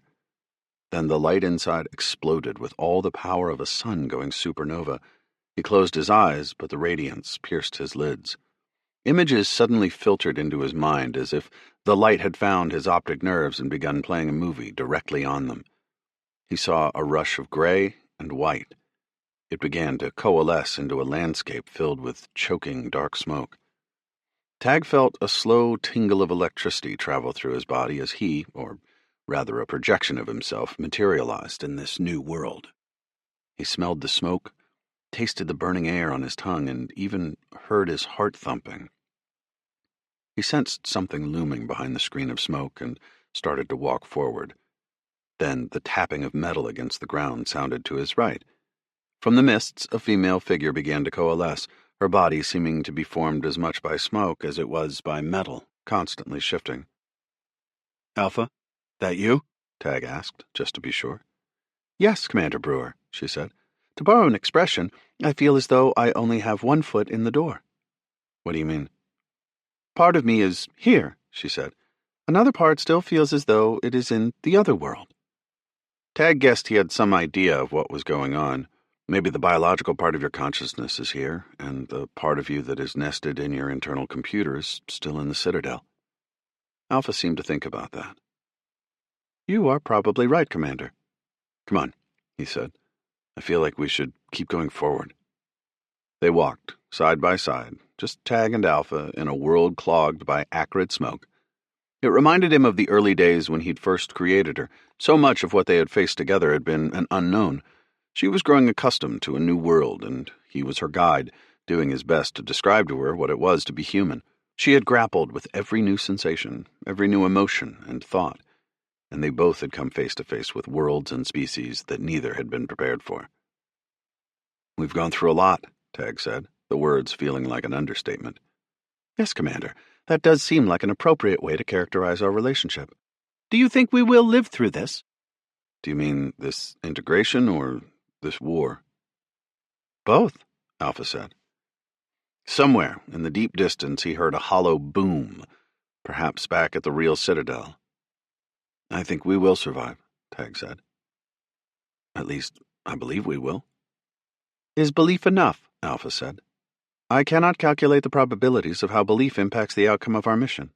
"Because you are incapable of connecting with the machine intelligence part of your conscious?" Tag asked.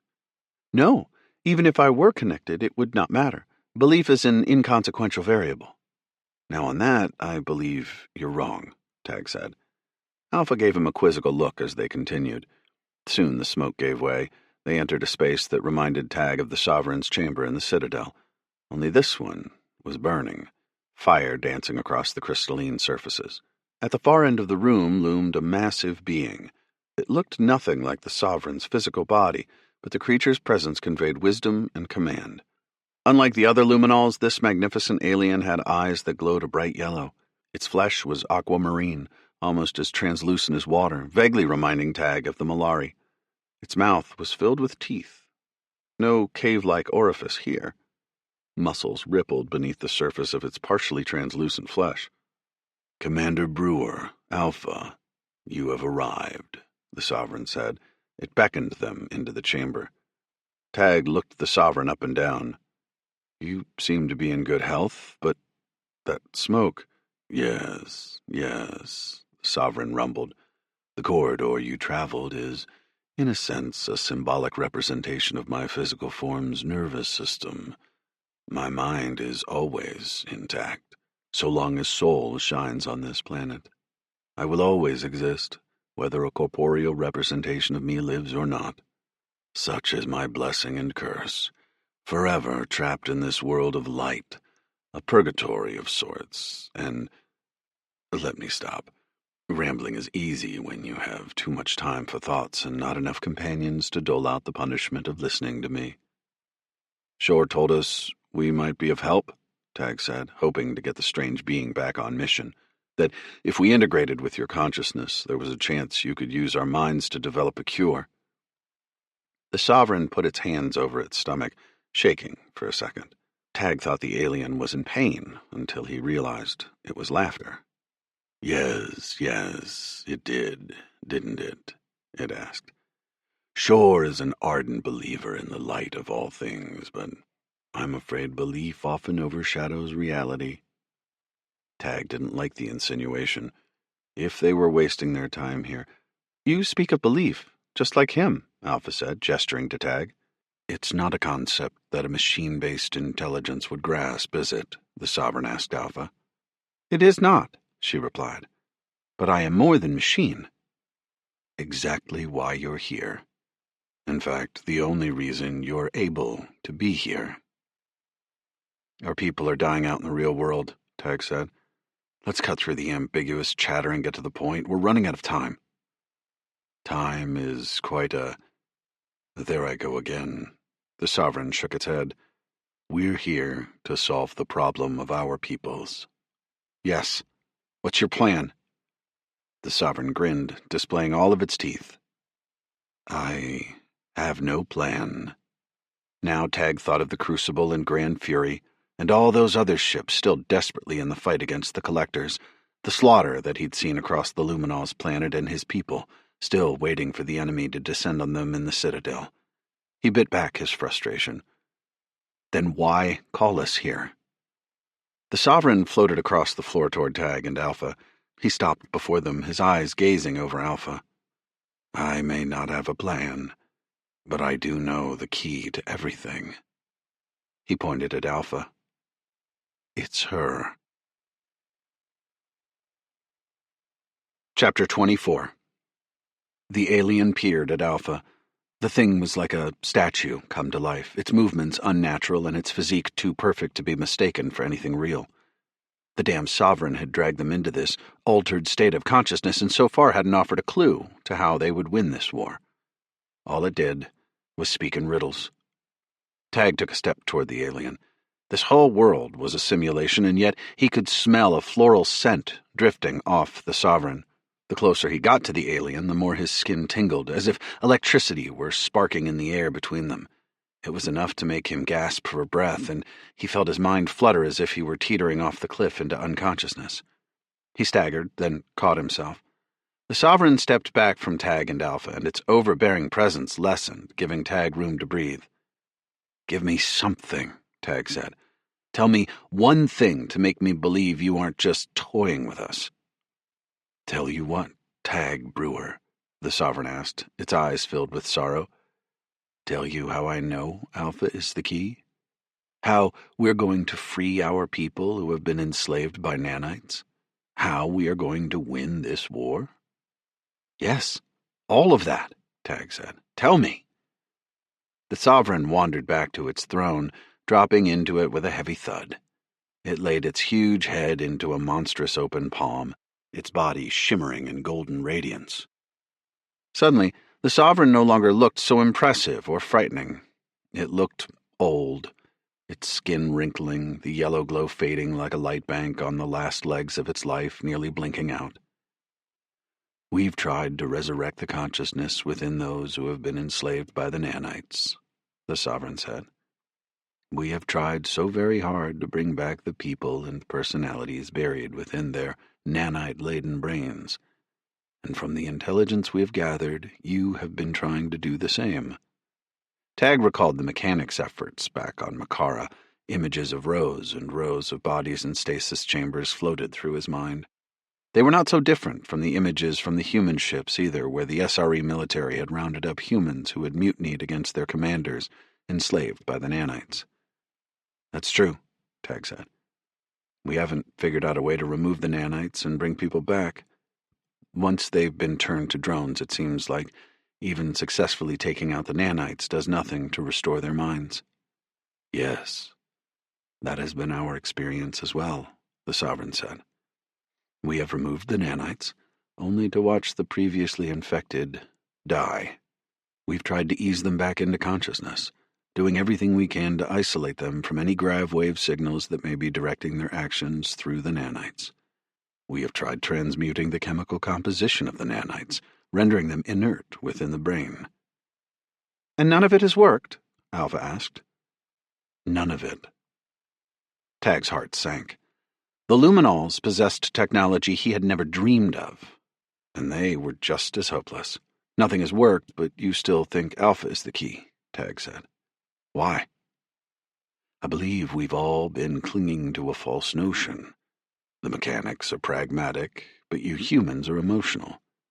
Don't tell sure, but I believe many of my people cling too strongly to our religions. And yet, all of us, no matter how differently we approach this issue, have been trying to do the same thing. Alpha stared up at the big alien expectantly, her eye screens glowing with an expression that Tag had always thought of as inquisitive. Perhaps he was anthropomorphizing her a bit too much in her android chassis, but he couldn't help remembering the first time he'd brought her to life, how she damn near killed him because her personality hadn't quite formed yet. Just like watching a child grow, developing into their own person, so too had Alpha grown. And that, to Tag, was the undeniable nature of the human condition. Every human being valued their independence, their thoughts and personality, a mess of chemical and electric signals zipping around beneath their skulls, making each person a unique individual. While some species, like the Dreg, functioned more like a collective intelligence in which no individual being mattered more than the whole, humans, mechanics, Malari luminals, and so many others placed extraordinary value on individual lives. Granted, their civilizations were not always perfect. Many had their faults. But at the end of the day, they had built their societies on the recognition that individuals living within their civilizations deserved certain rights, certain privileges, and among those rights was the freedom to think, to have feelings and ideas unique to each person.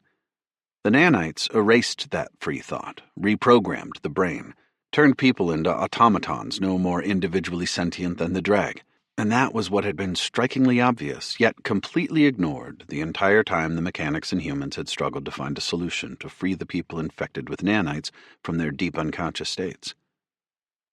We'll never wake them, will we? Tag asked. They're completely erased. Their personalities were obliterated by the nanites, even if their physiology remains intact. The Sovereign frowned. I'm afraid so. The delicate balance of chemicals and connections within our brains, whether luminal or mechanic or human, are destroyed by the nanites. Then those people are like walking corpses? Tag asked. The Sovereign shook its head. Almost. But the nanites don't just erase the memories or the personality of those enslaved. What do you mean? Tag asked. I have very little physical evidence to back this up because it is simply not something we've had time to test, but I believe that the nanites are more than just the one-way antenna that you think they are. With the Sovereign leading him on, the pieces of the mysterious Luminal's theory started to come together. Of course, Tag said. The collectors have studied so many species, not just because they were interested in their physical attributes, but also the way their minds worked. To successfully use the nanites, they needed to understand how to properly reprogram drones' minds. Yes, the Sovereign said. But those who have been enslaved act like a normal member of their species. That means the drone minds retain more than just physical function. They hold on to enough self-volition to blend in. The Sovereign seemed to grow briefly brighter. You are understanding it.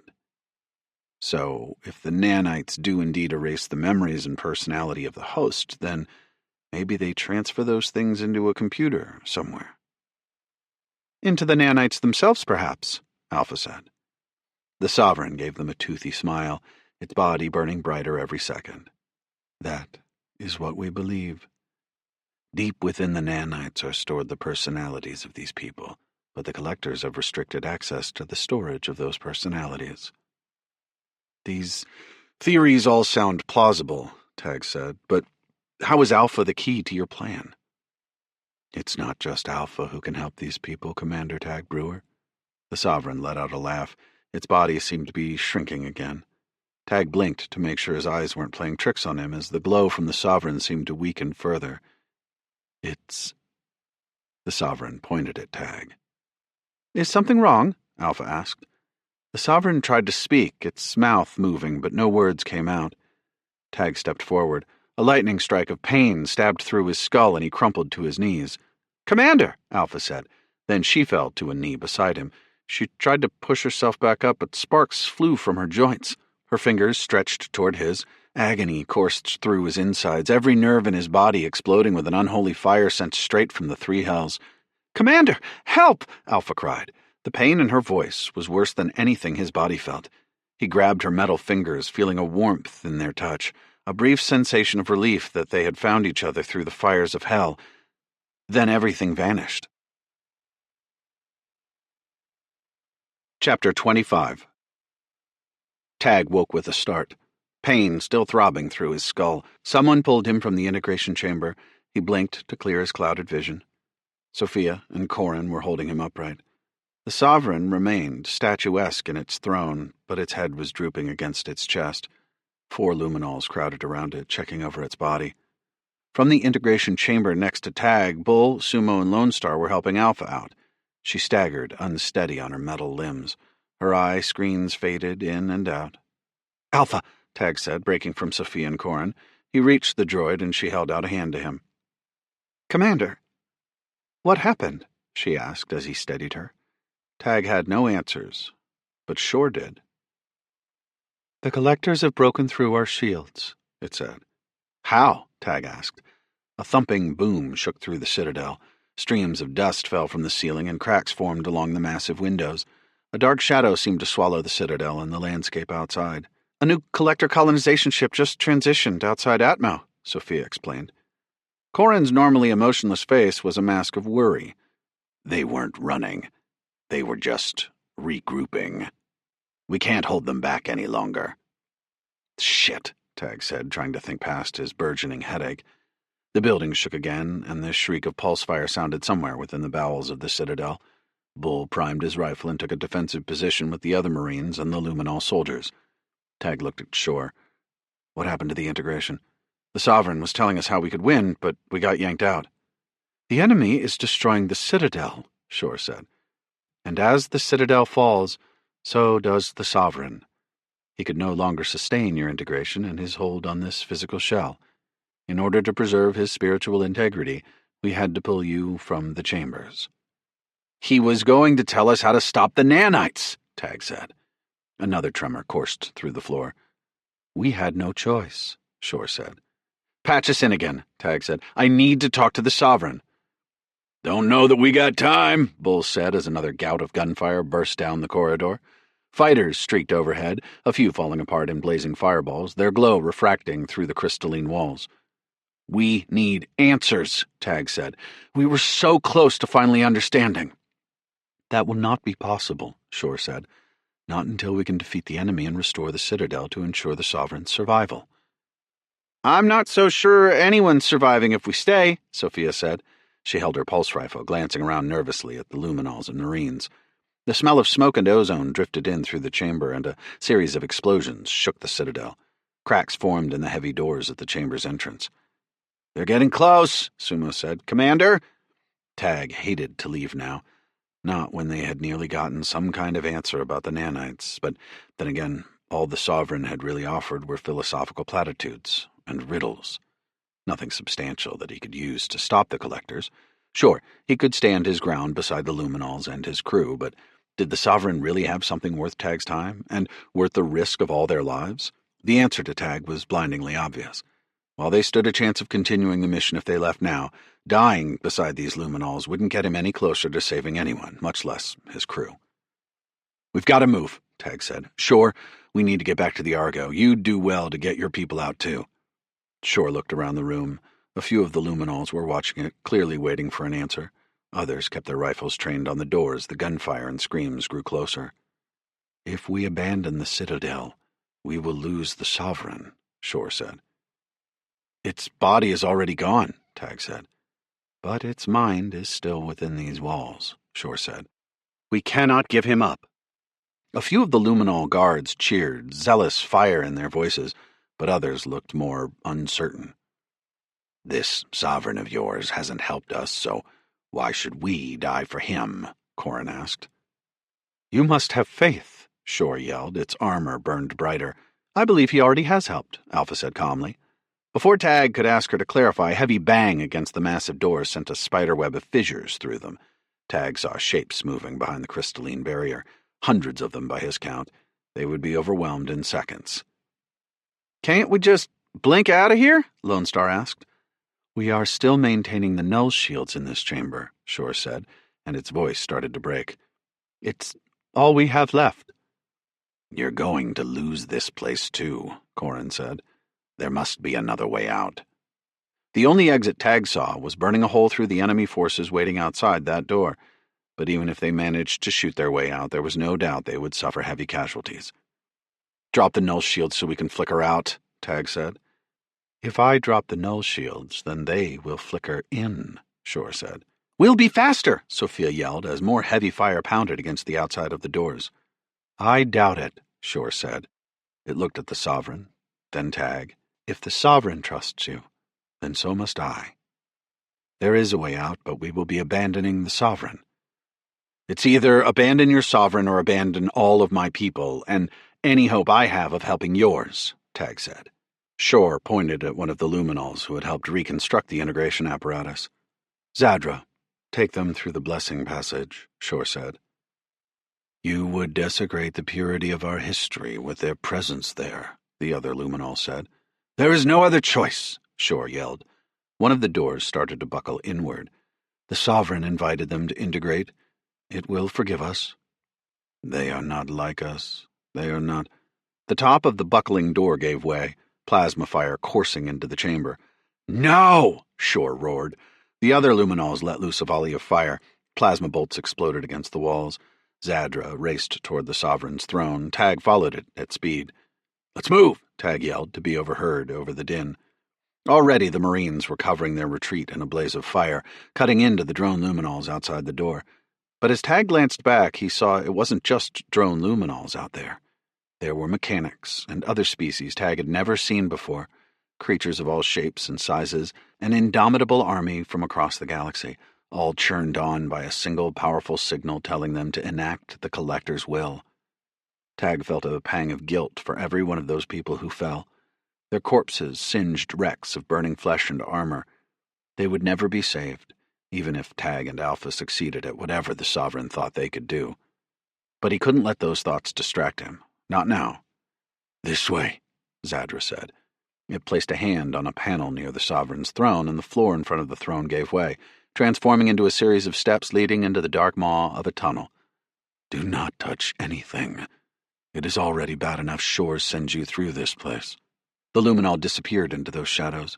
Tag waved on his people, Corin and Sophia entering first, escorting Alpha. The Marines filed down the stairs, Tag running alongside them. As soon as the last of their group had made it down, the stairs closed behind them, shutting out the ongoing sounds of battle. Shore had stayed behind, no doubt to protect what was left of the Sovereign. Tag spared the strange, zealous alien a moment of respect before he continued chasing after Zadra and the rest of his crew. Their boots clattered over a stone floor, and their helmet-mounted lights flashed over walls made of the same golden crystal down here. The luminol traced its hand against the wall as they ran, and a deep red glow shot through the crystal. "What in the three hells?" Lone Star muttered. Tag's eyes, too, were drawn to the huge bodies, seemingly suspended within the walls, like ancient insects caught in amber. All of them were built along the same lines as the Sovereign. Huge bodies, vaguely similar to the luminols, yet distinct. The light glowing through the wall cast them all as massive silhouettes. "These are the past sovereigns," Zadra said, its voice shaky. "You are on hallowed ground now, where no one but luminols have treaded. Please." Zadra never finished its sentence, letting the words trail off instead. Explosions shook through the citadel. Tag could almost feel the aliens' pain at the desecration and destruction of this holy site. They continued running along in silence until they reached the end of the tunnel, where the luminol hit another panel. A door spiraled open, revealing a wide veranda looking out over the battlefield below. A fighter raked the side of the citadel with plasma fire, causing everyone to duck. 2 more fighters intercepted it, tearing into the enemy with a fusillade of fire. "What are we supposed to do now?" Lone Star asked. "Jump over the side?" Another pair of fighters ripped through Atmo toward them, guns burning red with charging plasma fire. "We aren't going to make it," Corin said. "Maybe it is advisable to jump," Alpha said, leaning over the edge. "We may not be able to flicker all the way down, but perhaps if we time it, we—" Zadra held up a hand. Suddenly, one of the luminol troop transports blinked into existence in front of them. "There," Zadra yelled, then turned back to run down the hall. It paused for a second, locking those vacant eyes on Tag's. "I do not know why Shore trusted you, but you must succeed. For the Sovereign!" "For the Sovereign!" Tag called back, not nearly as enthusiastically, but he didn't know what else to say. The luminol seemed satisfied with that response and disappeared back into the tunnel, the door to the blessing passage spiraling closed again. The group flickered aboard the transport ship. As soon as the last Marine was aboard, the ship took off, blinking steadily toward the Argo. Tag watched out of one of the wide windows as more ships descended from the sky, plummeting from orbit. The massive collector colonization ship that had arrived eclipsed the sun, casting the landscape in darkness, yet illuminated by the thrashing fire of fighters zipping over the citadel and flames dancing across the ground. Soldiers on foot collided in waves, crashing against one another as explosions sent bodies flying. "It's going down," Sophia said softly, looking through the translucent bulkhead behind them. One of the towers on the citadel imploded, erupting in a fiery column of smoke. Another crystalline wall shattered and gave way, crumbling. More and more chunks of the building fell away. The citadel was being destroyed, and with it went the Sovereign. "We'll never get the answers now," Corin said. "At least we're getting off this hellhole," Sumo said. Then her expression dropped. "Ah, shit. Captain!" Tag followed her gaze toward a pair of fighters accelerating their direction. The luminols started barking orders, returning fire, flickering in a zigzag pattern, but the fighters trailed their every move. Ahead, he saw the Argo waiting just beyond the wreckage of the Stalwart. The luminols still held it, entrenched in their positions, a ring of defenses firing at the incoming horde. The ship's cannons were firing too. "Looks like Bracken got the hang of it," Sophia said. "Just a bit longer." "We're almost there," Bull said. "Hang on, everyone." But almost wasn't close enough. The transport flickered out, then in, a few dozen meters ahead. The fighters had anticipated its jump. Lasers scorched into the transport's side, boring holes through the troop hold. The luminol, caught in their path, disintegrated into ash, its unearthly scream filling the hold. Another blast of fire stabbed through the transport's rear thrusters, and the vessel nosedived, crashing past the columns of rock jutting from the earth. Chapter 26. The transport tore into the ground, kicking up a rooster tail of rock and dirt, fissures spreading through the expansive windows. Tag's restraints dug hard into his body, holding him in place, but his brain rattled in his head. Next to him, Sophia snapped against her shoulder harness. The Marines clung to their rifles, grunting as Bull began to unstrap himself before they came to a complete stop. Smoke poured from the cockpit of the transport and filled the troop hold, dark clouds clogging the space even as tendrils of the haze shifted out of the holes drilled by the incoming lasers. The sound of screeching metal gave way to the crackle of flames and the frantic yells of the crew. "Come on," Tag commanded. "Everyone, on me." Through one of the cracked windows, he saw the fighters that had brought them down now descending on their position, guns running hot. "Flicker out!" Tag yelled. "Now!" He barely had time to leap out of the wrecked transport, making it only a few meters from the crashed ship. The others began to appear around him. He scanned their suits, trying to count his crew, making sure everyone was there. His heart thudded.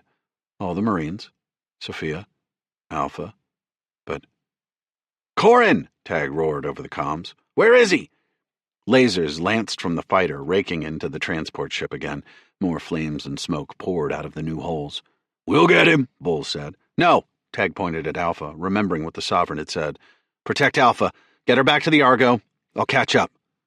Before the Marines could argue, he flickered back into the transport. The interior was a twisted mess, and flames licked up the sides of the craft. Smoke filled the interior, darker than before. "Corin!" he cried over the sound of the flames. He saw on his HUD that the Marines had listened to him, escorting Alpha closer to the Argo. Flickering in here alone wasn't the best plan, but he didn't have time for best plans, or even particularly good ones. All Tag knew was that Alpha had to be protected, and there was no one better at gunning down enemies than the Marines. They could fight without him. "Corin, where are you?" The fighters screamed in closer for another pass, and Tag saw the flash of lasers exploding through the windows. 2 more red bolts tore through the stern of the craft, and the bulkhead gave way. A blinding flash illuminated the cabin, refracting through the haze. It was then that Tag saw a shape slumped near the front of the cabin, still stuck in the restraints, right next to a hole in the bulkhead where a laser had narrowly missed him. Corin appeared unconscious. Tag grabbed the mechanic's shoulders, shaking him vigorously. If he was injured, this was no way to treat him, potentially worsening any broken bones or severed nerves, but making that kind of damage worse was still better than letting him die to a rash of pulse fire. "Corin, wake up!" Tag yelled, undoing the mechanic's restraints. Still, Corin didn't move. Out the window he saw the fighters rounding through the sky. One had gotten caught in a dogfight with an allied fighter, but the second spun, lasers already glinting as they charged, diving for the transport again. "Son of a..." Tag started. "Corin!" The mechanic didn't respond. This time the laser might not miss. They had to leave, and that meant Tag had to carry the mechanic with him as he jumped. Tag wasn't sure how this luminol flickering technology worked, but he had no choice but to test its limits. He picked up Corin's limp body, hugging the mechanic close to his chest, visualizing blinking both him and the alien out of the transport. He closed his eyes, his body shivering. A moment later he stood outside the transport, his head throbbing and blood trickling out of his nose with the exertion. Lasers screamed into the transport. The craft erupted into a ball of rolling fire. A wave of concussive force knocked Tag forward. In his arms he still held the thin, tall body of Corin. Together they tumbled into the rock. "Skipper, you okay?" Sophia asked over the comms. "I can come back for you." "Oh, good," Tag said, hoping it wasn't a lie. "I've got Corin, and I'm headed your way now." Huge tongues of flame rose above the destroyed transport. Behind them, he saw the ground forces of the drone luminols now headed their direction. Allied luminol fighters and forces scattered from the Citadel attempted to intercept, but Tag could see their numbers wouldn't be nearly enough. All the luminols could do was buy Tag and his crew more time to rejoin his strike group. Tag flickered with Corin in his arms, each blink sending them closer to safety. Shore had warned him about jumping too far. Each one was costing him, as more blood dripped from his nose. His headache was growing worse. Something wet was dripping from his ears now, too. But he had no choice. He had to get back to his crew and make sure Corin got to safety. The Argo was within sight. His vision swam slightly after the next jump. He kept going, ignoring the roar of battle behind him, the scream and boom of fighters entering Atmo and engaging in a deadly dance with one another. He flickered again, but this time it was finally too much. When he reappeared, his knees buckled. Corin rolled out onto the ground in front of him. He gasped for air, his lungs burning and his vision going red. Huge crystalline pillars rose to either side of him. He tried to use one to stand, but couldn't quite make it. "Sophia, I might need your help," Tag said, the words sounding distant when he did. On it, Skipper, she said. The mechanics are helping prep the Argo for takeoff. Good, Tag said. Grand Fury, Commander Brewer, do you read? We read, Habino said. Taking heavy damage. We're not going to hold on much longer. We're almost out of here, Tag managed, his world going hazy. In the distance, he saw a shape rushing toward him from the Argo, 4 more shapes following. Must be Sophia, he thought. But she wasn't flickering toward him. That seemed odd, didn't it? He looked at Corin, still lying in the dirt, black suit covered in dust. He stepped past the mechanic toward the incoming shapes. They loomed larger, growing closer. Huge, bulking shapes, taller than mechanics, wider than Marines. He looked at his HUD. It showed Sophia and the others were closer to the Argo, but this crew was only 100 meters from him. That wasn't Sophia. The others weren't his crew. What in the 3 hells? He muttered, trying to pick up Corin. He had to get them to safety, but when he tried to flicker away, his head screamed at him. His body vanished for a second, then reappeared. He was no more than a few centimeters from where he had just been. Flickering wasn't going to work, not with his body as damaged as it was. Instead, he took his pistol from its holster, drawing it and stepping past Corin. He advanced toward the incoming people, close enough now that he could see they wore silver armor unlike any he'd encountered before. They weren't identified on his HUD, no indicators to let him know if they were friend or foe. But he didn't need the indicators. His gut told him all he needed to know. As they got closer, he drew a bead on them, ready to fire. They hit him first. A lightning bolt slammed into his suit, electricity pouring through his body. He tried to move, but couldn't. It wasn't that his muscles had gone rigid, but rather that his suit was frozen in place, his HUD blinking off. Without his HUD, he couldn't even see if Sophia and the others were anywhere nearby. He tried his comms, but they, too, were dead.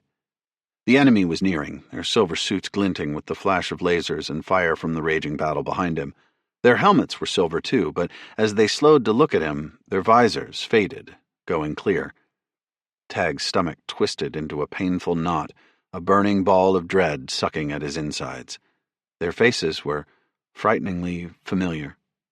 Blue eyes, blue flesh. The first of the collectors slammed into Tag, stabbing something into his suit. A cold liquid rushed through his blood vessels and his body froze from the inside out, his thoughts slowing as he looked up at the collector. The collector's eyes seemed to lock on his, peering through his mask, an almost pitying look in the post-human's gaze. Maybe it was the paralytic messing with his mind. Maybe he was just going crazy. Soon everything around him slowed, his senses fading.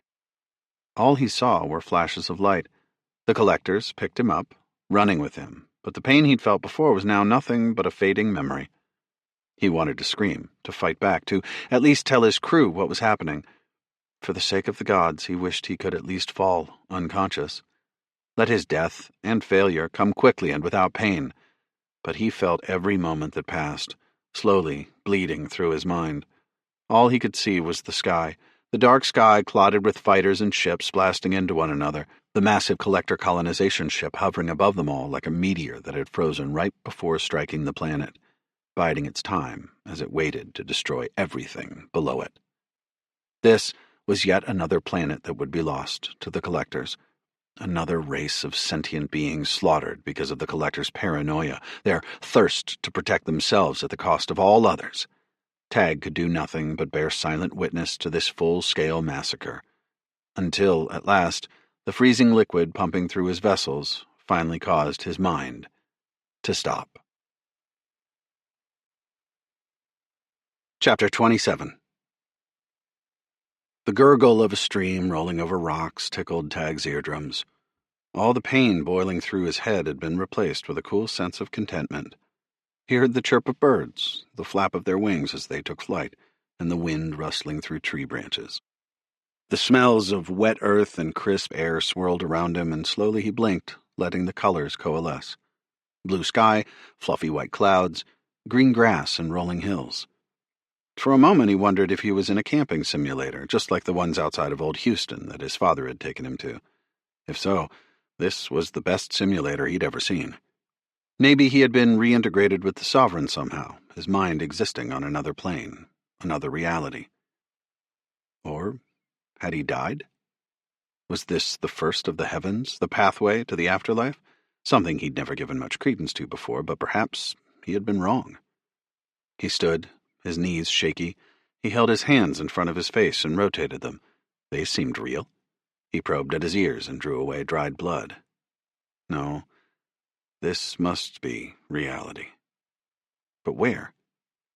He saw none of the golden pillars of the luminol planet, no burning fighters or crumbling citadel. He squinted, studying his surroundings. A thick forest of trees grew around the small clearing he had found himself in. A stream cut through it, following a gravel pathway shaded by the canopy of trees. This was everything he dreamed Earth once looked like. He pushed himself to his feet, his limbs heavy and muscles tired. Patting his sides, he checked for his weapons, but he had no more armor now, no more sidearms. He searched his surroundings for something he might be able to use as a weapon, a rock, a branch even. Nothing made sense. All he remembered was the collectors scooping him up, taking him away. "Corin?" Tag tried, his voice coming out hoarse. "Corin, where are you?" No one answered. He was alone. His mind whirled. Surely the others had turned back when he had been taken by the collectors. They would have saved Corin and, most importantly, gotten Alpha off the luminol planet, somewhere they could figure out why the Sovereign thought she was the key to saving all those who had been enslaved by the nanites. He had to find a way out of this place, back to his crew, back to his people. Without any better idea and without any point of navigation in the cloudless sky to lead him, he started down the gravel path beside the stream. Each step pained his muscles, and the throbbing at the back of his skull returned. He paused in the path, his chest heaving, and then heard another sound. Boots crunched over the gravel behind him. Before he could spin around to see who it was, he heard a voice call his name. "Tag?" Ice chilled Tag's veins. No. This couldn't be right. The voice he'd heard was so familiar. He was afraid to turn around. "Tag, that's you, right?" Slowly, Tag turned. His head throbbed all the while, and he wiped away another trickle of blood seeping from his nostril. "I'm going crazy." The icy feeling spreading through his limbs numbed him to his core. "You're not," he began, fumbling for words. Of all the things he had seen since he had begun his first mission with the SRE, all the exotic aliens and foreign planets, harrowing defeats and narrow victories, the sight before him was the last he had ever expected. "Tag, son, it's so good to see you," the man said, walking toward him. "No, it can't be you," Tag said, trying to swallow the horror and disbelief. The man drew his wrinkled face up in concern. Wisps of gray hair danced in the breeze, and he offered a sympathetic grin that hadn't changed since Tag was a child. It was the smile his father had offered when he'd fallen and scraped his knees trying to race home, or when he'd realized he'd forgotten to do his homework, working late into the night at his hollow pad with his father by his side, all the while helping him when he ran into problems he didn't understand. This was the man who had taken Tag not just on simulated camping trips, but also to the space elevators for Tag's first taste of the universe beyond their cramped and overpopulated Earth. This was the man who had encouraged Tag when he'd first been reassigned in officer school from a commander track to a scientific mission. "You look frightened," his father said, reaching out toward him. "Are you all right, son?" No, Dad, I'm not." Tag was afraid to touch him, afraid to break the illusion. "You recognize me?" His father grinned again, taking another step closer. "Of course. What kind of question is that?" Last time I saw you." Again, Tag found it hard to summon the words. Gods, how he'd missed him. "Dad, last time I saw you, you didn't even know who I was. You couldn't feed yourself or get out of bed. None of the meds worked. None of the regen treatments. Your mind was gone." Once again, his father reached out to him. This time, Tag grabbed the old man's hand, feeling his gnarled, swollen knuckles in his grip. They were warm, the flesh almost paper-like. He felt like the same person. "How did you make it here?" Tag asked. But before he could finish the question, his father pulled him into an embrace. "Tag, I've missed you so much. So very much." Tag hugged his father back. He felt a surge of emotion swirling through him, not least of which was confusion coloring all his thoughts. What are you doing here, Dad? Is this real? His father pulled away, a tear rolling down the wrinkles over his cheek. It is. They fixed me, Tag. My mind is back. I can remember everything. That was a claim Tag had a hard time believing. My 9th birthday? When you asked for a hollow pad of your own? The time we tried fishing in Buffalo Bayou. But there weren't actually any fish. His father started to laugh. Just trash. And when I tried to cook falafel, the whole kitchen filled with smoke. Your mother never let us cook anything outside the food fabricator again. Tag laughed at the memory of the black smoke clotting their living unit, his mother desperately opening the window trying to fan the smoke out with her hollow pad and a t-shirt. Slowly, the laughing subsided as Tag recalled his mother, the way his parents would smile and tease each other, modeling a relationship he wished he had now. I miss Mom, too, he said. Is she here? Me too, son. But we've got each other still. I see her in you. The confidence now. You're more like her now than me. He shook his head, commanding a strike group even, saving the human race. 3 hells am I proud. Tag wanted to revel in that praise, to enjoy this moment, a reunion he'd never thought he would experience, but it didn't sit right. How do you know so much? Tag asked. They told me. Tag's mission had been classified. The SRE told you? His father's face grew gravely serious. His brow furrowed, making the creases in his forehead grow even deeper, the shadows in his wrinkles giving him a dark expression. No, the SRE didn't tell me. They couldn't even help me, Tag. The chill returned. What do you mean, they couldn't help you? I thought you said you were better, that this was real. I am real. His father put a hand on Tag's shoulder. But this isn't something the SRE was capable of doing. You're a doctor, a scientist. You know. Then another race? The mechanics, maybe? Someone who was in contact with the SRE. You know the answer, son. There is only one race with so much knowledge of the human brain, of sentience and consciousness, for that matter. Tag's mouth went dry. The collectors. They saved me. They can save you. They can save all of us. Chapter 28. The world seemed to collapse around him, the entire universe shrinking to a pinhole, squeezing him. His father had met the collectors, and now they'd brought him to whatever this place was. His father didn't seem to notice Tag's dawning horror. I know what you're trying to do.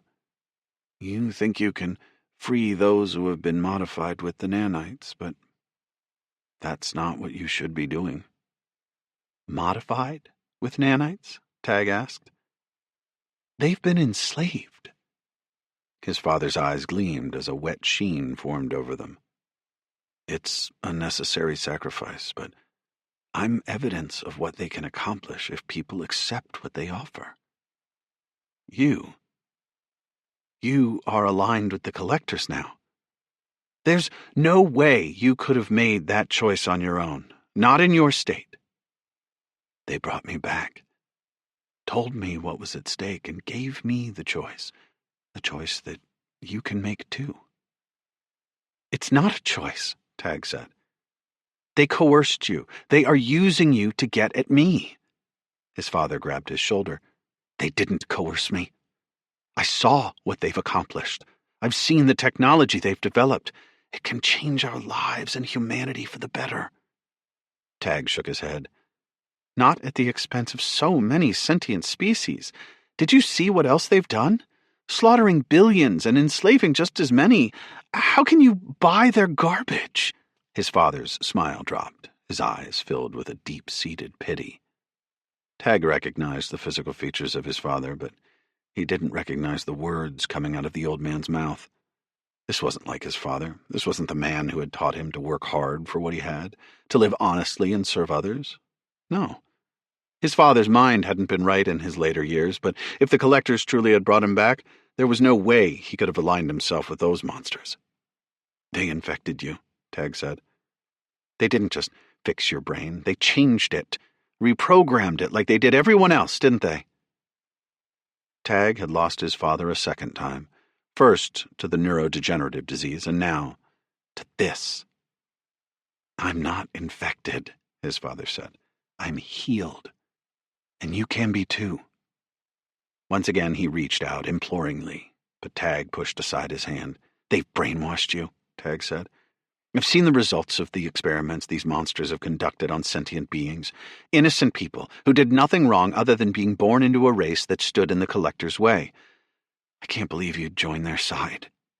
Tag, they didn't just promise my mind back. They promised you back. And now you're here. They didn't lie. Where is here? Tag asked. And if you're really here? He'd been so distracted, he'd ignored the obvious. They've been to Earth. Did we already lose? His father shook his head. There is no losing when the future of humanity is secure. Tag took a step backward from his father. The pain in the back of his head roared again. He tried to think about all that must have happened to the SRE fleet in the meantime. The destruction, all the ships laid to waste, the mechanics, too, and all their other allies. No, I don't believe it, Tag said. They didn't make it to Earth. It's a lie. Humans have always been on Earth. Collectors are human. What? The collectors are part of humanity. We should embrace them. This was all wrong. Tag tried to grab his father's wrist, but when his fingers touched, his father's forearm turned to dust. Tag? Slowly, the rest of his arm turned to dust, too. Like a ripple in a lake, his whole body dissolved into gray specks, swimming on the breeze. Dad? The dense cloud of dust separated, then reformed, coalescing into a silver beast, a nano-golem, just like the ones they'd fought on Ezekiel's colonization ship. The monster loomed above Tag, its arms morphing into a pair of scythes. Tag tried to step back from it, but the beast took a step forward, slashing out with both arms. The blade stopped centimeters from his flesh, encircling his neck. He held his breath, fearing that if he so much as inhaled, the movement would set the golem off. Plodding footsteps sounded from behind. The golem withdrew its blades. Tag took a step back, and he turned to see the new arrival. In front of him stood a collector with long, dark hair. All three eyes locked on his. Her face filled with concern. Her arms were bare, and he recognized the long dragon tattoo tracing up one. A rush of memories poured through him at the sight. He'd nearly been fooled by this woman on Orthod.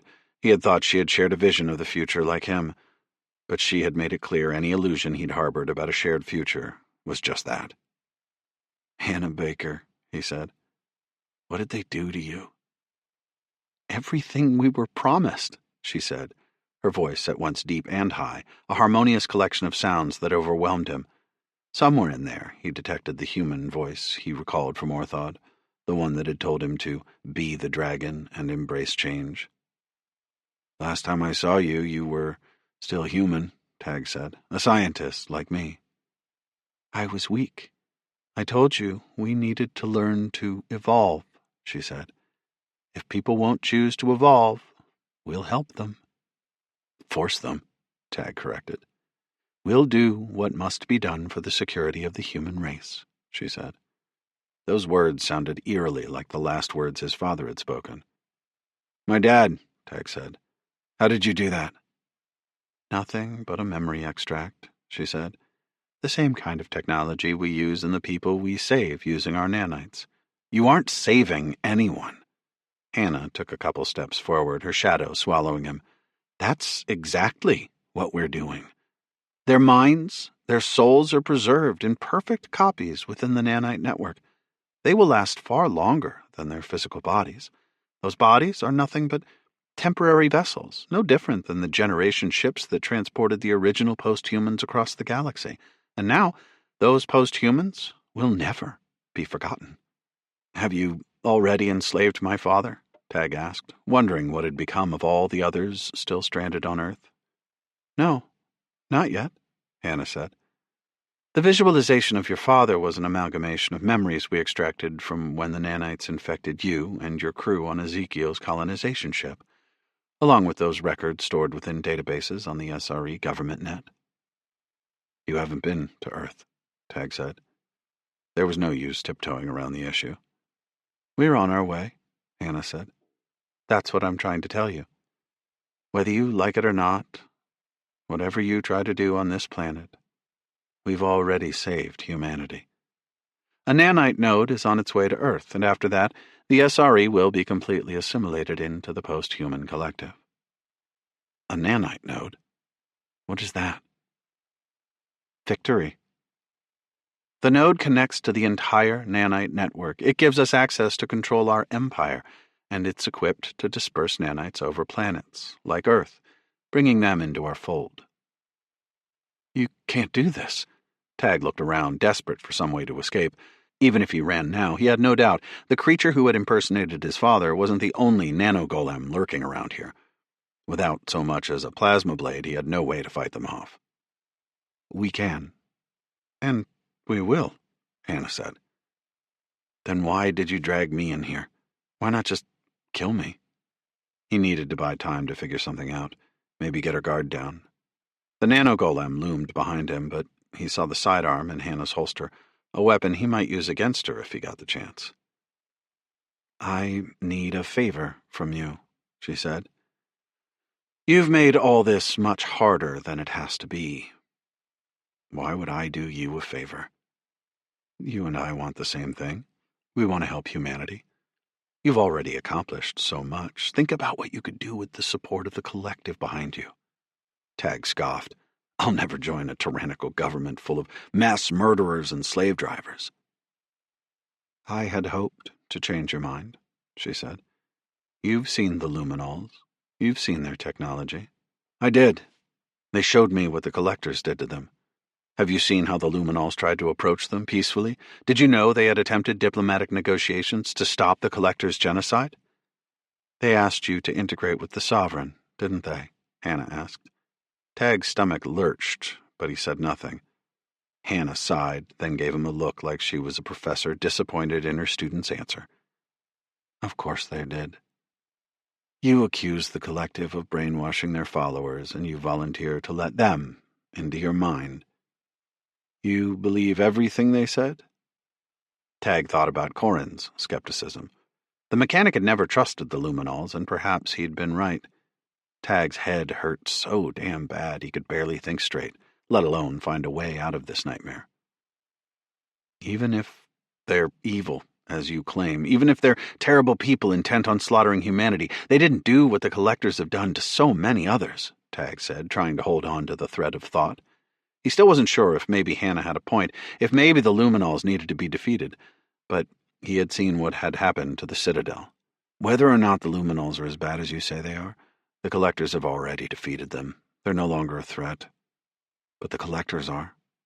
Tag, look around you, she said. Aren't you tired of living on the run?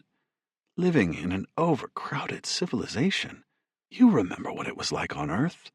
She waved a hand to indicate the idyllic world around them. Unlike your father, this isn't a simulation. This is just one pastoral zone on a single colonization ship. Imagine entire planets like this. Planets where you have room to run through the woods, where you aren't stepping over people in trash when you want to just go for a walk. Remember how beautiful everything was on Orthot? Tag's eyes dipped to her sidearm. He took a step closer, and she didn't seem to notice. There's a reason people leave the SRE and try to make a life for themselves on a new world, Hannah said. We can still preserve the native life forms of planets and find ways for humans to live among them. We can spread comfortably through the galaxy instead of allowing artificial constraints to restrict our expansion. Artificial constraints? You're talking about the lives of other sentient species? They have every right we do to interstellar life. I used to think the same, Hannah said, but I saw how life competed on the fringes of the galaxy. Everything, from bacteria to more advanced life forms, including sentient beings, always fighting for survival. Life is a constant competition. If we do not push ourselves forward, then we'll be destroyed. Like when the collective first confronted the luminals. We cannot stand on our own two legs when the winds we face are stronger than a solar flare. You're mistaken, Tag said. I've stood side by side with other species, the Melchiorri, the Mechanics, Rakdor, Imuji, and even the luminals. Together we can advance our collective technology and stand against universal threats. Tag narrowed his eyes. Threats like the collectors. Hannah blew out a long breath and then turned slightly as if to walk away. Tag was losing his chance to steal her firearm. Then, Commander Tag Brewer, maybe if you will not join us after all these chances I have given you, prove to me you're right. Prove species work better together. Prove we can work together. What do you mean? Tag asked. When he walked toward her, the nano-golem followed, its scythe-like arms cocked, ready to slice through him. Call your strike group off, she said. You can spare the lives of your crew, and we can get the colonization of the Luminol planet over with faster. No, I won't do that. You will, Hannah said. The Luminols have already lost, just like you said. There's no point prolonging the inevitable, and after that, you must tell Admiral Doran to withdraw her fleet. Send them back to Earth to surrender. Why in the three hells would I do that? Tag asked. Hannah pulled out her sidearm, aiming at Tag. Go ahead, Tag said. You'll gain nothing, and my people will destroy you. Step aside. Hannah waved her pistol at the nano-golem behind him. Tag twisted to watch the surface of the beast ripple, the nanites rippling as if a leviathan were surfacing from the ocean.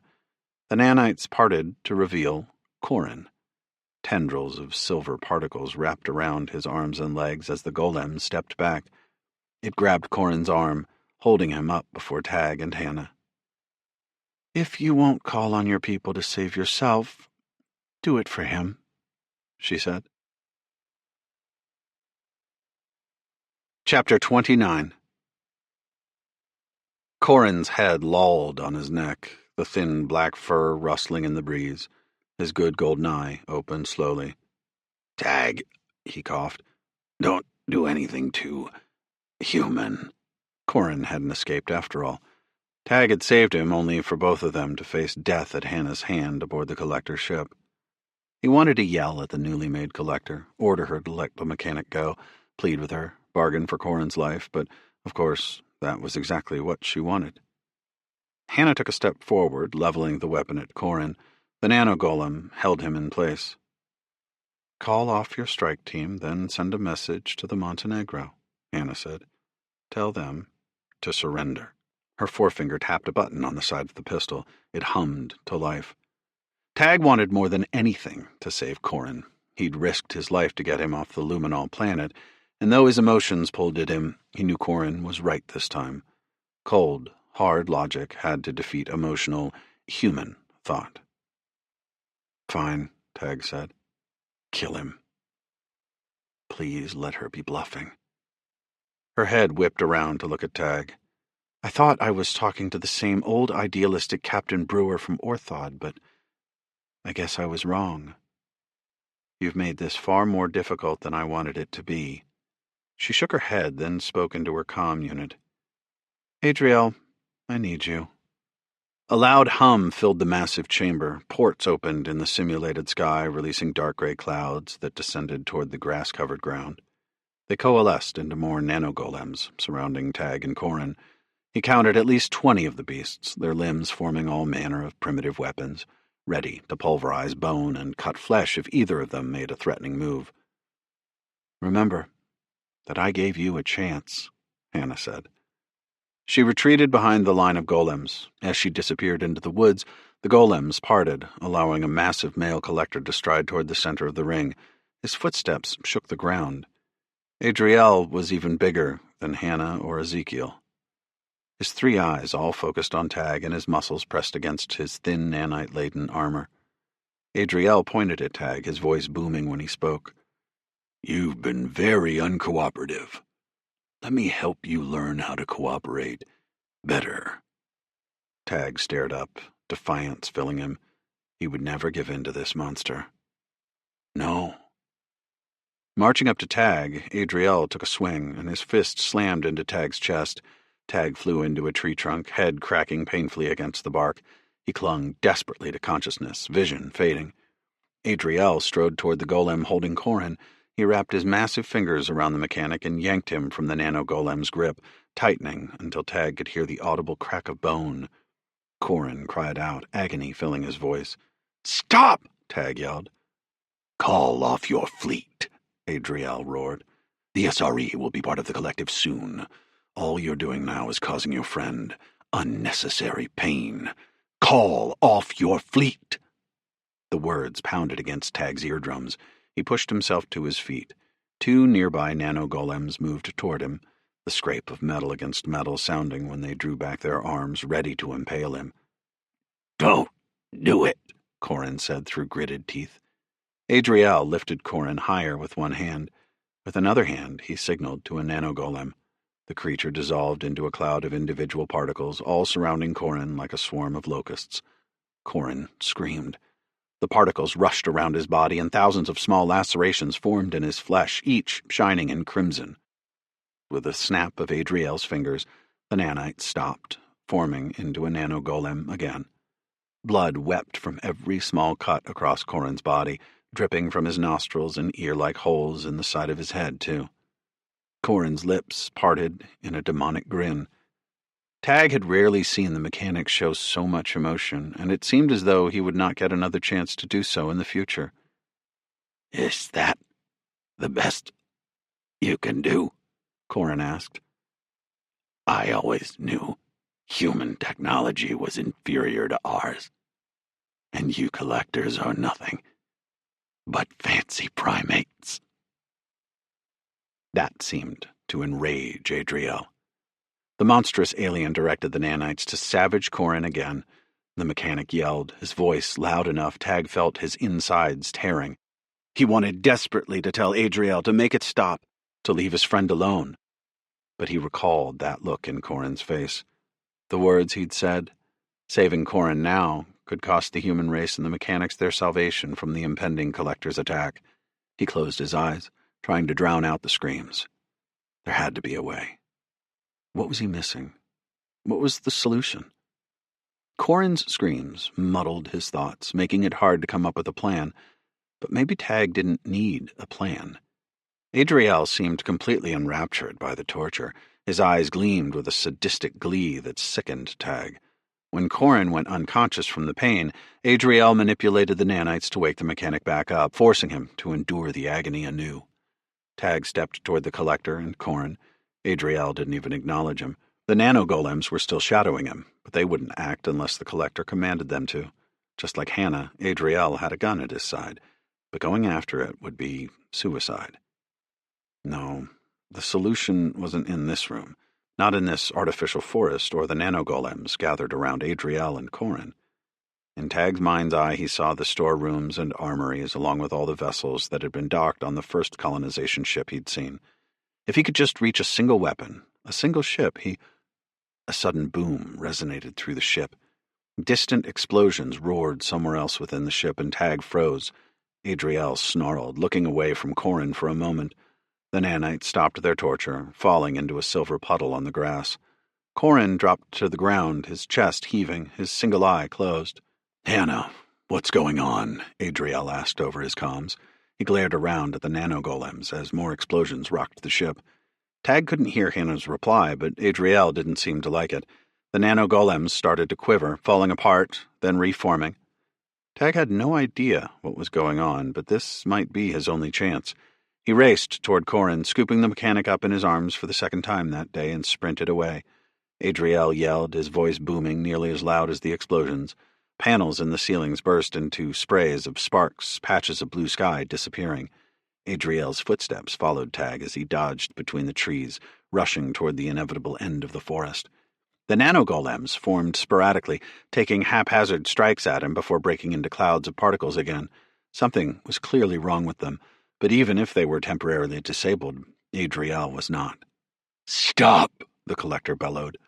Blasts from the post-human's weapon chiseled through the trees. Bark sprayed over Tag. Fires bloomed where the plasma hit, and smoke began to fill the air behind him. Adriel never let up, his footsteps shaking the ground. Tag broke through the edge of the forest. Rows of crops lay ahead. Just beyond them was a hatch. He had to make it there and into the corridor beyond. Then maybe he could find a weapon. As he started running through the crops, their leaves scratching his skin, pain throbbing through his joints and head, he finally stole a glance behind him. Adriel was closing in, all three eyes filled with rage. He fired at Tag again. Bolts of energy coursed toward him. Tag ducked low, trying desperately to remain out of sight. But for every 2 steps he took, Adriel only had to take 1. You have already lost, Adriel said. Not yet, I haven't, thought Tag, clinging to the hope of escape. Just 1 step at a time. That was all he had to do. 1 step, then the next. Survive for just another 30 seconds. Then he could worry about what came after. But before he made it out of the crops, before he lasted those next 30 seconds, the hatch opened. Dozens of figures poured out, each aiming weapons in his direction. They opened fire. Chapter 30. Plasma rounds and kinetic slugs whooshed past Tag. He threw himself and Corin to the ground, trying to find shelter among the plants. With the sheer volume of rounds filling the air, he expected pain to blossom at any moment, blood to pour from his chest. But he and Corin had managed to dodge out of the way unscathed. The blaze of fire continued overhead until Tag heard an agonizing scream of pain, and then, at last, it stopped. No more slashing gunfire, no more cries of pain, just the crackle of fire burning through this fake paradise. The sounds of footsteps closed in on his position, and he scooped Corin up again, ready to run. But before he made it more than a couple steps, shapes flickered into existence around him. They wore golden armor, faces vacant. Luminols. Or at least they looked like luminols. They could be just as much of a facsimile as his father had been, the collectors once again playing a trick on his mind. But in the distance he saw the nano-golems, still quivering, forming and falling apart, caught in their infinite loop of malfunction. One of the luminols stepped forward, its armor battle-scarred and blackened, nothing like the gleaming armor of his compatriots. "Tag, you need to come with us," the luminol said in a familiar voice. Tag hesitated, unwilling to believe it. This had to be a trap. Corin's life was literally in his hands. He had to decide quickly. "You died in the Citadel, Shore," Tag said. Shore spoke again, this time more urgently. "By the Holy Light, did you see me die, Commander Brewer? I'm very much still alive, but maybe not for much longer. Not if we don't get out of here." The nano-golems fell apart once more, but this time, Tag noticed they didn't freeze like before. They were starting to advance, in shaky steps. Some of their limbs fell apart, or holes formed in their body as particles drifted away, but just as quickly the nano-golems seemed to repair themselves. Whatever had disrupted their programming was losing its grip. Tag wasn't the only one to have noticed. "We need to leave, now," Shore said. It gestured to 2 of its comrades, who advanced from the group. They handed over Tag and Corin's EVA suits. "We've got to flicker out." The nano-golems continued their advance as another symphony of explosions rocked the ship. Panels from the ceiling gave way, tearing apart more of the simulated sky, even as nanites swirled in an attempt to repair the ongoing damage. Plumes of dark smoke filled the vast chamber. The odor of charred wood and burning plastic faded when Tag snapped his helmet on. A pair of luminols helped Corin into his armor. "He can't use this tech if he's unconscious," Tag said as they clasped Corin's armor into place. "He just needs to be able to breathe in space," Shore said. "What?" Tag asked. The nano-golems were now in a full-on sprint, weapons cocked ready for slaughter. Rounds exploded from the luminol's weapons, but the monsters continued. Somewhere beneath their swarming masses, Tag saw flashes of blue, Adriel's limp body. That meant either Hannah or another collector was still commanding the nano-golems. The collector's ship and its fleet of enslaved spacecraft weren't yet out of the fight. "Follow us," Shore said. "Your HUD will lead you." One of the luminols held Corin, and in a blink, they all disappeared. On Tag's HUD, he watched them reappear somewhere in the corridors beyond this chamber. The nanogolems were meters from his position now, their weapons slicing toward him. He had no idea what he was about to jump into. All he hoped was that it was better than the blade scything toward his head. He flickered out into the corridor. As soon as he re-emerged, he was surrounded by a crush of luminols. They fired into nanogolems descending on either side. Tag saw one luminol still holding on to Corin. "Again!" Shore yelled over the din of battle. They flickered into a room filled with massive industrial equipment, molten metal flowing like rivers of magma through troughs. The temperature was sweltering, and Tag's suit went into overdrive, protecting him from the immense change in heat. Even as the group reassembled between the huge contraptions, more nanogolems formed, pouring from the particles shifting out of ducts and from ports in the bulkhead. They flickered away again. Scene after scene flashed by as the luminols regrouped, fought, and blinked in and out of existence, fighting constantly toward the edges of the massive ship. Finally, they arrived in a docking bay. Most of the space was empty of ships besides a few freighters. Spider-like machines crawled about the huge room. Some clambered over docked ships, looking as if they were fixing battle damage. Others turned their attention to the crew that had suddenly appeared in their midst. Turrets mounted on top of them began firing. "To the bay doors," Shore yelled. "Then outside. We're losing control of their null shields." Tag sprinted and flickered across the wide space. The colonization ship continued to shake with each blast rattling through its core. The spider-like machines let loose a barrage of fire that singed the deck. Molten metal splashed around the group. One of the luminols went down, his body erupting into flames. They were almost to the bay doors. A few had already made it. They flickered outside. Tag presumed they had leapt into a ship waiting for them. His lungs heaved as he ran. Nanogolems filtered into the space, appearing from cracks in the bulkhead and deck, attacking even as they formed. A group of luminols waited at the outer bulkhead. Their weapons tore into the enemy forces, but they were no match for the monsters bearing down on them. Yet none flickered away, even as the spider-like things leveled a pair of the aliens. They were all waiting on Tag, waiting on him to make the jump outside. But each stride was getting more difficult. "Don't wait on me," he bellowed. "Go, now!" "No," Shore said. "You must leave with us." He was almost to the outer bulkhead, meters from making a jump that would take him to the first group of luminols already outside the ship. Before he could reach it, a giant mechanical spider dropped from the ceiling directly in front of him. Its metal legs clicked and whirred as it scuttled toward him. Long appendages held tools fit for repairing a spaceship, and even better suited for tearing a human body apart. The turret atop the spider unleashed a salvo of fire.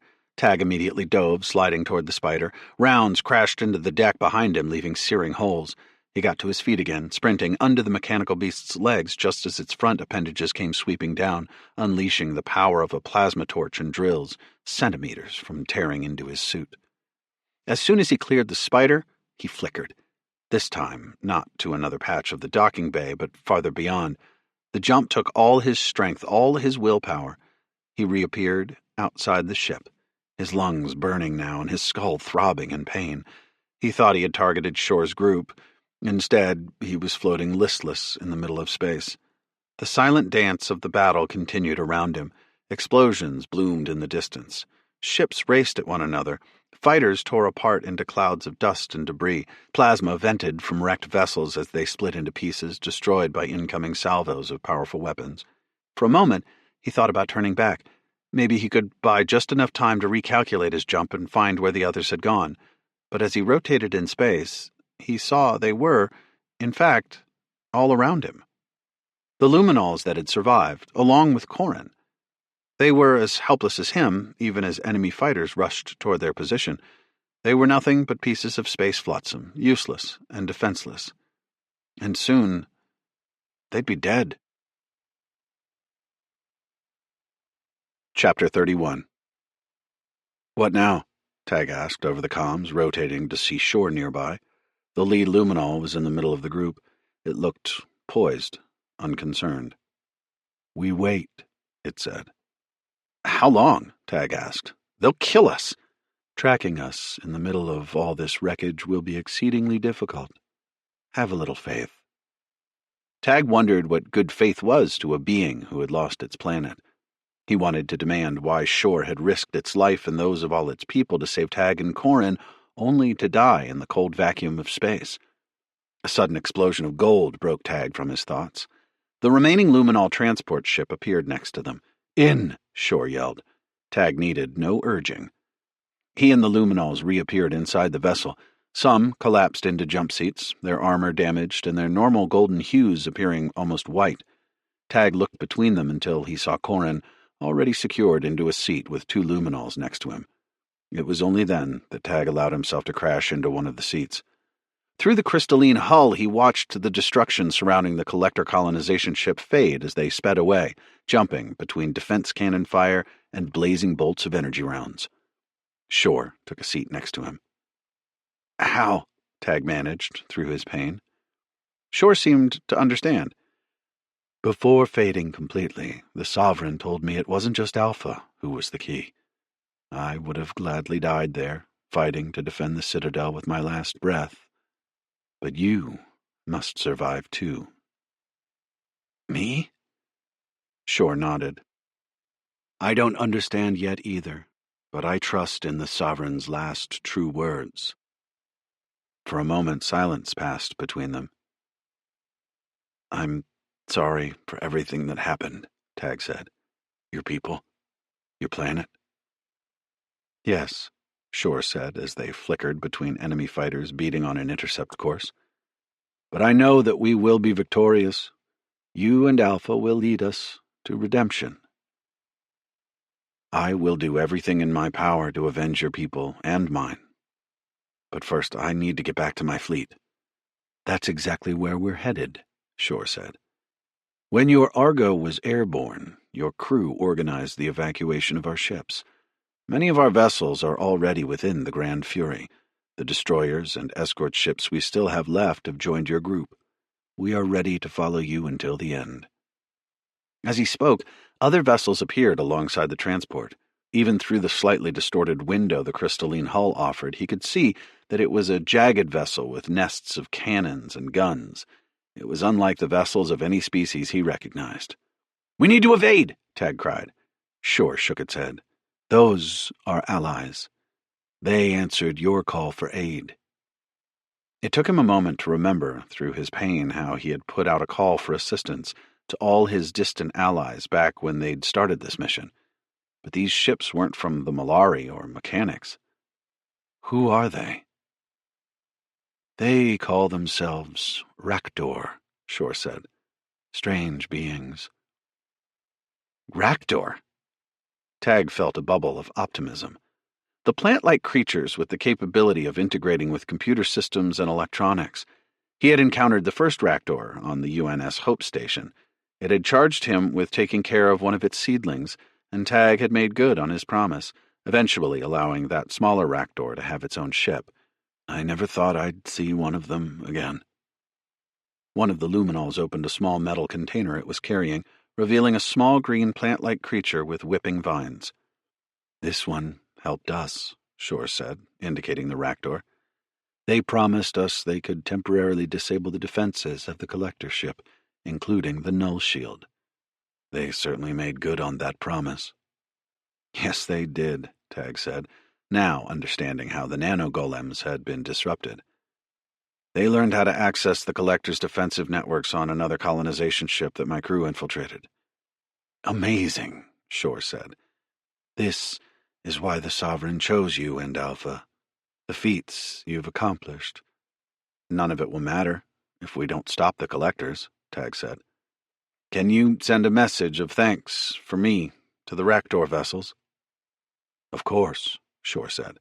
"In fact, I can patch your comms directly into their channels." "Yes, please do," Tag said. He didn't have time for long speeches or extended conversations. They were rapidly approaching the space where his fleet was holding out, having retreated outside the concealment shields over the Luminol's planet. "Raktor, this is Commander Tag Brewer." "We are glad to hear your voice, Commander Brewer. We have brought new seedlings with new ships." "Thank you for your help. I owe you." "You owe us nothing. The gift of our ship, the Peace of Spring, indebts me to you. Without it, we would not have seedlings to assist you in infiltrating the collector's networks." So, they learned like you did? They did not have to. Their skills are our skills, passed between seedlings within our very genes. Well, I'm glad to have you by our side, Tag said to the parent Raktor. You've done a very kind thing. Raktor is pleased to do so. We dislike these collectors very much. They do too many unkind things to too many of our friends and to us. We are ready to help you stop them from doing these unkind things. We are almost at the Argo, Shore said. We will unload you and Corin, and I will rejoin the rest of my fleet around the Grand Fury. Of course, Tag said, standing as the transport vessel slowed. Now that the Sovereign is gone, who should I coordinate our efforts with? Until the Sovereign reveals himself to us again, I've assumed responsibility for our people, Shore said. Tag held out a hand. Shore looked at it, uncertain for a second, then took it in his own. They shook hands. The glow of the battle behind them was growing weaker.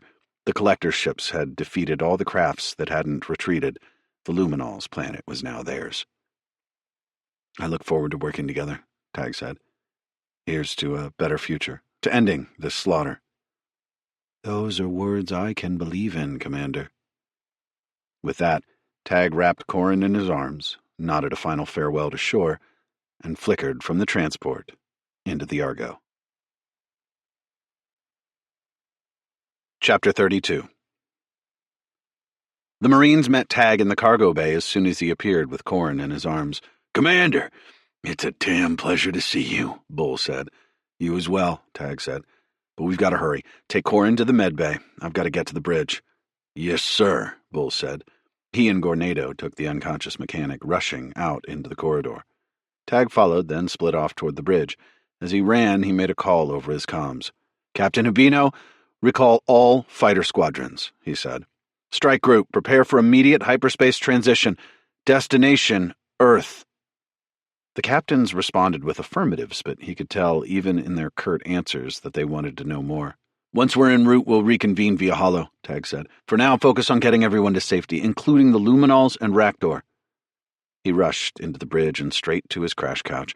Alpha and Sophia were already at their stations. "Corin?" Sophia asked.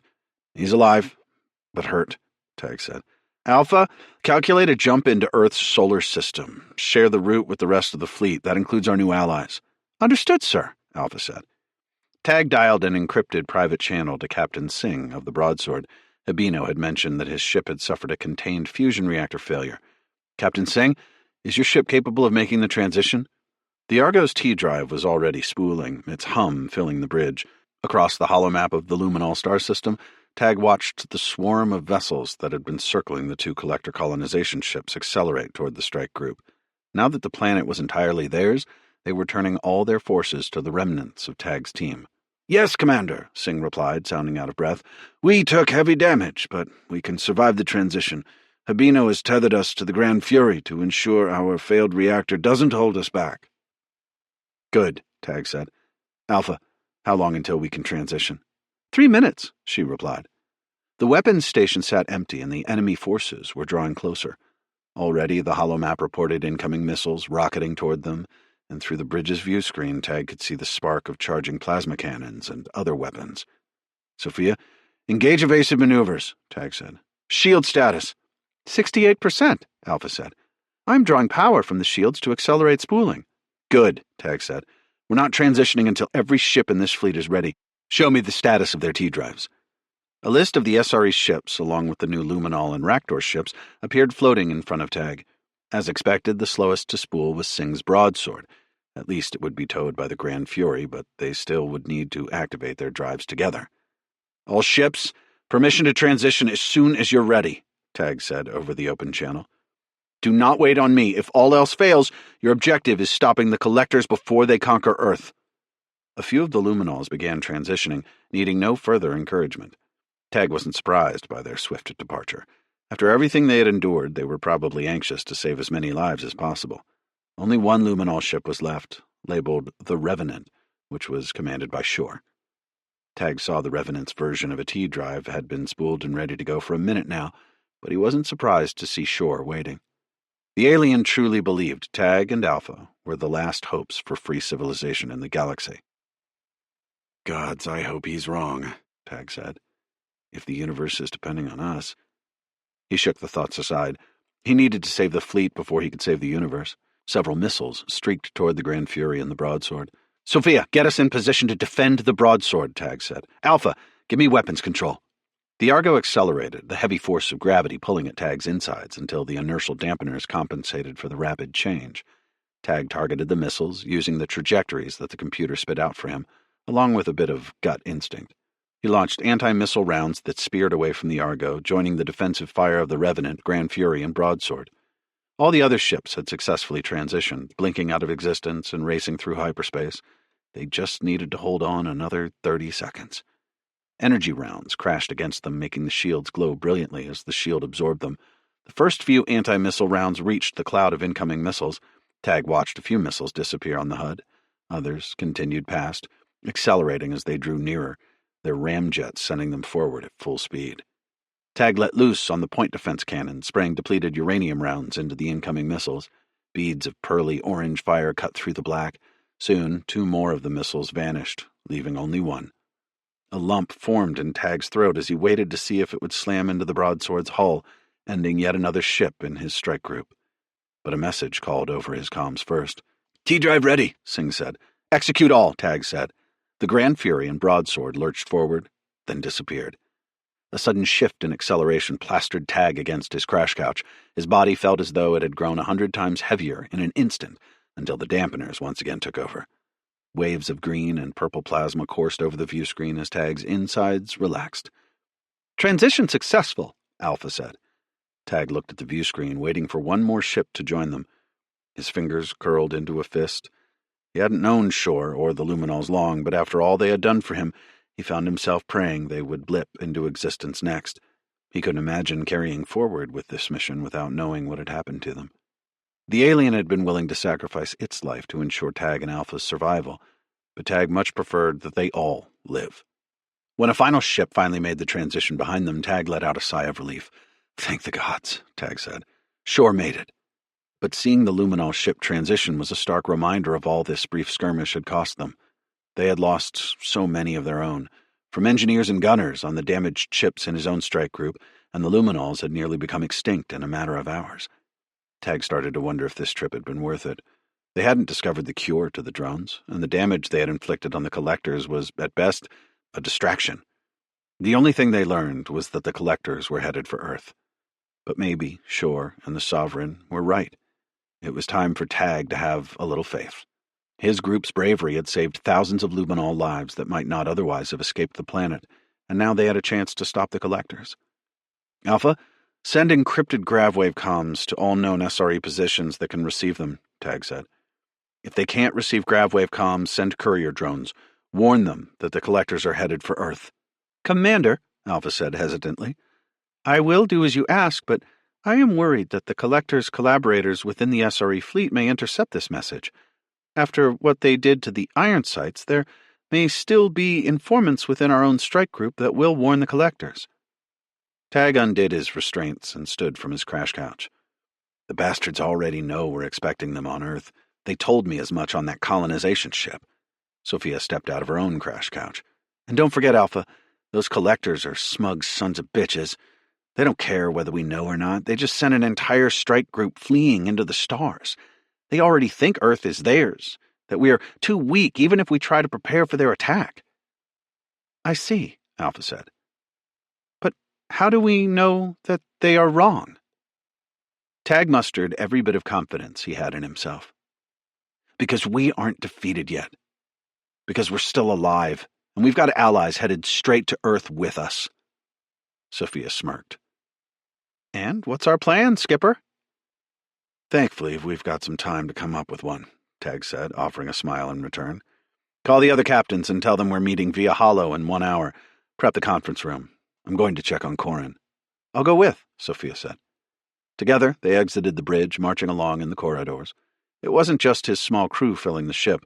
A few Luminols and all of Bracken's people were here too. It was the most packed Tag had seen the ship since he started out on his initial research mission to Eta 5, what seemed like ages ago. You really think we can take the collectors? Sophia whispered as they rounded a corridor. I have no idea, Tag said. But if we don't try, we've already lost anyway. Chapter 33. Corin's thin body floated in blue fluid. Tag pressed his palm against the warm polyglass stasis chamber. Lucky sat patiently at the foot of the stasis chamber, looking up at Corin. I know, girl, Tag said. But he'll be out soon. Sophia grinned. You know, he would absolutely hate the idea that we're saving his life with human tech. A mechanic wearing 3 white bands around her arm joined them. She was a medical officer named Laurent, who had survived the Stalwart's destruction and was one of the many mechanics reassigned to the Argo. Well, of course he has no choice, Laurent said. The Stalwart is completely gone, and at least he has me to look after him. I'll make do with your primitive technologies. Laurent shot Lucky a disapproving look. This creature should not be in the medbay. Lucky's nose wrinkled into a snarl. She's harmless, Tag said. Lucky narrowed her eyes at Tag as if in disagreement. How long before he's out? Most of the wounds are superficial, she said. However, lacerations cover every centimeter of skin, and he lost a great deal of blood. I imagine by the end of the day, ship time, he'll be released. He will be in pain from the nerve damage, but I don't anticipate any other lasting side effects besides normal scar tissue formation. He was already ugly, Sophia said. A few more scars won't hurt. Laurent's golden eyes widened. He will have far more than a few scars, and they will indeed hurt as they heal. Ah, yes, of course. My mistake, Sophia said, sarcasm dripping from her voice. The mechanic predictably didn't catch on. I'm not surprised. Human medical education, as far as I can tell, is grossly simplified. At that, Tag wanted desperately to roll his eyes, but instead he ushered Sophia out into the corridor. I don't know about you, but I could use a coffee before we talk to all the others. Sounds great, Sophia said. They started off down the corridor together. Sure you're doing okay? I'm fine, Tag said. His head still throbbed and his joints were stiff, muscles protesting. There was no time to slow down now, though. The fate of Earth depended on their action. Just a little bruised. That luminol flickering tech really does a number on your body, doesn't it? She asked. I won't deny that, Tag said. A group of mechanics marching through the hall split to allow him and Sophia past. Tag led Sophia to the mess, Lucky right on their heels. They ordered coffees from the food fab machines. The thought of getting something more substantial crossed his mind. He needed the calories, certainly, but he was still too shaken up by everything that had happened. Even a cup of coffee seemed to be a bit too much when he sat down with Sophia. So, she said matter-of-factly, Earth, huh? What happened on that collector ship? Tag told her everything, how he'd been abducted and taken aboard their ship, how they had used his harvested memories to create a simulacrum of his father and tried to convert him to their side. That Dr. Baker chick is relentless, Sophia said. Must have a thing for you. Tag laughed. That's what you get out of this? I'm just saying, she let you live. Twice. She could have had you killed, but instead she went through all that effort to convince you to join her? I mean, what do you expect me to think? She was more concerned about getting us to call off the fleet. She thought I'd have enough pull to get the whole SRE fleet to lay down their arms for the collectors. Yeah, you're an intelligent man. Hell of a scientist, and I have to admit, a good captain, but you're naive. The lady digs you. They don't need us to lay down our arms. You saw what just 2 colonization ships did to the Luminol planet. Lucky pressed herself against his legs, purring as if to reassure him. He scratched behind her ears. You're right, Tag said. Maybe there is something more there, but I can tell you I want nothing to do with that traitor. As glad as I am to hear you say that, maybe we can use her weakness for you to our advantage. I mean, there's no guarantee we're going to see her ever again, but just in case, it's an ace we can hold up our sleeve. I'll think about it. Tag sipped his coffee. Problem is, she's the least of our concerns. The collectors are planning to enslave every person in the SRE who doesn't submit to their will, and right now, we have no idea how much of the SRE fleet is actually on our side or already in league with the collectors. Speaking of which, you sure about the luminols we got on board? They hate the collectors as much as we do. Shore came back for me, risking their asses to get me and Corn off that ship. Still, we're dragging them back to Earth, Sophia said. all my time spent studying alien races, it makes me a little nervous to show them right where our home is after theirs has been destroyed. There won't be a home for any of us if we don't stop the collectors, Tag said. Then we can deal with the luminols, if there's even anything to worry about. You better be right. Like Shore would say, have a little faith in them. Besides, we need every bit of help we can get. Sophia drained the rest of her coffee. I know. I just hope it's actually help we're getting. Tag took his seat at the conference table and gestured to Alpha to engage the hololink to the others. The droid nodded, tapping on a holopad. Seated next to her was Sophia. Bracken had taken Corrin's place as the mechanic representative. Soon the seats filled with holo projections of others that Tag had called into the meeting. Jaroon from the Molari appeared alongside Captains Habino, Holland, Singh, and Chung. Shore glowed to life next. The only sentient beings not represented in their strike group were the Raktor, who did not have the capabilities to create a projection of themselves. They didn't have a centralized body quite like the humanoid species, instead spreading their roots alongside the electronic internals of a ship. The lead Raktor on the piece of spring was dialed in via voice comms. We have a nearly 3-week journey until we reach Earth, Tag said. The collectors will likely be there by the time we arrive. For those of you who aren't human but are joining us, I thank you. He looked at Bracken, then Shore, and Jaroon. You have no reason to care about humanity or our struggles. In fact, he wouldn't be surprised if they blamed humans for the tragedies they had all suffered. All the same, we have a chance to turn back the tide of this war. Saving Earth might be the path we need toward victory against the collectors. If we can save the SRE, then we can and will fight back. The other human captains nodded. Jaroon expanded, his bulbous blue body inflating. Shore merely brightened, but made no indication whether it approved of Tag's words. I want a status report from each of you, Tag said. Habino began listing the fighters they'd lost and the damage to the Grand Fury. The Courage and the Wolfhound, too, had sustained damage, requiring lengthy repairs. Dozens of engineers and other crew members had been injured or killed when several of the ship's primary and secondary cannons were destroyed, and the broadsword, as Tag already knew, had taken the worst of the attacks, its impellers and power plants at less than half of their normal operating capacity. Bracken waited her turn and then said, My people have already lost great numbers. I've stood by you and the SRE since the beginning. She let out a long exhalation, and Tag feared what was to come. Logically, it makes no sense for my people to continue this fight. We have no ship now.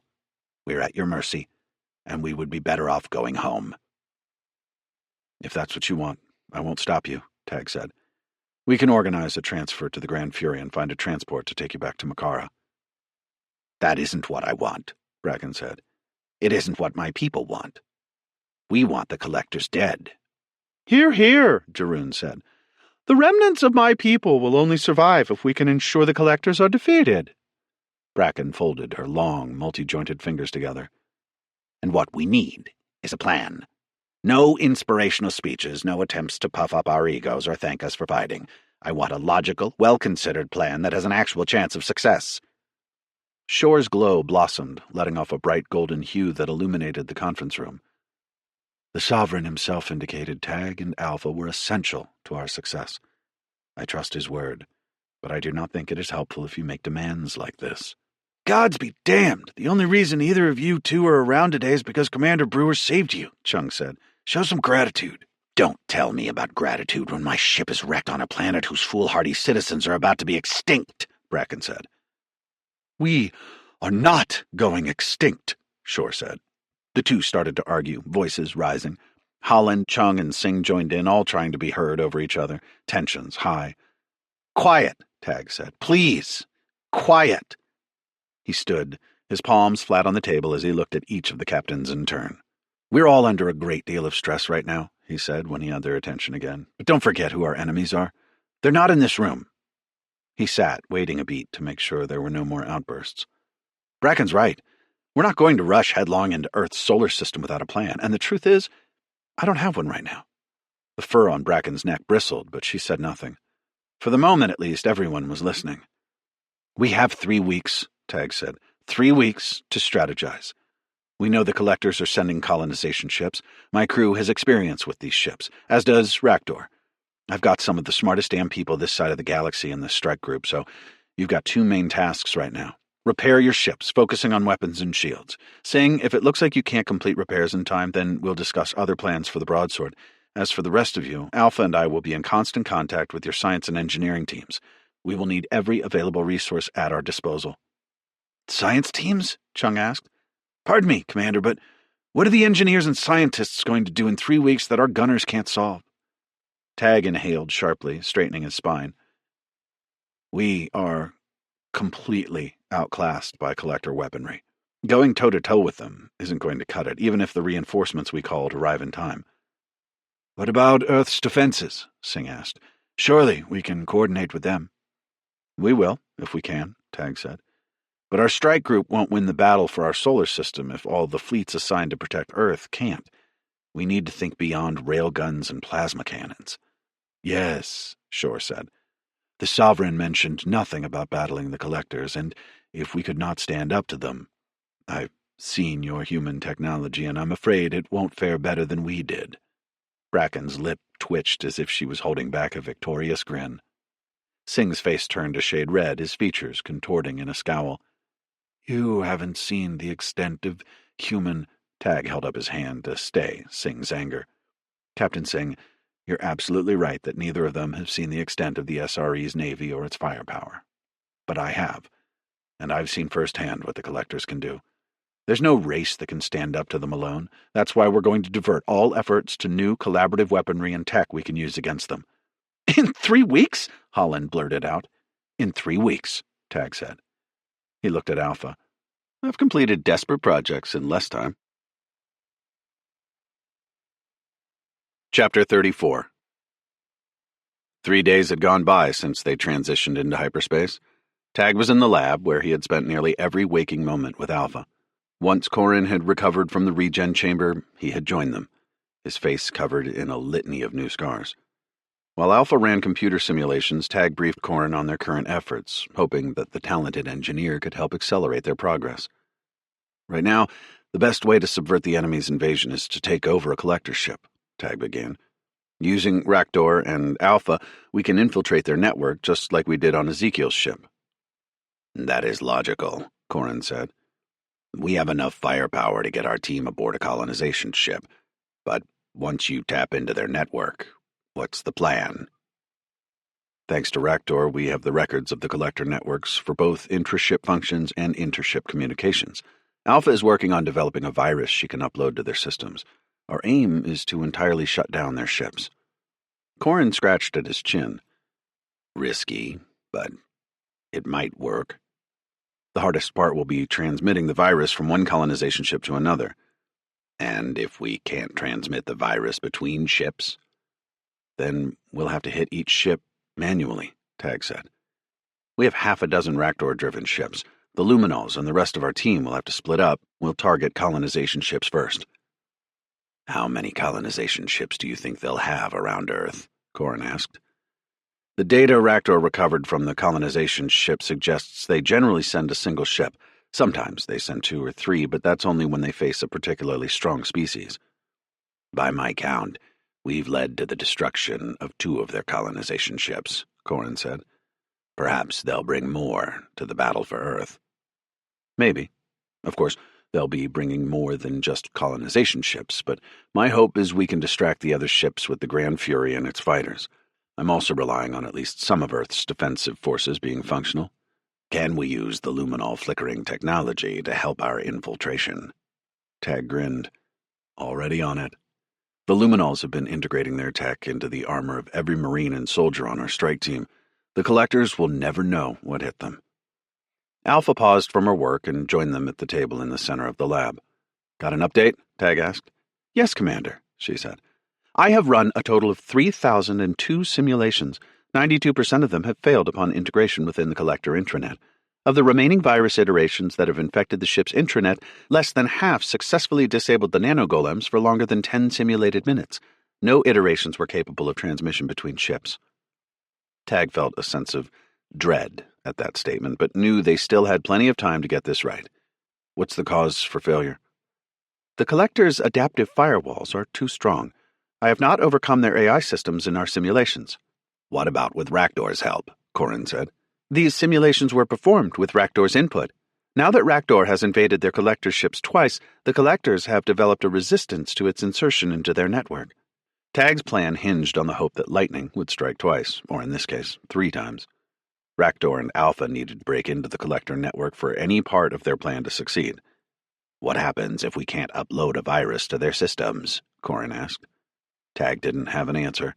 They would simply have to find a way. While Alpha continued iterating on her virus design, Tag and Corin tried to come up with alternative plans to bring down the collectors. But for all the time they had spent delving through the intel on the collectors and the colonization ships, they hadn't come up with any good alternatives. No other science team in the strike group was having better luck. He wasn't exactly surprised. Hacking advanced alien technologies was not their specialty. But he had hoped someone, somewhere, would have had a spark of inspiration. He sighed heavily, letting his head fall into his hands. Tag felt as though he'd aged a decade in the last few days. "Commander Brewer," Alpha said, stepping away from her terminal. "Are you well?" Tag ran his hand through his hair. "Not making much progress, I'm afraid. I wish there was a way to just shut down the nanites externally. There must be something we're missing." "Perhaps there is," Alpha said. "But I was not asking about your progress. I was inquiring about you." "What?" "I'm fine." Alpha shook her head. "Commander, you need vastly more calories than I do to sustain your biological functions. According to even liberal estimates, you have spent far too much time in here and not enough time with the food fabricators. I would advise you take a break." "I can't. We don't have the time." "The human brain does not function at optimal capacity when it is undernourished and fatigued. If you are not taking appropriate breaks, your effectiveness in the lab will be reduced to the point where breaks do not—" "All right, Alpha. I got it. I'll go to the mess." "Thank you, Commander." Tag shook his head as Alpha turned back to her monitor. "You're persistent, Alpha. Makes me wonder who the real captain of this ship is." "That should be obvious," Alpha said. Tag was about to tell her that he was trying to make a joke, but she cut him off. "I am." Tag laughed, and soon Alpha joined in. "Glad to see you mastering the art of sarcasm. Sophia would be proud." He walked toward the mess as he'd promised Alpha. A coffee and something to eat wouldn't take more than 15 minutes. He could spare that. Alpha was right. He was exhausted. He didn't have time for a nap, but caffeine would have to do. When he got to the mess, he found he wasn't the only one there. The Marines were in the middle of eating. Lucky slunk around them, batting her eyes and begging for scraps. Sumo waved at Tag when he entered. "Join us, Commander." Tag punched in an order for noodles, and the fabricators went to work. As soon as the meal was ready, he took a seat next to Lone Star. "No turbo game to watch?" Tag asked. Gornado shook his head. "We ran through 'em all." The Marine threw a turbo ball the Marines had brought aboard across the mess. Lucky sprinted after it. She pounced on it and brought it back, dropping it proudly at Gornado's feet. "Tried to re-watch a few," Sumo said, "but when you already know the score and every play, it's not so fun." Tag sensed tension in the group. Any semblance of good humor seemed forced. It was no mystery why. Bull's face grew serious. "We've got bigger plays to worry about, like what happens when we get to Earth." "Oh, Sarge, you want to talk about that shit now?" Gornado said. He gave Lucky a hearty pat on the back, then threw the ball again for her. "No better time," Bull replied gruffly. "What do you think we're going to face when we transition into normal space?" Tag took a bite of his noodles. "To be honest, we're not sure. Earth hasn't received the gravwave comm systems that the strike group has, so there's no way to confirm anything from them until we actually arrive." After returning the ball to Gornado, Lucky sat next to Tag and leaned against him. "I've never been one for surprises," Sumo said, "and this sure as hell sounds like a shit one." "I wish I had better news," Tag said. Lucky gave him a reassuring purr. "But the goal is going to be getting aboard just one colonization ship. One ship, and we can change everything." "I hope you're right," Lone Star said. "And I reckon that visiting Earth is a perk. It'd be nice to actually see my hometown, you know? Always dreamed of what it'd be like to see Texas." Tag pictured the urban sprawl of old Houston, how the city stretched over kilometer upon kilometer of flat ground. "I don't think it's anything like what you've got in mind.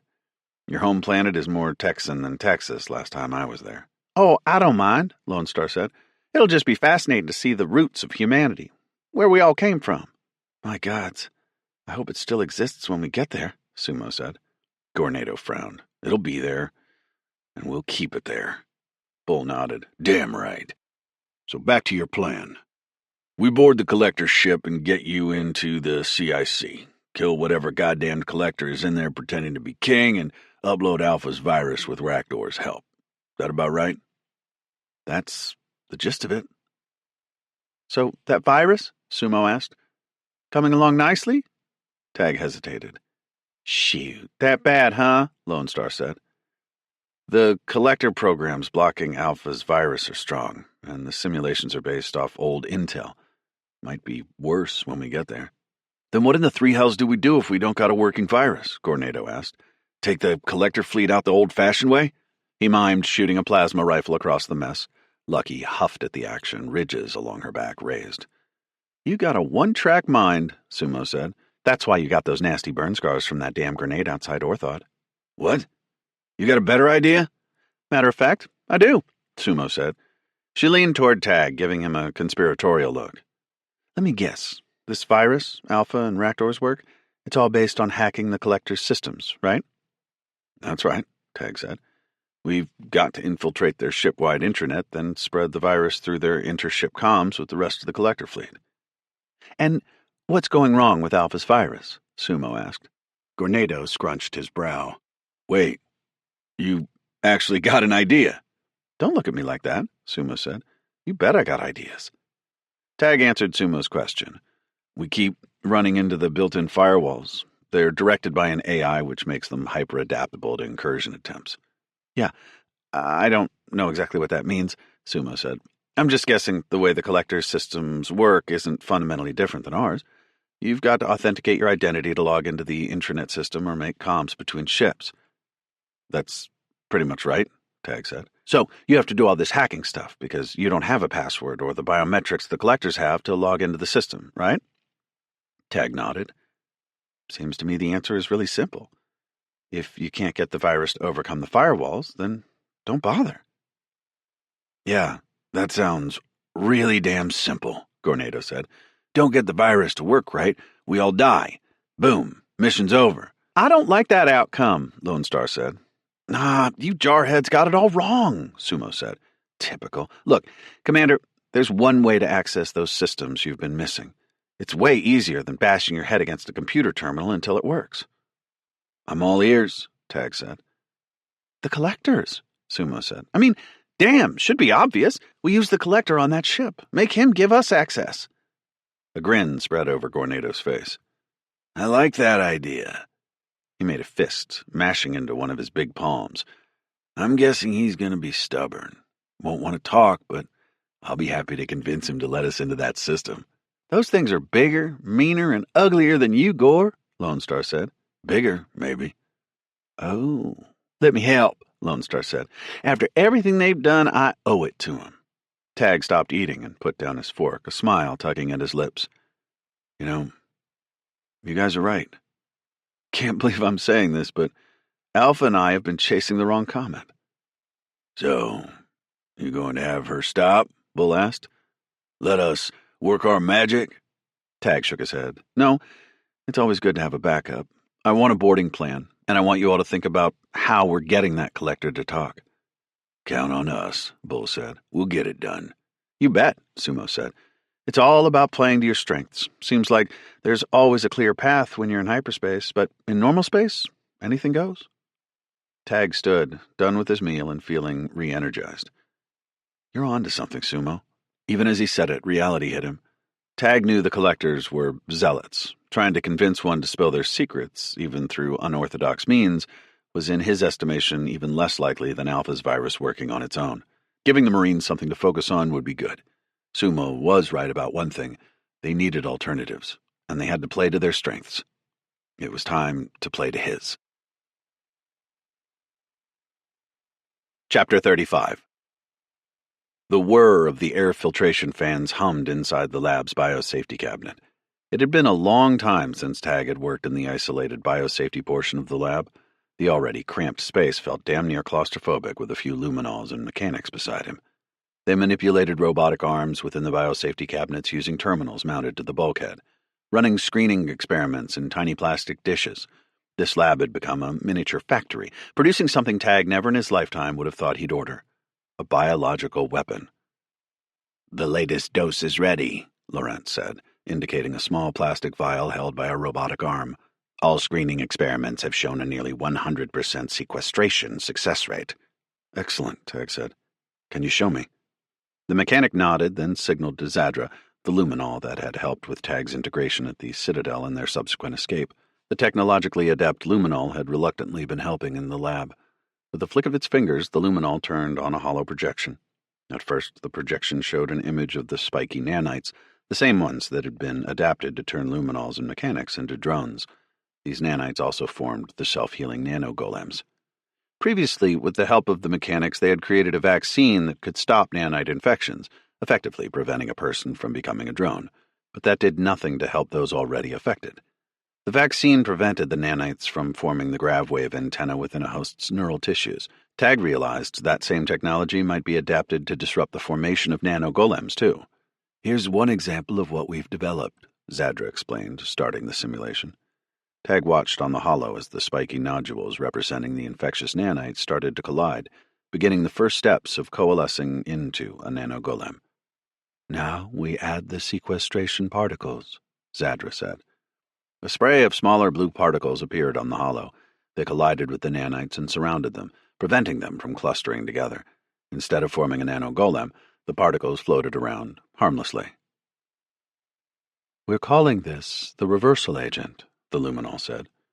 Now comes the most important part. We introduce a single cell, one that represents the cells you would find in a collector's body. The single cell with its bulbous black nucleus looked like a translucent microscopic egg that had split open. The cloud of particles pierced the cell's membrane and swam through the fluid inside it. The reversal agent is covered in molecules that target proteins on the surface of the collector's cells, Zadra said. Just like a homing missile, they only go after those targets which enable them to infect the collector's cells, bringing with them the nanites. Laurent nodded. Of course, the nanites would not normally infect the collectors. This entire process is only possible because of the reversal agent.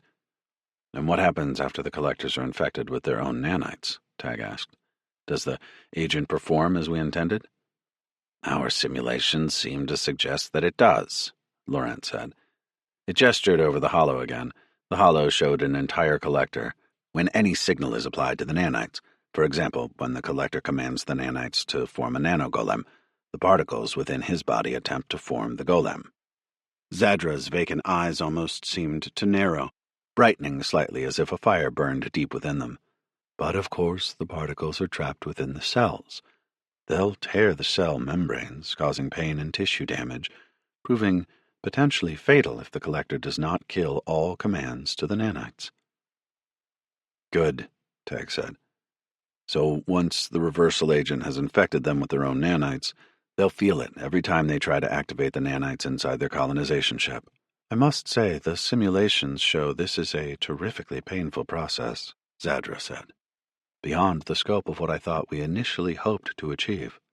While I don't want to cause any innocent being harm, the collectors cannot be reasoned with, Tag said.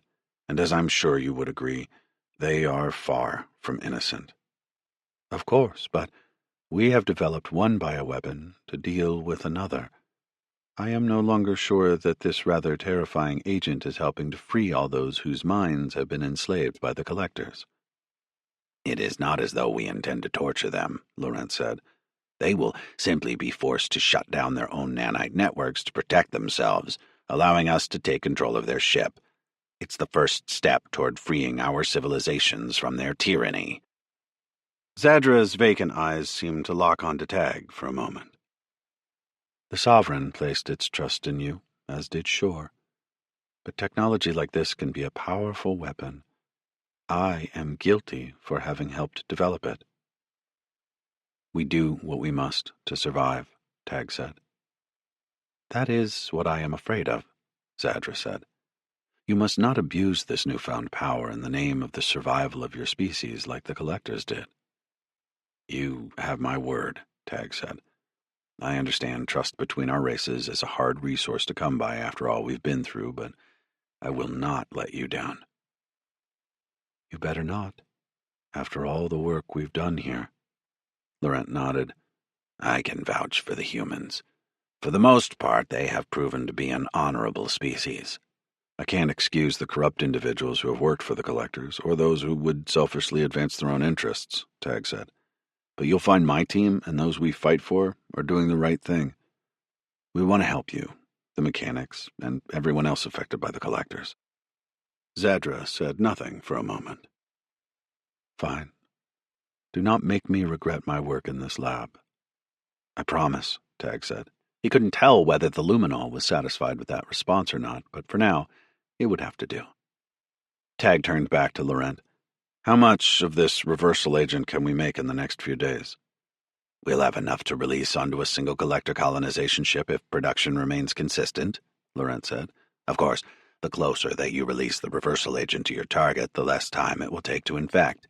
So, even though we can potentially produce enough to be effective over the volume of a colonization ship, it will take exponentially longer than if you were to release the reversal agent directly in the presence of the collectors piloting the ship.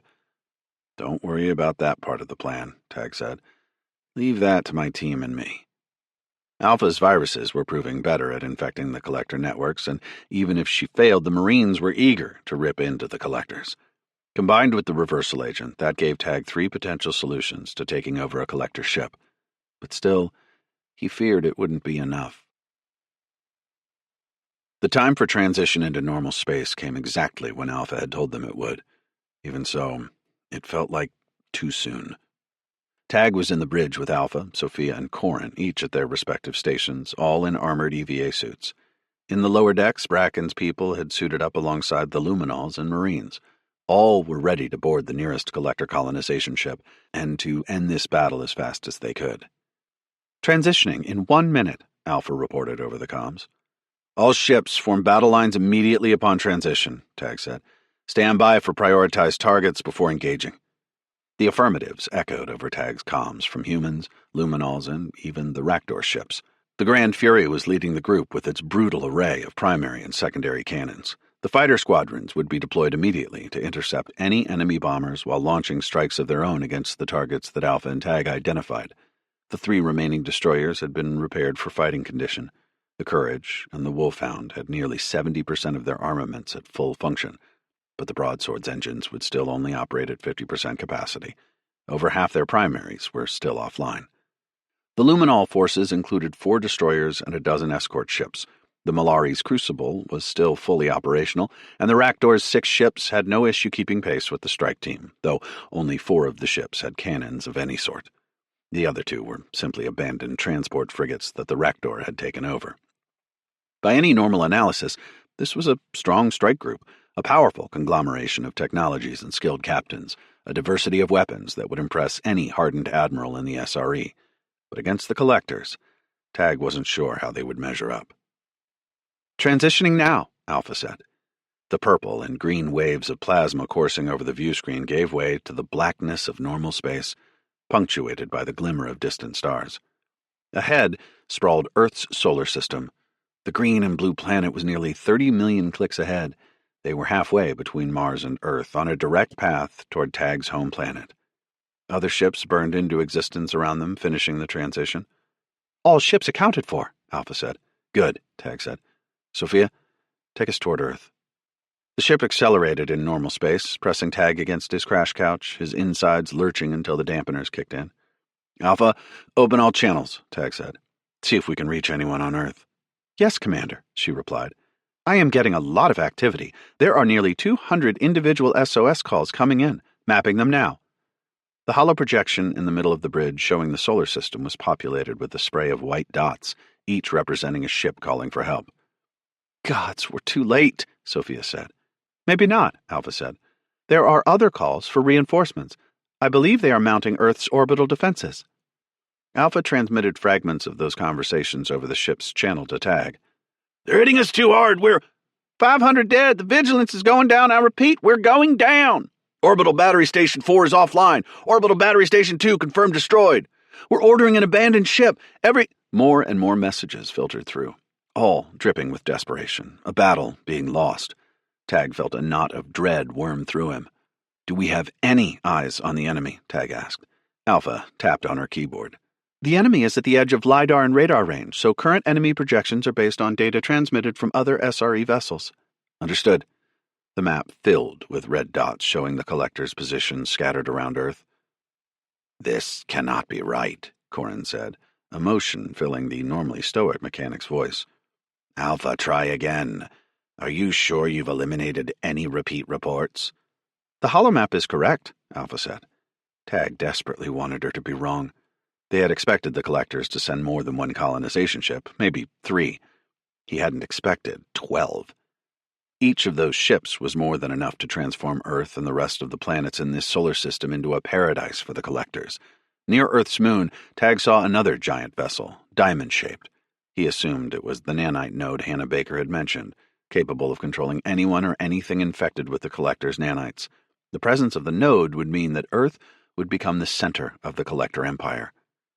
As they drew closer to Earth, the calls for help growing more frantic, LiDAR and radar picked up the destruction, allowing Tag to see for the first time what had happened to the humans in this solar system who had stood in the way of the collector's conquest. Video images spread across their view screen. They saw stations ripped apart like children's toys, a carrier torn in half, spilling its innards like a wounded animal, and ship after ship that had been turned into nothing but spreading debris, a mixture of mechanical components and frozen bodies drifting in zero-G. Earth Command, SRES Argo, Tag tried over an open channel. Do you copy? Argo? What are you doing here? A panicked voice said. We've come to help defend Earth. God, there's nothing to defend, the voice replied, sounding as though he was choking back a sob. Earth is already lost. Chapter 36. On the holomap, Tag watched ships launch from Earth, rocketing from the surface to escape the doomed planet. None made it far. Their signals disappeared in seconds, presumably shot down by the collectors. Earth Command, Tag tried again. We can stop this, but you've got to hold on. It's too late, the comms officer replied. All we can do is buy time for the evacuation. Tag was quiet a moment. They had come here to save the planet, but if it was already lost, what was the point? Images of his father flashed through his mind, fresh from Hannah Baker's treachery. Earth wasn't just some planet. Earth was the people who lived down there. Whether the planet itself was lost or not was of no consequence. The people of Earth, of the SRE, were what kept humanity going. They were what needed to be saved. How many are still waiting to be evacuated? Tag asked. Current projections estimate there are still 12 billion Earth civilians in the crossfire. 12 billion, Tag repeated. He imagined all the frightened families wondering where these massive invading ships had come from, unaware that they were about to be trampled by enslaved species from around the galaxy or become slaves themselves to the collectors. 12 billion lives on the line, Tag said again, this time over the channel to the rest of the strike group. There are 12 billion humans on this planet that need our help. If we don't save them, they could be part of the collectors' armies tomorrow, invading another planet, another species. Everything still hinged on them shutting down the nanite network through their access to a colonization ship. Alpha, chart a course to the nearest colonization ship, Tag said. Grand Fury, deploy Eagle Squadron to serve as our escort. The Crucible and the Wolfhound are with us too. Rakdor, I want your transport frigates and the Peace of Spring. Shore, send 2 platoons of Luminols to join us on the colonization ship. That left the Grand Fury and the rest of the squadrons, most of the Luminol fleet, the Rakdor warships, and the 2 remaining SRES destroyers, the Broadsword and the Courage. Everyone else, you are to follow the Grand Fury into battle under Captain Nabino's charge, Tag continued. Your goal will be to secure the node. If my team fails, you must destroy that node at all costs. It may not single-handedly save everyone here on Earth, but it will at least disrupt the communication network the collectors use to control the drones and the nanites.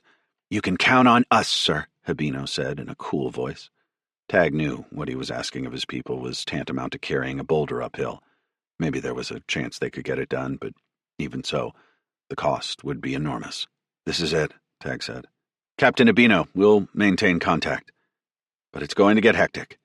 It was good to serve with you all, even if this mission was shorter than we'd anticipated. And you as well, Habino shot back. I've never seen a medical officer with the balls you've got. Tag laughed. Maybe it was mostly his nerves getting to him, but he couldn't help but grin like a madman. 3 hells descending on Earth in these conditions? He was a madman. I hope anyone in my position would have done the same as I have. You would hope, Habino said, but not everyone would. The distant flashes of explosions were growing more numerous in the view screen. They were minutes from being within weapon range, and there was no concealing their movement from the enemy. This was it. Approaching effective cannon range, Alpha said. Raise all shields to 100%, Tag said. Corin, weapons hot. Sophia, keep us moving. It's going to be obvious which colonization ship we're going to hit, but I don't want to fly a predictably straight path. Don't worry, Sophia said. Me and this old bird know how to survive incoming fire. We've all been on this bridge with you, Corin said. You only seem to know how to fly straight into it. If I didn't have an obnoxious mechanic chatting my ear off, I'd probably fly better. Tag listened to their jibes for a few seconds as they let off their steam in good-natured jests. He guessed they were as nervous as him, their insides a tangled mess. The piercing glow of pulse fire erupted across the black, still concentrated in the distance, closer to Earth, but every laser bolt, every pearly strand of pulse fire reminded Tag what they were advancing toward. Grand Fury, split off, now, Tag said. Sophia, full ahead. The Argo accelerated, pressing Tag into his crash couch. On the holomap, he saw the carrier pull away, straightening out toward the node. At the same time, the destroyers surrounding the Grand Fury let loose their opening salvo, firing into the ships near the node. Fighters began to launch from the carrier's fighter catapults. One collector warship caught in their path absorbed the brunt of their fire. Energy readings reported its engines had already failed. Plasma sprayed from its ruined reactor as the middle of the ship collapsed under the concerted fire. Atmosphere escaped in huge plumes, freezing nearly instantaneously as the Grand Fury's fighters raced past it to rain hell on another ship. But before the fighters made it to their target, a Sterinsky stealth ship suddenly appeared nearby, its cannons unloading on the fighters, revealing its cloaked location.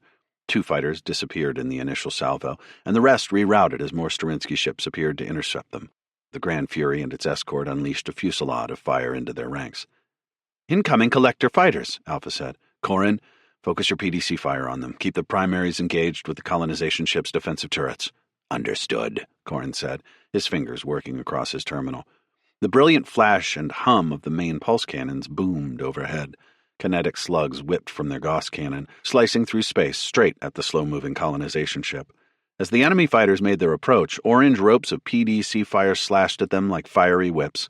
The squadron that had been deployed to defend the Argo raced ahead to intercept and finish off those enemy fighters that Corin missed. Other ships in the Collector's fleet seemed to gravitate toward them, falling out of the main ranks surrounding Earth. But if they maintained speed, Tag estimated they would reach the nearest colonization ship before being set upon by too many Collector vessels. This particular ship looked like it had joined the battle late, leaving itself unprotected on the exterior ring of the Collector forces. Then again, with the Collectors surrounding Earth, the arrogant bastards probably didn't think a ship like this needed much protecting. Either way, this was the perfect target, ripe for Tag's taking. Chapter 37. A sudden gout of pulse rounds slammed into the Argo's starboard side. The energy shield crackled with green plasma everywhere they hit, splashing over the view screen and shaking the ship. Hold on, Sophia yelled, pulling hard on the controls. Energy shield's at 60%, Alpha shouted as more rounds hammered the ship. I need eyes, Tag said. The ship tremored. There is a Sterinsky ship to our stern, Alpha said. It is cloaking again. Transmit last known coordinates to the Wolfhound and the Crucible. Tag opened up the sternward views from his terminal. The hollows showed both ships firing at where the stealth vessel had appeared. Another Sterinsky ship appeared, visible for a second as it demolished 3 of their escort fighters. Alpha, can't you do anything with the tracking programs we pulled off the Sterinsky ships in Luminol's star system? I have been attempting to recalibrate it, but the location data for the ships in this fleet are encrypted differently.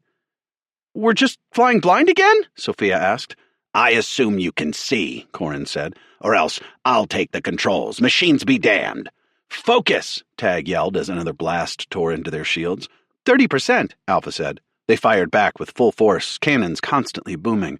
Tag looked at the holomap of the system, gauging their distance from the colonization ship. There was a very real possibility that their shields wouldn't last until they reached the collector ship.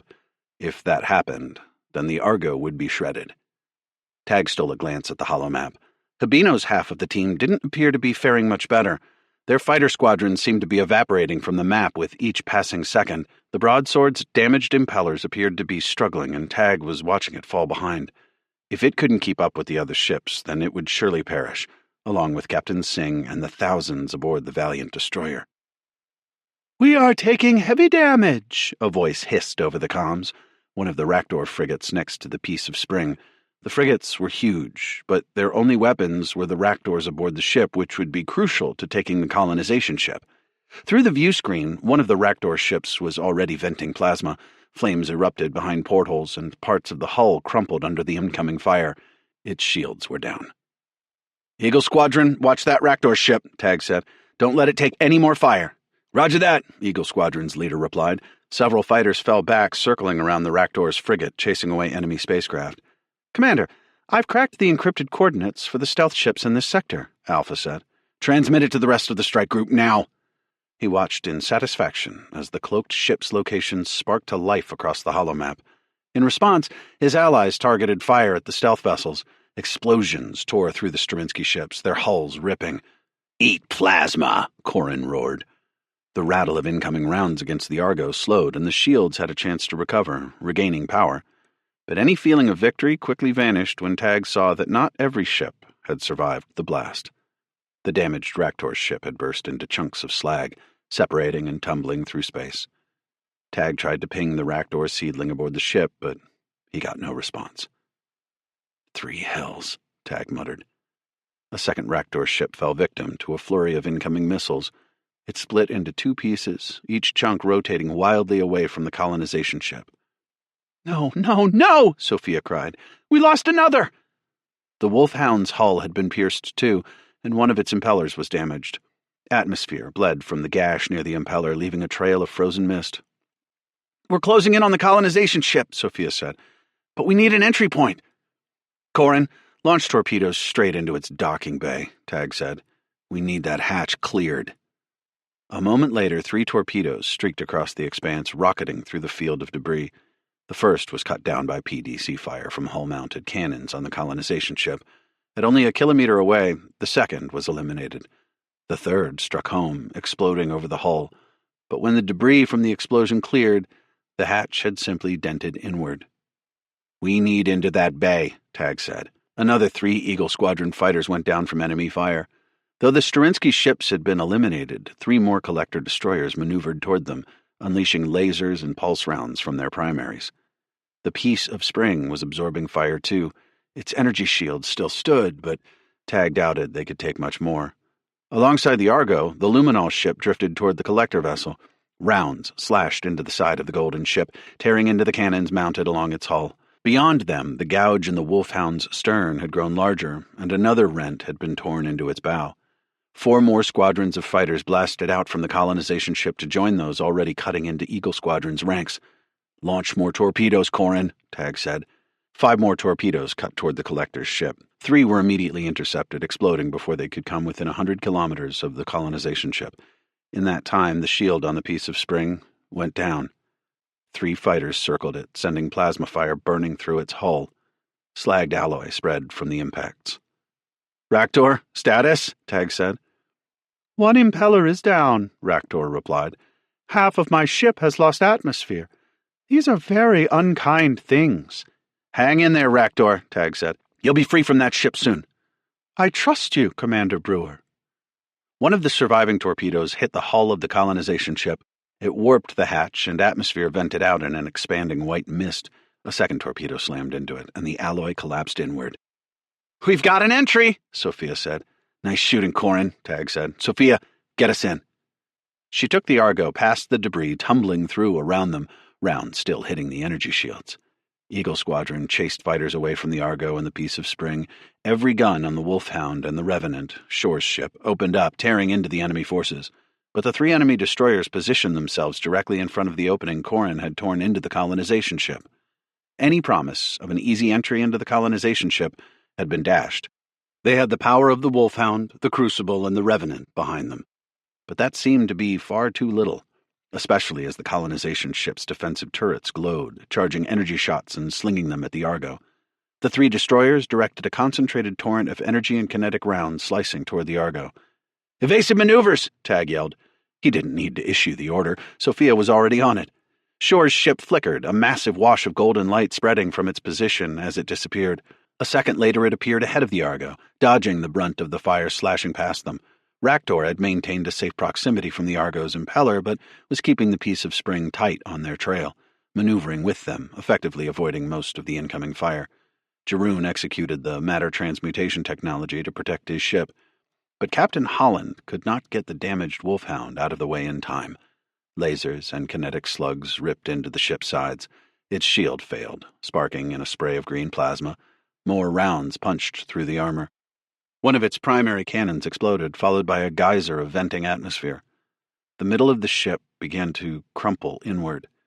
Energy readings from the Argo's sensors went wild. The Wolfhound's fusion reactor was failing, and the ship was mere seconds from catastrophic failure. 1,000 lives were about to be lost in a blink. And for all their sacrifices, they would be no closer to boarding the colonization ship. No closer to ending this damned war. Chapter 38.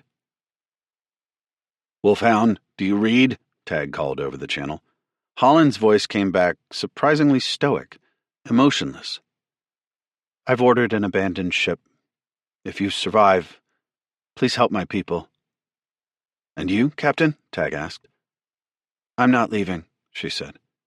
"You need into that colonization ship." Suddenly the Wolfhound's impellers erupted in a bright blue glow as the vessel accelerated forward. All the weapons were firing, cannons burning red, overheating. One of the Wolfhound's impellers exploded, and half the sternward section of the ship peeled away in molten strips of alloy. Still, the Wolfhound rocketed forward. Holland had directed the vessel straight at the blockade. Pieces of the ship tumbled away from it as it barreled past the Argo. Atmo leaked from 100 different holes, and plasma sprayed from a growing tear in the belly of the ship. Everything seemed to slow as Tag watched the ship close in on the 3 enemy destroyers. Holland was a steadfast captain, serious and talented, a reliable ally on this chaotic mission, and this was to be her fate. "Godspeed," Sophia whispered, her voice carrying over the comms. The Wolfhound slammed into the first destroyer. A blinding flash ripped across space from the impact, and the side of the destroyer disintegrated. Half of the Wolfhound sheared away, the ship splitting into 2 huge chunks, and somehow its remaining grav impeller pushed it forward, thrusters adjusting course to hit the second destroyer. The Wolfhound never made it. Between the defensive fire battering its hull and the failing fusion reactor, the skeleton crew led by Holland on her kamikaze mission had burned away their final seconds of life. The Wolfhound burst into a spray of alloy, propelled by a growing ball of blue plasma. It enveloped the first and second destroyers, both wilting under the waves of energy and heat. They tore into chunks that were then pushed away by the massive forces tumbling helplessly from the colonization ship. Amid the spray of plasma, sparks of electricity, and frozen clouds of Atmo, Tag thought he spotted bodies, too, frozen and somersaulting through the expanse. And for all Holland's gallantry, the courage of her last stand, the third destroyer still stood in their way. Dozens of smaller dots appeared on the holomap, indicating the defenseless lifeboats floating in the Wolfhound's wake, the remnants of Holland's crew that had made it off alive, but their lives were in no less jeopardy than they had been before. The remaining destroyer and a few of the enemy fighters sent rounds that speared through the lifeboats, shredding them. "Why are they targeting the lifeboats?" Corin said, directing his own fire on the destroyer's weapons. Strategically, it made no sense. There was little to be gained shooting down vessels without any weapons in the midst of a battle, but to Tag, the Collector's motives were clear. "They're telling us they already won," Tag said. "They don't even care that we're headed toward the colonization ship.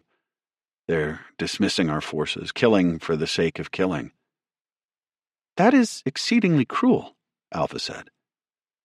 "And it's why we need to stop these blue bastards," Sophia said.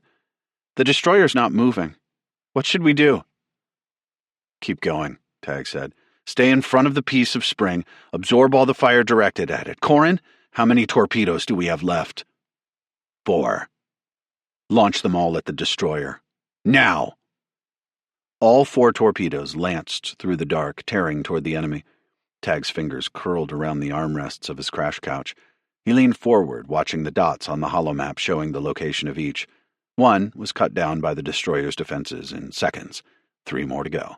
They only needed one to hit, one to split open the belly of the destroyer and tear it out of their path. But two more were eliminated by the destroyer's PDCs. Tag held out hope for the last torpedo, praying that they hadn't expended their ordnance for naught. His hopes of getting on that ship rested on the solitary torpedo, a mere speck on the holomap. His prayers went unanswered. Defensive fire from the colonization ship protected the destroyer. Defiant, the ship continued firing on Tag's allies, blocking their path.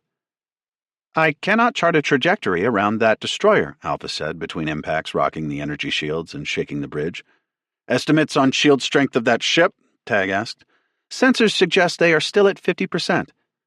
Tag tried to do the calculus in his head. Even with the concerted fire from the Crucible, the Revenant, and the Argo, he wasn't sure they had enough firepower to finish that destroyer off. Eagle Squadron wasn't equipped with bombers to do any significant damage.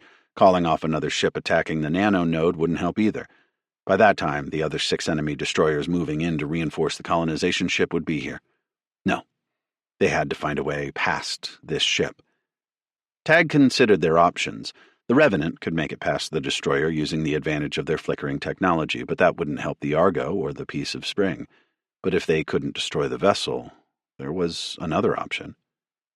Jaroon, sure, Tag said. I've got an idea, but we need to act fast. It's going to take everything your ships have. He told them his plan. It was wild, risky, and it would absolutely deplete the Crucible's power reserves. Shields down to 20%, Alpha said. Hold on, just a little longer, Tag said. The destroyer appeared larger in their view screen. They were close enough that the ship's weapons could no longer miss, and there was very little Sophia could do to evade the incoming fire. Their only hope was the stability of the shields. And Jaroon. The Crucible was now directly to the starboard side of the Argo, cruising dangerously close. On the other side of the Crucible, Raktor piloted the piece of spring. Now they were engaged in a dangerous game of chicken. Tag hoped the memory of the Wolfhound's deadly run was still fresh on the destroyer captain's mind. Maybe the vessel would move out of the way of its own accord. Incoming fire continued to pound their positions. Energy shields are down, Alpha said. Alarms filled the bridge, red lights flashing their dire warnings. Systems across the ship began overheating or failing, damage from the destroyer now ravaging the Argo. Sweat beaded down the back of Tag's neck, and he held his breath, waiting for a piercing, fatal shot to take them all out. They were close enough to the destroyer now that the vessel blotted out nearly the entire view screen. The Argo rattled as an explosion sounded somewhere below decks. When Tag judged they could take it no more, he called over the comms. Jaroon! Now! A blue bubble erupted from the sleek, swan-shaped Crucible. It enveloped the Argo, and Tag hoped the piece of spring. The alarm still rang, red lights washing across the deck, but the boom of incoming fire diminished. The Crucible had encompassed them in its matter transmutation shields, buying them the seconds they needed to make it into the colonization ship. With the Crucible's shield around them, the Argo passed through the destroyer as if they were both merely ghosts. Shield is collapsing, Jaroon called over the comms. It took a fraction of a second for them to complete their short journey through the destroyer, but that journey had cost the Crucible everything. The shield collapsed, fizzling out as the Argos had. The destroyer opened fire on all 3 ships. Tag watched in horror as new rents in both the Crucible and the piece of spring's hulls formed, gas spewing out. Another second passed, and suddenly the fire stopped rocking into their ships. Tag glanced at the sternward view screens to see that the Revenant had flickered into existence directly behind them. The vessel absorbed the incoming fire, but Tag could see the Revenant's shield had dropped too. None of their ships were making it out of this alive, but at least there was one glimmer of hope remaining. Ahead was the shredded opening that led into one of the colonization ship's docking bays. Straight ahead, Tag said. We're going to make it. But as the Argo began to decelerate, Tag saw the destroyer on their tail wasn't the only immediate threat they faced. The collectors had already assembled a welcoming party within the bay. Drone mech walkers, nano-golems, and other creatures and weapons Tag didn't recognize. We got quite a welcoming party, Sophia said. What now, Skip? Tag swallowed the lump in his throat. Now, we fight.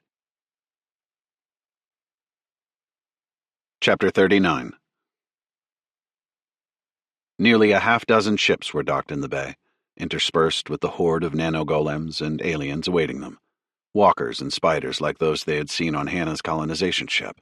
Small arms fire smashed against the Argo, and a few of the walkers unleashed charged lasers that began burning through the hull. "Take as many of those bastards out as you can," Tag said to Corin. Without any power to control itself, the Crucible crashed into the bay, crushing 2 of the parked warships and smearing some of the nano-golems and aliens across the deck. Sparks flew where metal ground against metal, and sapphire plates of armor tore off the Crucible. The vessel finally slammed into a massive bulkhead. Steam bled from gouges in the side of the ship. Beside the Argo, the Revenant appeared, firing their smaller cannons. Arcs of lightning spread between the enemy forces tearing into them. "Crucible, weapon status?" Tag asked. "Not functional," Jeroen replied. "Corin, target the Crucible's attackers," Tag said. The PDCs unleashed all the power of the 3 hells on the attackers. The attackers found cover behind the other huge ships. Tag wasn't willing to tell Corin to blast those vessels out of their way.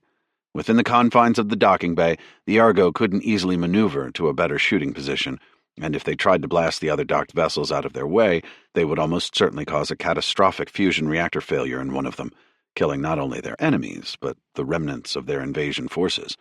The Crucible, Argo, and Spring would be nothing but drifting atoms. "We can't get a clean shot on the rest of them," Tag said to Jeroen. "Can your troops hold out?" "I am afraid not," Jeroen said. "Commander, the Peace is taking heavy damage too," Alpha said. "If the Collectors attack it, Raktor will be defenseless." "Go on without us," Jeroen said. "We will die a glorious death." "No!" Tag yelled. "Jeroen may be right," Alpha said. "With Shore's boarding party and our own, we may be able to rescue Raktor and make it past the enemy before Jeroen's forces give out." "That's what we have to do," Corin said, launching another attack on a group of unwary nanogolems. "We can't waste any more time here." "No way," Sophia said. "We have to save them. This is Jeroen we're talking about. The people on that ship represent some of the last survivors of his race."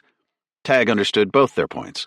The only way this attack on the colonization ship would be successful was if they were swift and decisive. By trying to save every life, they could very well doom everyone else. "Alpha, tell Bull that his group should move out immediately," Tag said. "Secure the area around the ship and prepare to advance toward the colonization ship's CIC." "Yes, sir," Alpha said, relaying the commands below deck where the Marines, mechanics, and a handful of luminols were. "Sure, we're moving in," Tag said, unstrapping from his restraints. "Hit the deck. We're going for the rearward hatch. Follow the protocols Alpha's transmitting now." "Affirmative," Shore said. "May the Sovereign grant us wisdom."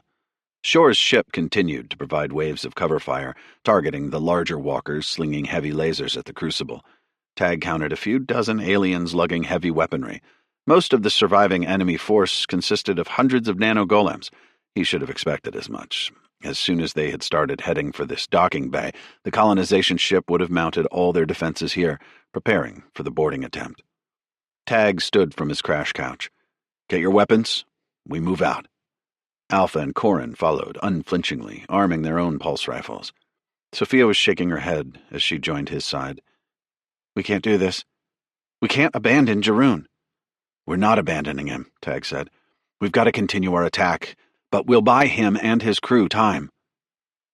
"I hope you're right, Skip." They ran to the cargo bay's open doors. Already, Bull had his team of 4 Marines, Bracken and her mechanics, and the handful of luminols who had been on the Argo in combat intervals around the outer hatch. They were firing into the ranks of nanogolems clamoring toward their positions. "Bull, I need you to launch the reversal agent," Tag said. "Everything you've got." "Yes, sir," Bull said. "Gornado, Sumo, you heard him." The 2 Marines let their rifles fall onto their straps. They each drew 2 other grenade launchers that were slung over their back. "Target the forces near the Crucible," Tag said. Sumo and Gornado let loose the grenade launchers. Silver canisters flew from the launchers in a tall arc, trailing plumes of white smoke. The smoke dispersed over the crowds of nanogolems. Once the canisters pinged against the metal deck, they let out a hollow ring before releasing a dense cloud of the reversal agent. The Marines launched 2 more of the canisters over the nanogolems. "This is it," Tag said to Alpha. "Our first real-world trial." Soon the clouds of white dispersed. Tag imagined the tiny particles from their engineered bioweapons spreading through the air. A group of nanogolems advanced toward them, nearly 30 strong. They ran headlong into scorching plasma fire. Beads of nanites reformed over their wounds. They never stopped charging. Get ready to move out, Tag called. He let loose a charged shot into a nanogolem. The monster's arm bled away in a tangled mess of melted nanites, but that didn't stop it. You sure this is going to work? Sophia asked. The first of the nanogolems were only a dozen meters away, closing the distance in huge strides. Even with the concentrated efforts of the soldiers and Marines around Tag, he feared they were close to being overwhelmed. One of the nanogolems cocked back an arm ending in a pointed blade. It began to sling the arm forward, aiming for a mechanic desperately retreating and firing into the beast. Suddenly, it burst into a spray of black beads. Then, the 4 nanogolems behind it exploded like the first, turning into what looked like ash that slowly dissipated, as if they were dissolving into the air. All around the room, the nanogolems fizzled away. The agent is working, Alpha cried. Good work, Tag said. To the crucible. With the entire room cleared of nanogolems, the remaining defensive forces were demolished by Tag's makeshift army.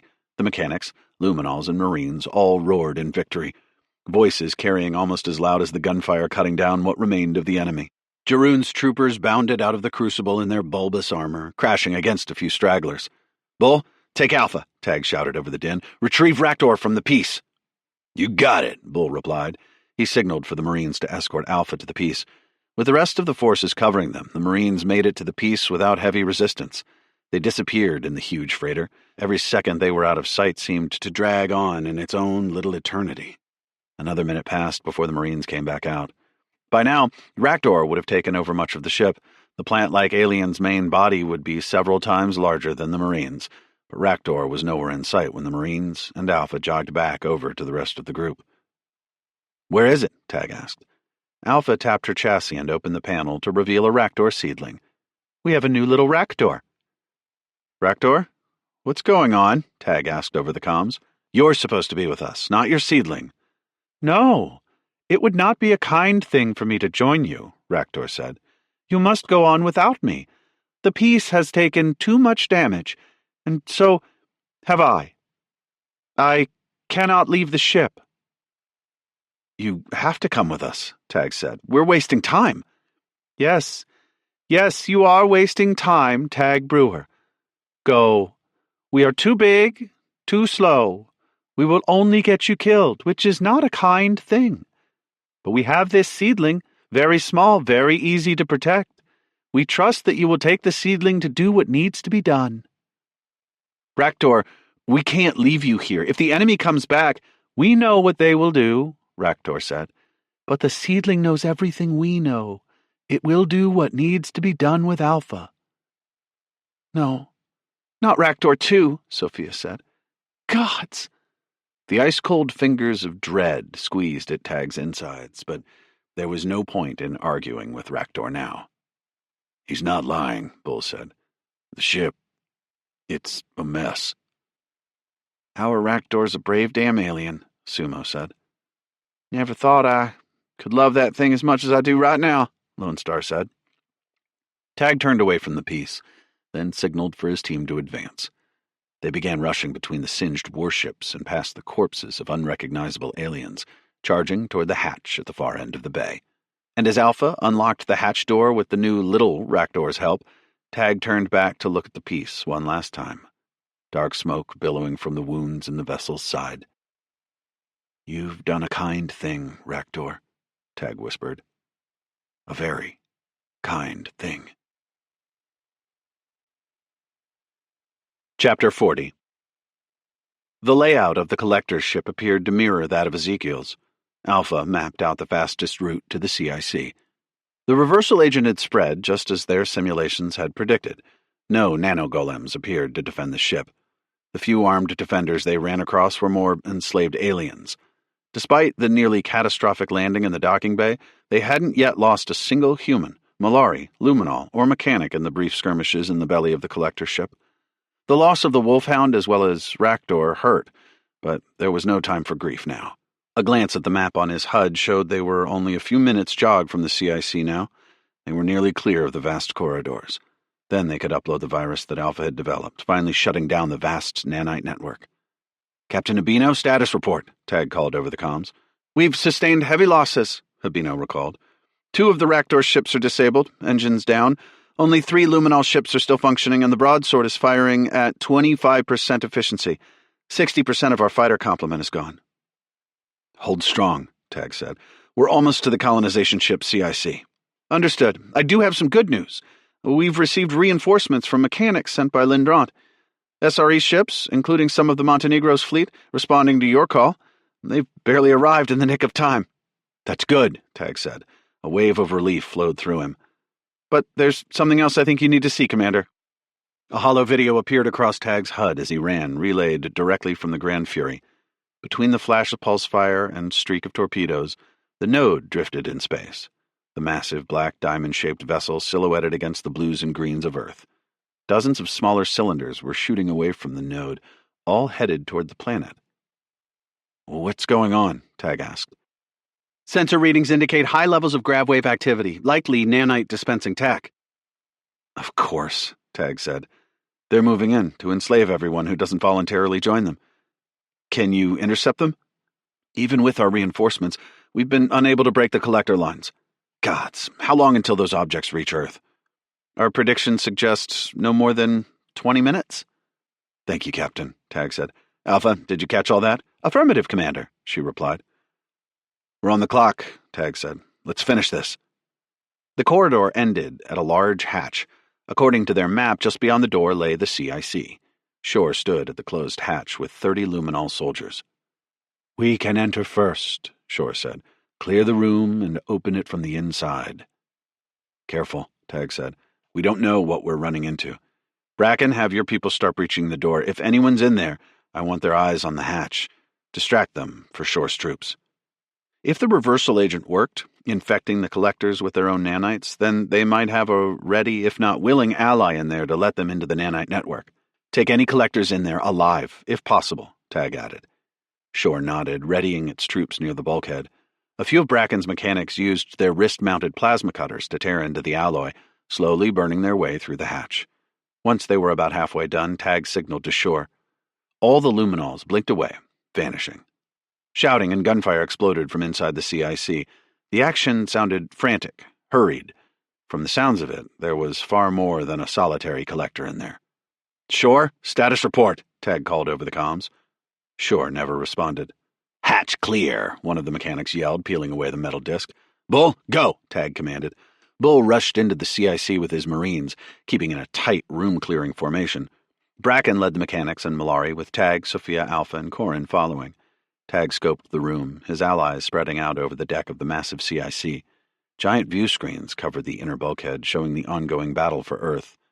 2 large crash couches stood in the middle of the space. Next to them was a pair of collectors. Both had gold bands wrapped around their wrists, and 6 luminols surrounded them, weapons drawn. Tag recognized one of the collectors. Hannah? He asked. What in the 3 hells are you doing here? She looked up at him. You came. Predictable as always. Was there the shadow of a grin on her face? You invaded one colonization ship, and I knew you'd try that same trick twice.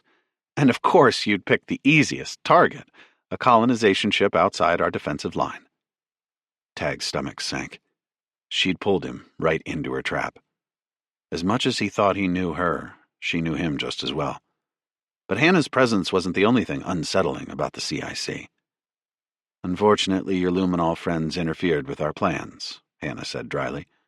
Shore was slumped against a bulkhead, its hand covering its abdomen, its vacant orbital cavities turned toward Tag. Black liquid leaked over its fingers and dripped from the corners of its mouth. Another dozen luminols lay nearby, their bodies riddled with gunfire. Zadra, the luminol who had helped Tag develop the reversal agent, stood next to Shore, its weapon aimed at the collectors, breathing heavily.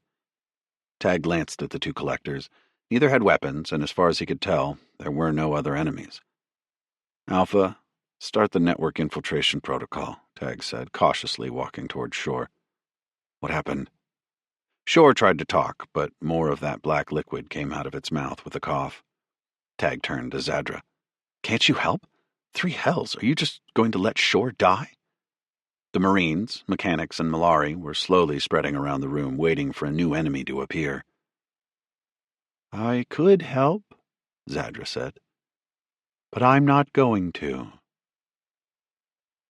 Skip, Sophia said cautiously. Tag turned. The luminols that were still standing had their weapons aimed at Tag's allies. Zadra brought its weapon up toward Tag before he could bring his own rifle to bear. Drop your weapon, Brewer, Zadra said. All of you. Or we drop them for you. Tag felt the heat of the other's eyes on him. If he tried to make a move, Zadra would kill him in a flash. Most of his crew would probably die too, even if they did bring Zadra and its traitorous brethren down. Do it, Tag said. Listen to the bastard. All around came the clatter of his crew throwing their weapons to the deck. Zadra, I don't know what you think you're doing, but I promise you it isn't worthwhile, Tag said. Traitors, Corin spat. I knew it. Sophia glared at Zadra. She took a step forward, and two of the luminols aimed their rifles at her chest, shouting for her to stop. I'm not listening to you assholes, Sophia hissed. Don't, Sophia, Tag said. These luminols are confused. Shore lifted a hand covered in black blood. This is not what the Sovereign. Zadra nodded at one of the luminols, and the alien kicked Shore in the side. That fool might have trusted you, but I've seen what you humans are capable of, Zadra said, indicating the collectors. I told you these luminols are dangerous, Hannah said. Tag, I wanted you here personally to show you what we can do with the SRE.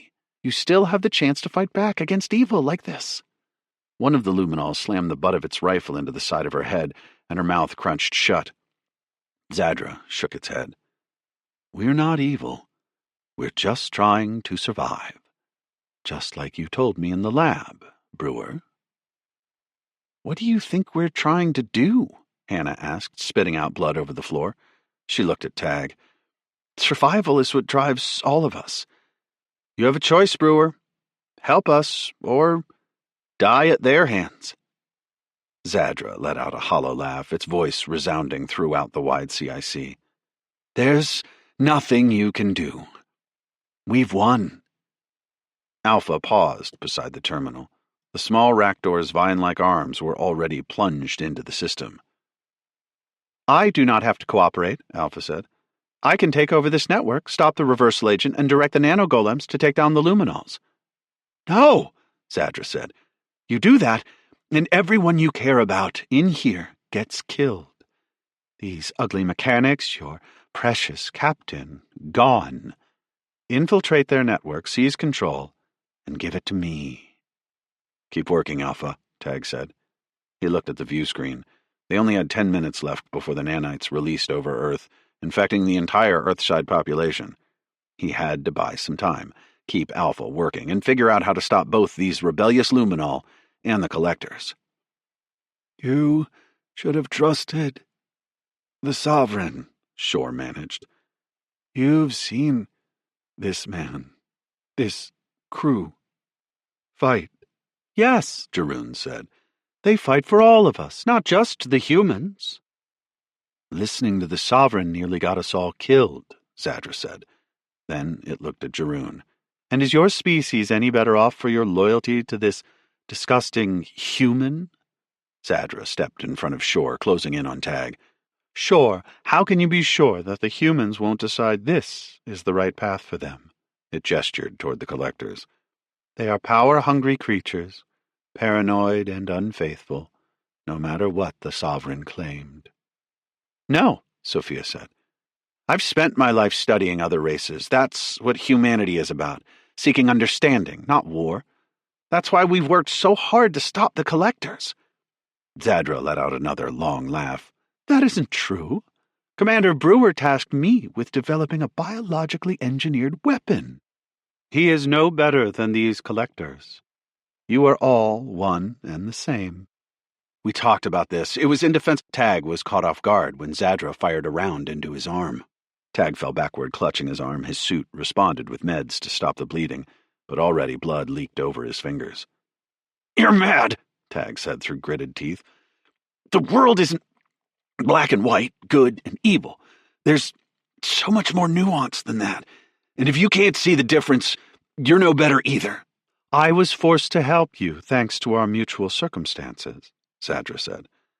But I know how to preserve my species. Trusting you is not required. We will let the nanites infect your people, this primate scourge on the universe. When it's done, I will control the network, I will control you, and you will never hurt anyone again. Alpha paused at the terminal, looking back at Tag. I will not continue. I will not support this. Zadra leveled its rifle at Tag's head. I've shot him once. Don't make me do it again, droid. Do as he says, Tag said, the words physically paining him. They had come so close to victory, so damn close, and now all he could do was watch as the people he had thought were his allies betrayed him. The SRE was done, dead, a death he had helped bring about by trusting the Luminals. Chapter 41. Tag looked between the Luminals and his allies. Nearly 20 of the aliens had joined Zadra's side, and the rest were dead or dying next to shore. Bracken and her 10 mechanics stood alongside Jaroon and another 10 Melchiorri, plus Tag's crew and the Marines. He had the Luminals outnumbered, but they had used their advantage of surprise to draw a bead on Tag's allies. He saw no way out of this that wouldn't result in losing at least half their forces.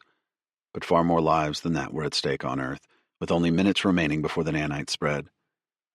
How much longer before you have control of the nanite network, droid? Zadra asked. We have disabled the ship's defensive systems, Alpha said, and in under 2 minutes I will have access to the node. Very good, Zadra said. It stood in front of Hannah. You and your brethren thought they were building an empire for themselves. You didn't realize you were building it for us, did you? Hannah's face contorted in a snarl. This is not over. This will not end well for your people, the other collector said. You cannot control what we have built. We will learn, Zadra said. The viewscreen showed the nanite capsules entering Earth's atmosphere. More enemy destroyers reached striking distance around the Grand Fury, and explosions ripped across the carrier's hull. Tag had trusted Shore, but he'd neglected to think about the other Luminals, the ones who might not believe in Shore's leadership or the Sovereign, especially after all that had happened to their planet.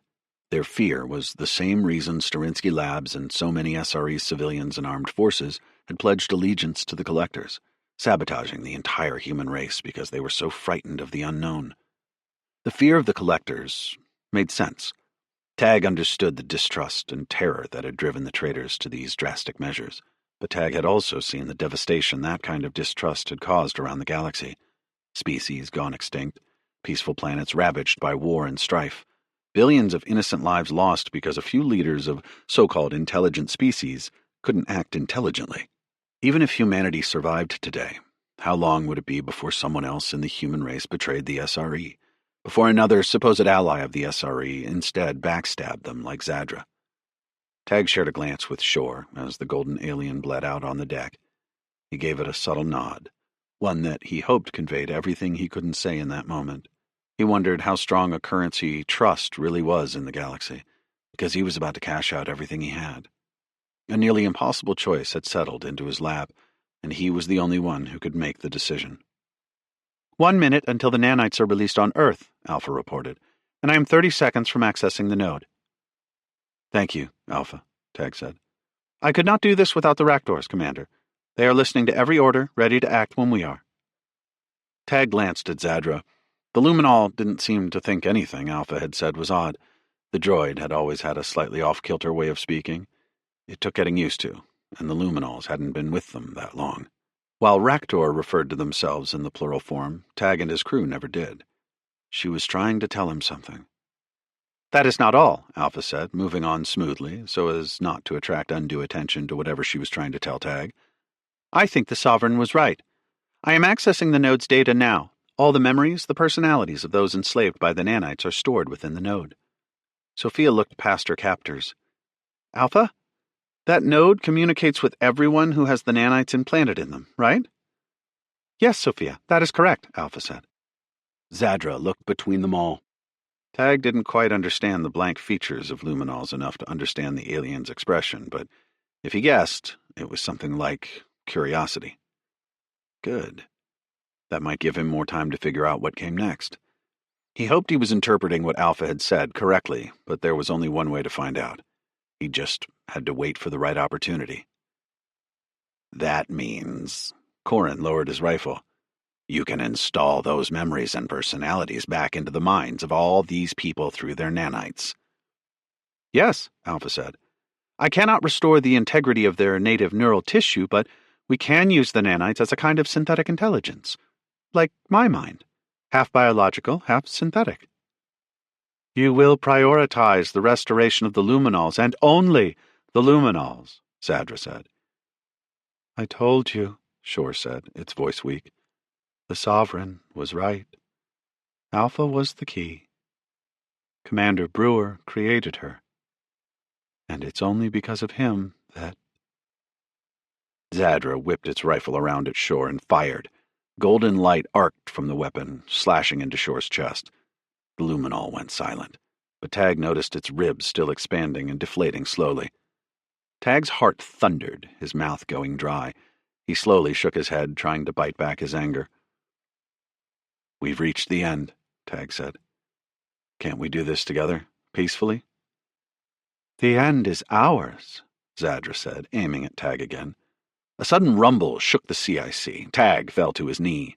Zadra's rifle drifted up away from Tag, then everything else happened in seconds, action speeding around Tag as he acted on instinct. A huge panel fell away from the ceiling, forced open by a vine-like green tentacle. Gas hissed from a broken pipe, and more tentacles dropped into the room. Tag lunged forward, grabbing his weapon from the deck and bringing it to bear on Zadra.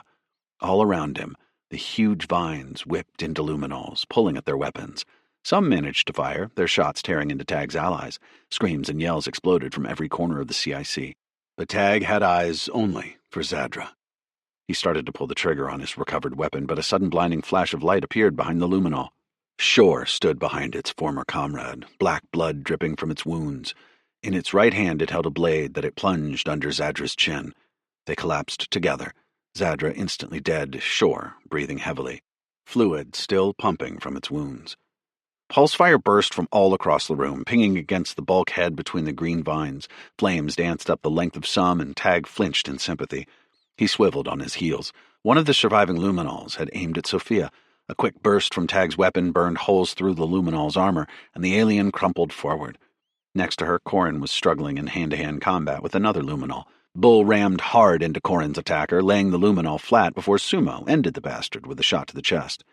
Nanites are about to be released, Alpha cried. Stop them, Tag said. Do everything you can to stop them. Only a few more luminols remained. One was already wrapped in the smoking vines, suffocating in the tentacle's grasp. The last few were ended by Jaroon's soldiers. Several of the mechanics were sprawled across the deck, some injured, others dead. 2 of Jaroon's soldiers, too, had been leveled in the gunfire, and Sumo was on her back, holding her leg. Both the collectors remained seated in their restraints, vines wrapped around them. What in the machine's name is that? Bracken asked, aiming at one of the tentacles. That's Raktor, Lone Star said. Our good friend. A huge beaked stalk broke through one of the ceiling panels, and what could best be described as the main portion of Raktor's body dropped through. Half the plant-like being was blackened, its body flaking away. We are sorry we could not make it sooner, Raktor said. We tried to move as fast as we could, but we are hurt. Our seedling told us you were in danger. Tag patted one of the huge vines. Raktor, you came right in time. Thank you. But we're still not done here. Can you help Alpha? The tip of one of Raktor's vines probed the terminal next to where the seedling was situated. But when Tag watched the vine plunge into the terminal, making a physical connection with the collector network, he saw another casualty. His world went dark. No, no, no! He ignored the pain in his arm, running to Alpha. She was slumped next to the terminal. A few wires still connected her chest to the terminal, but sparks flew from her joints. One of her arms had been shorn off, and her legs were a slagged mess. That didn't worry Tag. Her chassis could be repaired. But what was inside her chassis, the synth biobrain that made her Alpha, could not be replaced. Fluid leaked from the punctured chamber. That fluid kept the neural tissue, her lifeblood, nourished. Tag had come to look at her not just as a friend, but as a child of sorts. He had brought her into this world, taught her what it meant to be a human, and now... Alpha, are you with me? Tag asked, kneeling next to her. Gods, Alpha, please, respond. Commander? I am... She was too weak to finish. Corin dropped to Tag's side. We can fix her. We must. As much as he wanted to believe the mechanic, Tag knew Corin was clinging to false hope. He blinked past the wet sheen forming over his eyes. A voice boomed behind them. Brewer, you're looking at the evidence of your own foolishness, and still you would destroy what we're accomplishing here today? Tag turned to face Hannah. Behind her, the view screen showed the collector fleet leveling fire into the Grand Fury. Another of the Luminol's ships was floating, drifting now in 2 chunks, each half venting atmo and plasma. The broadsword was demolished too, nothing left of it but blinking lifeboats and shuttles, just like the Wolfhound. The new mechanic and human reinforcements were suffering the same fate, scattered and already half demolished. The battle for Earth was almost over, and their final hope of thwarting the collectors by controlling the node was dying in his hands. Join us, Hannah repeated. Tell me you'll stand down and maybe I can protect you. You won't make it out alive otherwise. This is your chance to save yourself, your crew, your father. Tag thought of the simulation of his father Hannah had created. The promises of a stolen future with his dad dangled in front of him. But he was done wrestling with false promises. No, Hannah. We'll never submit. He pulled out his sidearm and fired, the shot slamming into her chest. Then you will die, Hannah's collector ally said. He tore free from Raktor's grip, ripping through the burned plant matter, and charged. Tag unleashed a burst of fire that took the monstrous collector down. Hannah struggled, but Raktor held her in place. I didn't think you could do it. Not you, Tag. Killing in cold blood. It wasn't cold blood. Say what you need to, she continued. I brought you here because the post-humans want you. I want you. Her expression softened. Gods, was Sophia right about Hannah's weakness for him? I want you to join us, please. Redeem yourself and finish what Alpha started. What did you tell me back on Orthod? Tag asked, holding the gun up toward her. Be the dragon. Tag recognized the look in her eyes, the same look he'd seen back on Orthod when she'd spoken so fervently of embracing the future, of understanding all the galaxy had to offer. She was as zealous about pushing the boundaries of humanity as Shore had been in its belief of the Sovereign. Lone Star stepped close to Hannah. We could change her mind. She was human not too long ago. I still am, Hannah said. Then I'm going to give you the same choice you gave me. Call the colonization fleets off, help us access the nanite node and free all those you've enslaved. Then maybe we'll let you live. You have learned nothing, she said. She managed to squeeze out of Raktor's grip enough to wrap an arm around Lone Star's neck. She pulled the Marine in tight, and Lone Star lost her rifle. Listen to me, Tag, Hannah roared in her banshee-like voice, squeezing Lone Star's neck. We are the future. Embrace it or die. He aimed his weapon at her face. For a second, he saw a flash of fear there, and in that moment he saw Hannah as he had known her once. A woman who had been as passionate about science as him, who could have been his future in another life. But that feeling of recognition soon faded, replaced by hate. The color of Lone Star's face changed, her suit crumpling under Hannah's immense strength. One more chance, he said. Surrender. We will never surrender to you sapes, she spat. You're making a... Tag fired before she could finish. Chapter 42. Hannah collapsed, and Lone Star dropped from her grip, holding her neck where the armored suit had crumpled. She was forced to remove her helmet, and Gornado ran to her side, checking to make sure she was okay. She managed to nod. As the Marines took care of Lone Star, Tag knelt beside Alpha again. Corin was examining her chassis. If we remove her now and get her back to the Argo, I can stop the leaking. We can save her. No, Alpha said. Instead of finishing her thought, Raktor began speaking. We have a direct line with her. She wants to say that she cannot disconnect now. She has control over the node, but if you remove her, then everything is lost. Is there anything you can do for her now? Tag asked Corin. Corin shook his head, helplessly. I don't have the tools. Tag fought a raging storm of emotions. A million things he wanted to say to Alpha circled his mind. But there was no more time for platitudes, only action. "Can she still hear us?" Tag asked Raktor. "Yes." "Good. Alpha, keep fighting. We need access to the colonization ship's weapons." A second later, the terminal in front of the crash couch lit up. "Corin, take the weapons," Tag said. He wanted to mourn Alpha, wanted to comfort her in her final moments, but the rest of humanity was depending on him now. "Prioritize defending the Grand Fury and the rest of the strike team. Jeroen, get to your ship and get it back out there if possible. If not, take one of the other ships in the docking bay. Bracken, take the Revenant. Both of you, start scooping up as many of those lifeboats as possible." "Understood," Jeroen said. "We will not fail," Bracken said, leading her mechanics out. The only ones left in the space were Tag and his crew. "Bull, keep an eye on the hatch," Tag said. "We shouldn't have any more intruders, but I'm tired of surprises." "You got it, Commander," Bull said, signaling for his Marines to take shooting positions around the CIC. Sophia joined Tag's side, holding one of Alpha's hands. The seedling squirmed at the console, and the full-grown Raktor loomed beside them. If a plant could look anxious, Raktor did.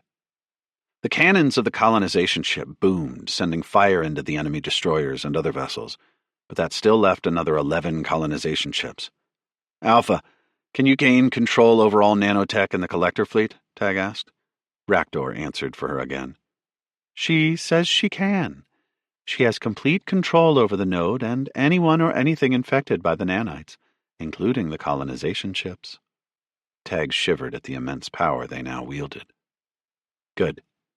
Take over all collector colonization ships. Stop them from launching any additional forces or weapons. Have all drone-controlled ships take any remaining Sterinsky ships prisoner, and if they won't surrender, destroy them." "She says she understands," Raktor said. Ashen flakes fell from his burned leaves and vines as he moved. At first, there were no discernible changes on the view screen. Tag imagined the desperate battles being fought inside the colonization ships as nano-golems mutinied against their genetically engineered masters, alongside the myriad of alien species that had been turned into nanite-infected drones. Soon, the weapons on the colonization ships ceased firing. The destroyers and other fighters slowed, drifting across space, their weapons and engines silent. "You're doing it, Alpha," Tag whispered. "You're saving us all." A few Sterinsky ships continued their assault on the Grand Fury. They were quickly destroyed when Alpha redirected the weapons from a nearby colonization ship toward them.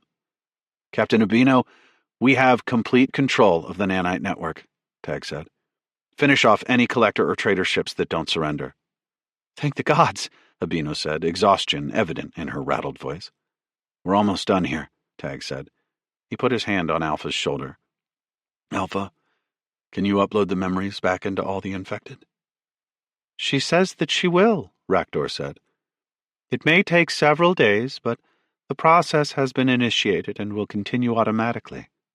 The gravwave communications should reach the farthest reaches of the galaxy within a week. The empire that the collectors established will be dead. Nanites have been directed to destroy any surviving collectors. What she has done cannot be altered. No one else will be able to access the node. You will have complete control over it." "How?" Tag asked, dumbstruck. "She has integrated her mind within the node," Raktor said. "Her mind is part of the node, just as her mind and yours became one with the sovereigns. What she has done is a very kind thing." "So she's gone?" Tag asked.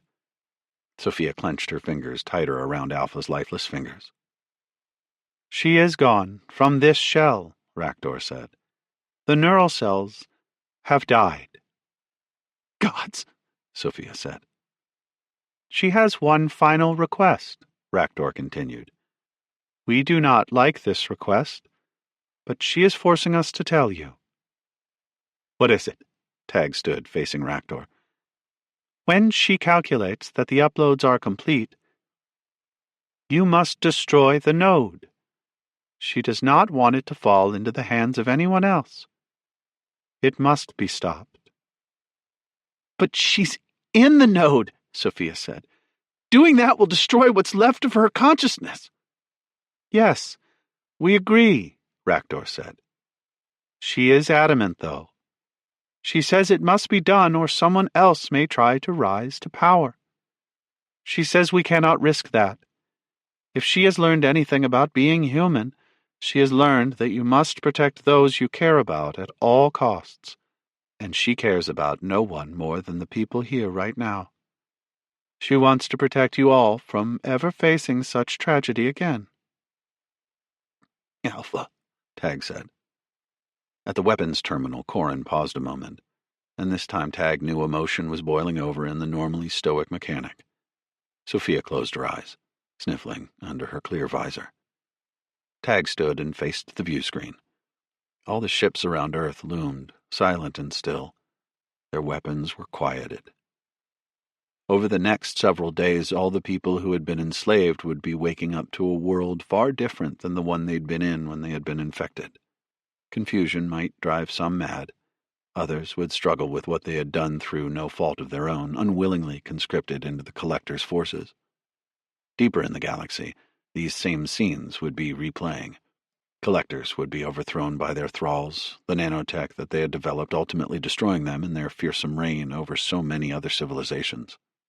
Tag couldn't imagine the vast amount of work ahead of the SRE, the mechanics, the Melchiorri, and so many other worlds as they struggled to rebuild what had been knocked down. He knew he would play some part in that, and that perhaps the toughest days were still ahead of them. But for now, he couldn't bear to face those realities. Is it safe to remove Alpha from the terminal now? Tag asked Raktor.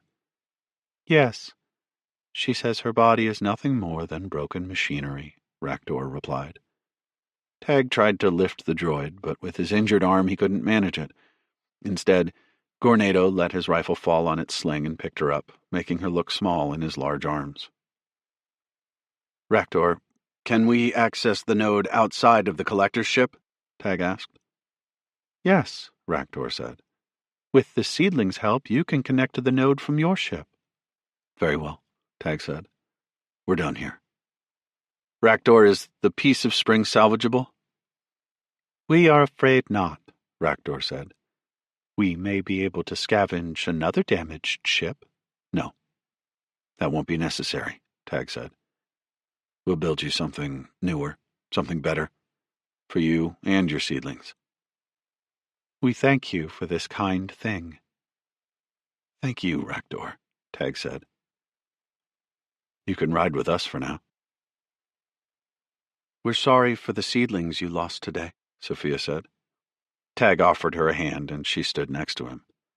We are sorry for all the lives erased today, Raktor replied, leaves quivering as a few more charcoaled flakes drifted to the deck. At least they died good deaths, Bull said. Tag nodded. He had heard the Marines say that before, but he wondered if there really was such a thing as a good death. To him, death was neither good nor bad, just a terrifying reality of life. But there would be time for quiet contemplation of everything that had transpired later. For now, there was only one task at hand. It's done, everyone, Tag said. We've won. Let's get back to the Argo. Chapter 43. 1 week later. This is Texas, huh? Lone Star said, walking alongside Tag. Not what you thought, is it? Tag asked. Behind them walked the other Marines and Sophia. They wore civilian clothes as they traveled under the towering skyscrapers littering Old Houston. The oppressive humidity throbbed with the summer heat. Sweat covered them despite their supposedly self-cooling clothes. They did their best to fit in with the crowds walking alongside streets filled with auto-driving transport pods. But the news hollows had spread faster than a nanite infection in the days following their narrow victory over the Collectors. Civilians gave them questioning glances as recognition set in. Tag could see the confusion in their faces, wondering if this was really the crew they had seen on the hollows. Occasionally, people stopped, thanking them for what they had done. Others regaled them with tears in their eyes, telling stories of relatives who had been infected with the nanites, only to return to them when Alpha had subverted the Collector's control over the network. Most simply ignored them, caught up in their own lives. It gave Tag a striking sense of normalcy to see people concerned about running errands or heading to work or taking their children to some appointment instead of an impending world-ending war. Despite all that had happened, people adapted. Governments worked to recover.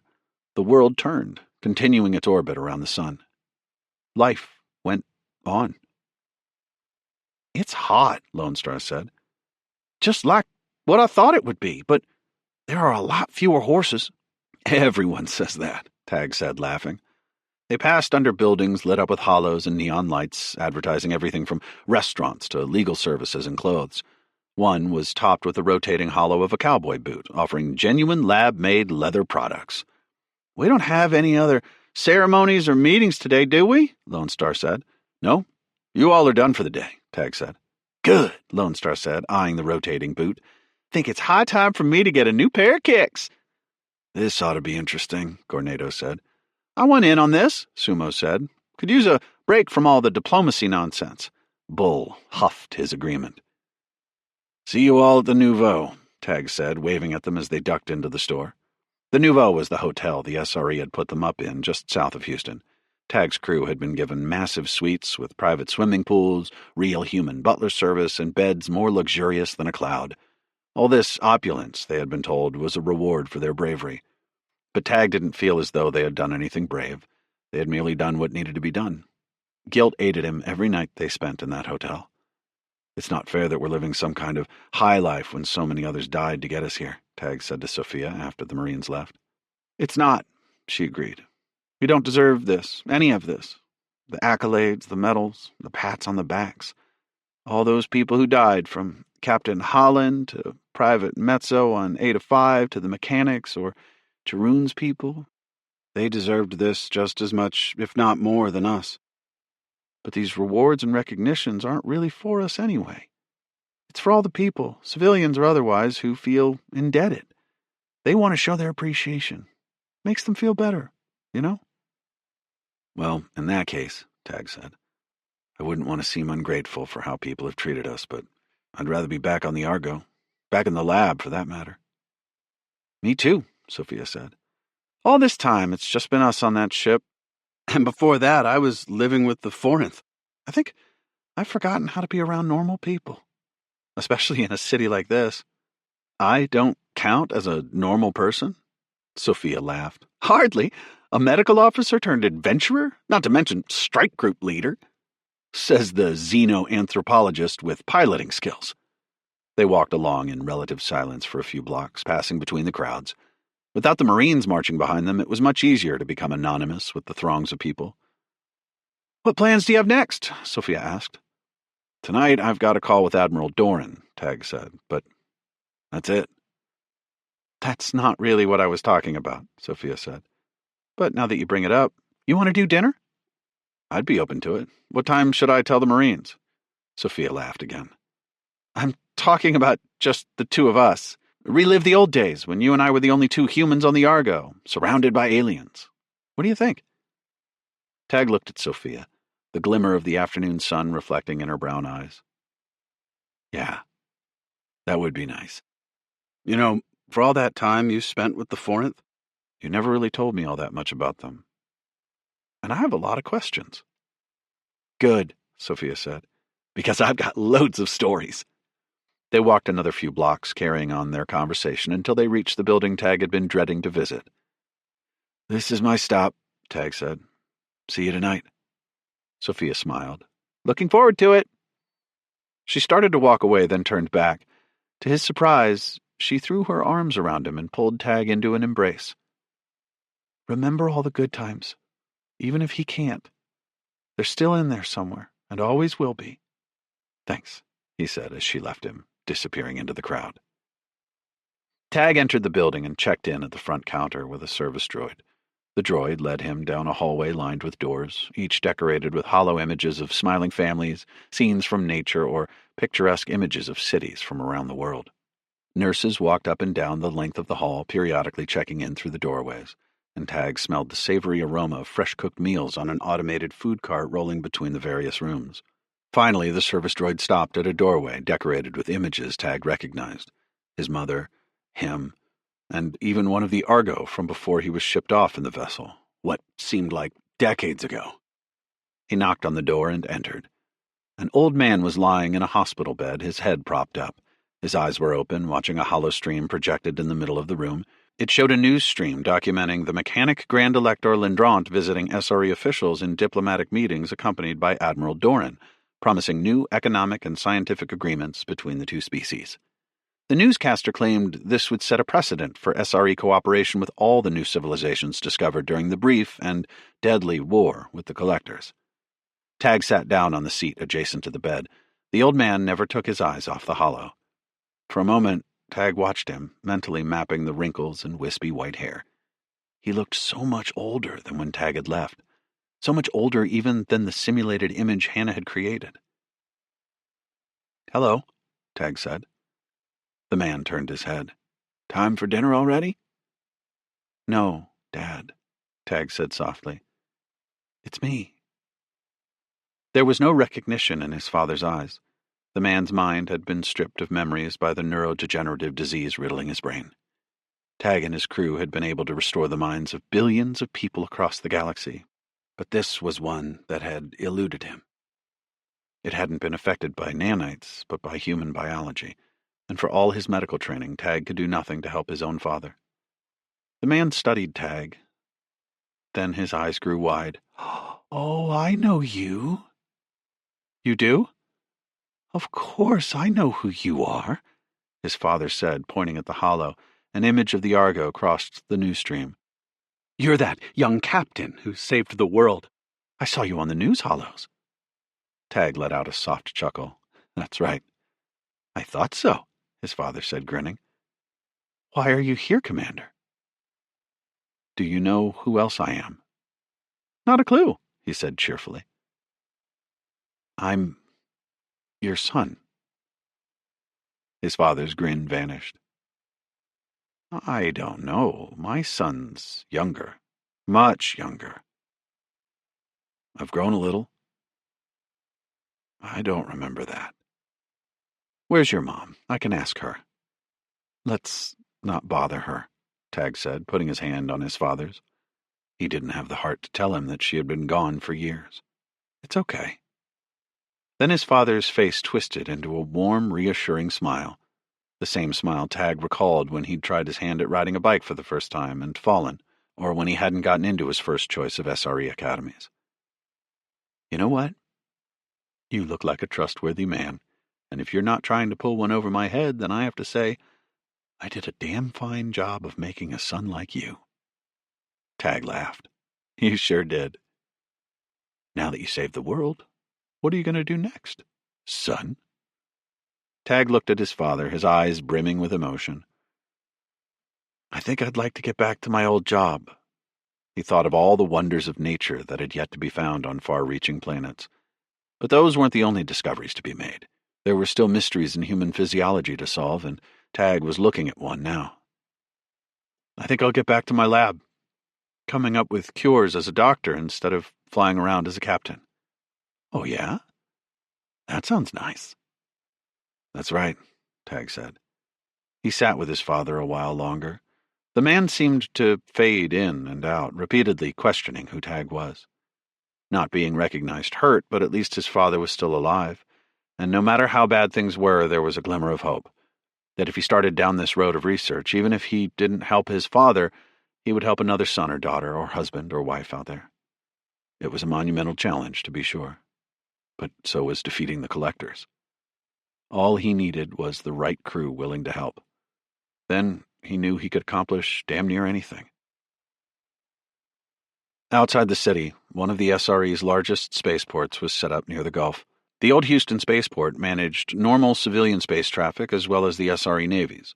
Tag sat in an autopod driving past rows of docked ships. Most of the vessels here were frigates and destroyers. Even a few dreadnoughts lurked among them. Many were scarred by the previous week's battle. Huge panels of armor missing and gun placements shorn off. Technicians, engineers, and repair bots crawled over the vessels like insects, plasma welders sparking as they performed repairs. Tag spotted the Argo. It wouldn't be long before he returned to town for dinner with Sophia, but he had work to finish first. The autopod slowed to a stop and let him out next to the ship. He paused, looking up at the Argo's neighbor. The piece of spring had been recovered from the colonization ship. It had been in utter disrepair, but SRE engineers were working beside Bracken's mechanics to turn the strange vessel into a brand new ship. In the meantime, its vital functions had been restored, so Raktor could retreat inside to heal with its seedling. The engineers Tag had talked to complained that Raktor would not stop thanking them for the kind things they were doing. Jaroon's Sapphire ship was docked nearby, too. The big bulbous alien was outside his vessel, overseeing his people performing their own repairs. Tag waved at the alien, and Jaroon waved back, his body undulating with that strange jellyfish-like quiver. Jaroon and Bracken had been instrumental in saving the SRE service members who had been stranded in lifeboats. They directed the initial rescue operations until the SRE could mount their own attempts. He admired the courage they'd shown helping to protect a species they barely knew, and he doubted there was anything he could ever do to repay the debt he owed them. His boots clanged on the ramp into the cargo hold as he made his way inside the Argo. Lucky greeted him with a flick of her tails when he entered and followed him through the familiar corridors. "It's been quite the journey," he said, scratching the back of the Rizar's head. She let out a mewl of agreement. "I'm afraid I'm going to need you to wait out here," he said, patting her head. "Don't worry. I'll take you out for a walk later." She huffed, then curled up on the floor as he entered the lab. To his surprise, there was already someone inside when he opened the hatch. "Corin, you're not supposed to be here," Tag said. Corin's lips twitched. "Come on. You expect me to sit this out?" "Sit what out?"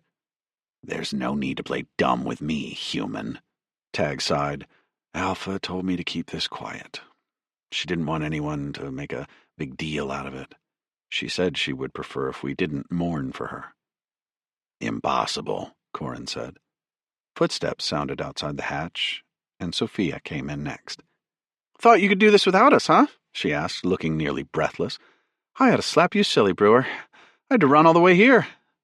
"You told her?" Tag asked Corin. "She may get under my fur, but I did not think she would forgive me if I didn't." "You're damn right. I'd make the rest of your life a living hell." Corin held up his six-fingered hands in a placating gesture. "Like I said." "How'd you find out?" Tag asked. Corin shrugged. "Mechanic technology has always been superior to human tech. To think you could secretly communicate with Alpha without me knowing." "Seriously?" Tag asked. "If our comms are compromised," Corin laughed. "I overheard you talking to Alpha when I was on the ship doing some maintenance. Truly nothing sophisticated." "Thank the gods," Tag said. "Now that all this is spoiled, let's get it over with, huh?"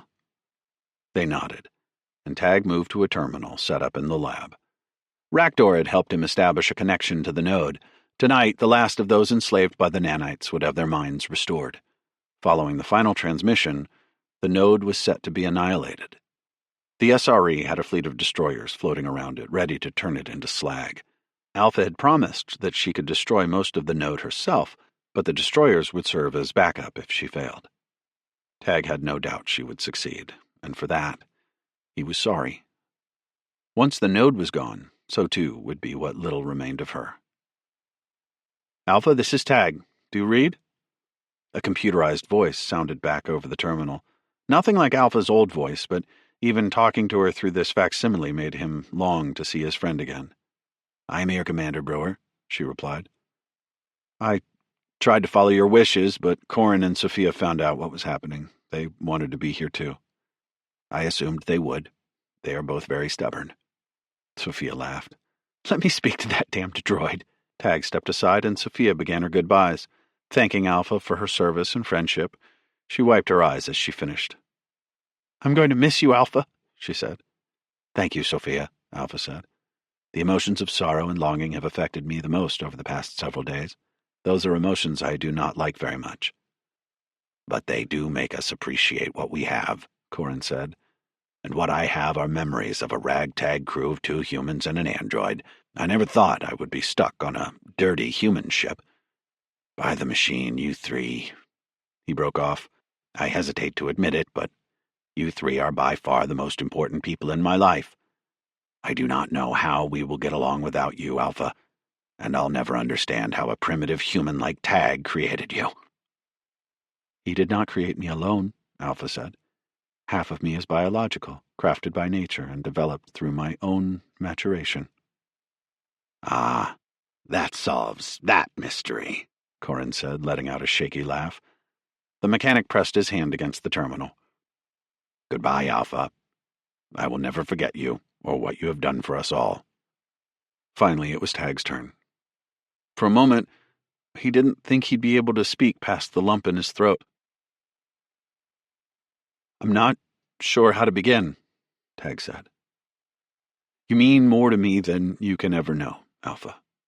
You're not just some experiment. You're a friend. Gods, your family. You saved our lives. You saved the entire human race, and so much more. Without you, there would be no future for any of us, no hope for free civilizations anywhere in this galaxy. You saved the very concept of sentience, Alpha. There's nothing I can say, nothing I or anyone else can do to properly convey just how much you've done for us. I am so very proud of you. I would do it again, quite gladly, Alpha replied. I owe you and the SRE my existence. I never would have had a life, however short, if it were not for you. I believe I have lived a life worth living. Perhaps I have experienced more in my time in space than most humans get to experience in all their years on Earth. You're not wrong, Tag said. Alpha, are you sure you want to do this? I have no choice. You do have a choice. There's always a choice. And every time, I will choose this one. Tag inhaled slowly. Okay, then let's begin the sequence. Start the transmission and initiate the countdown to self-destruction. Yes, Commander Brewer. The numbers on the terminal screen counted down from 30. As they did, Tag waved his hand over a holopad. An image showed an observational satellite image of the node. Here we go, Tag murmured. They all watched quietly until the timer reached 1. Then, with a flash of blinding light, the node collapsed. It imploded into a small sphere of burning golden fire before exploding outward in a dazzling flash. A few seconds later, there was nothing left. The node, and Alpha's consciousness aboard it, was gone. Tag set down the holopad. Skipper, what did you mean by transmission? Sophia asked. What did she transmit? We weren't sure it would work, Tag said. But since you're both here. He led them into the lab's isolation chamber. This was where he had first created Alpha. A new M3 medical droid chassis was laid out on the table with wires snaking from a data port into the canister within it. Just like in Alpha's original body, Tag had constructed a life support system. A small cylinder within held the fluids that kept the synth bio-brain alive. Neural cells that Tag had matured during his brief tenure on Earth were already growing inside of it. He just needed one last component. A synthetic intelligence, which, if he had done it right, would be uploaded into the droid's core. You didn't, Sophia said. Is this... You humans never fail to surprise me, Corin said. You're truly hoping to achieve a miracle a second time. It's no miracle, Tag said. This is science. He took a holopad off the wall and gestured toward it. If our timing was correct, then Alpha will be installed inside this chassis. A command prompt shone on the holopad asking if he wanted to initiate power to the unit. This was the ultimate test. The moment he would find out if the risks he had taken to transport Alpha's mind back into this unit paid off. You made us say all those sappy things to her, and now you're going to bring her back, Sophia said, planting her hands on her hips. We still don't know that it was successful or even if her mind would return as it was, Tag said. Then what are you waiting for? Corin asked. Initiate the damn sequence. Tag sucked in a breath and gestured on the holopad. Power surged into Alpha's new chassis, and the life support system whirred. An electric whine coursed through her body as servos activated. Even if he brought this droid back to life, there was no guarantee it would be her. For that matter, there was no guarantee it would be friendly. The first time Tag had done this, he had failed, not quite understanding what he was doing. Alpha had nearly killed him. Initiation complete, chimed the holopad. Alpha? Are you there? Tag asked. Sophia squeezed his hand. He could feel the clamminess in her palms as her fingers tightened around his. Corin leaned over the droid's chassis, his snake-like nostrils flaring, his single eye wide with anticipation. Tag thought back to the promise he'd made to his dad. He needed his crew. All of his crew. Alpha? Tag tried again. His pulse beat in his ears so loudly he thought he would go deaf. He was nearly shaking, quivering like a spacecraft jolting through hyperspace. And then it happened. Lights shining like the sun at dawn. Alpha's eye screens opened. The end of the Eternal Frontier series. This concludes the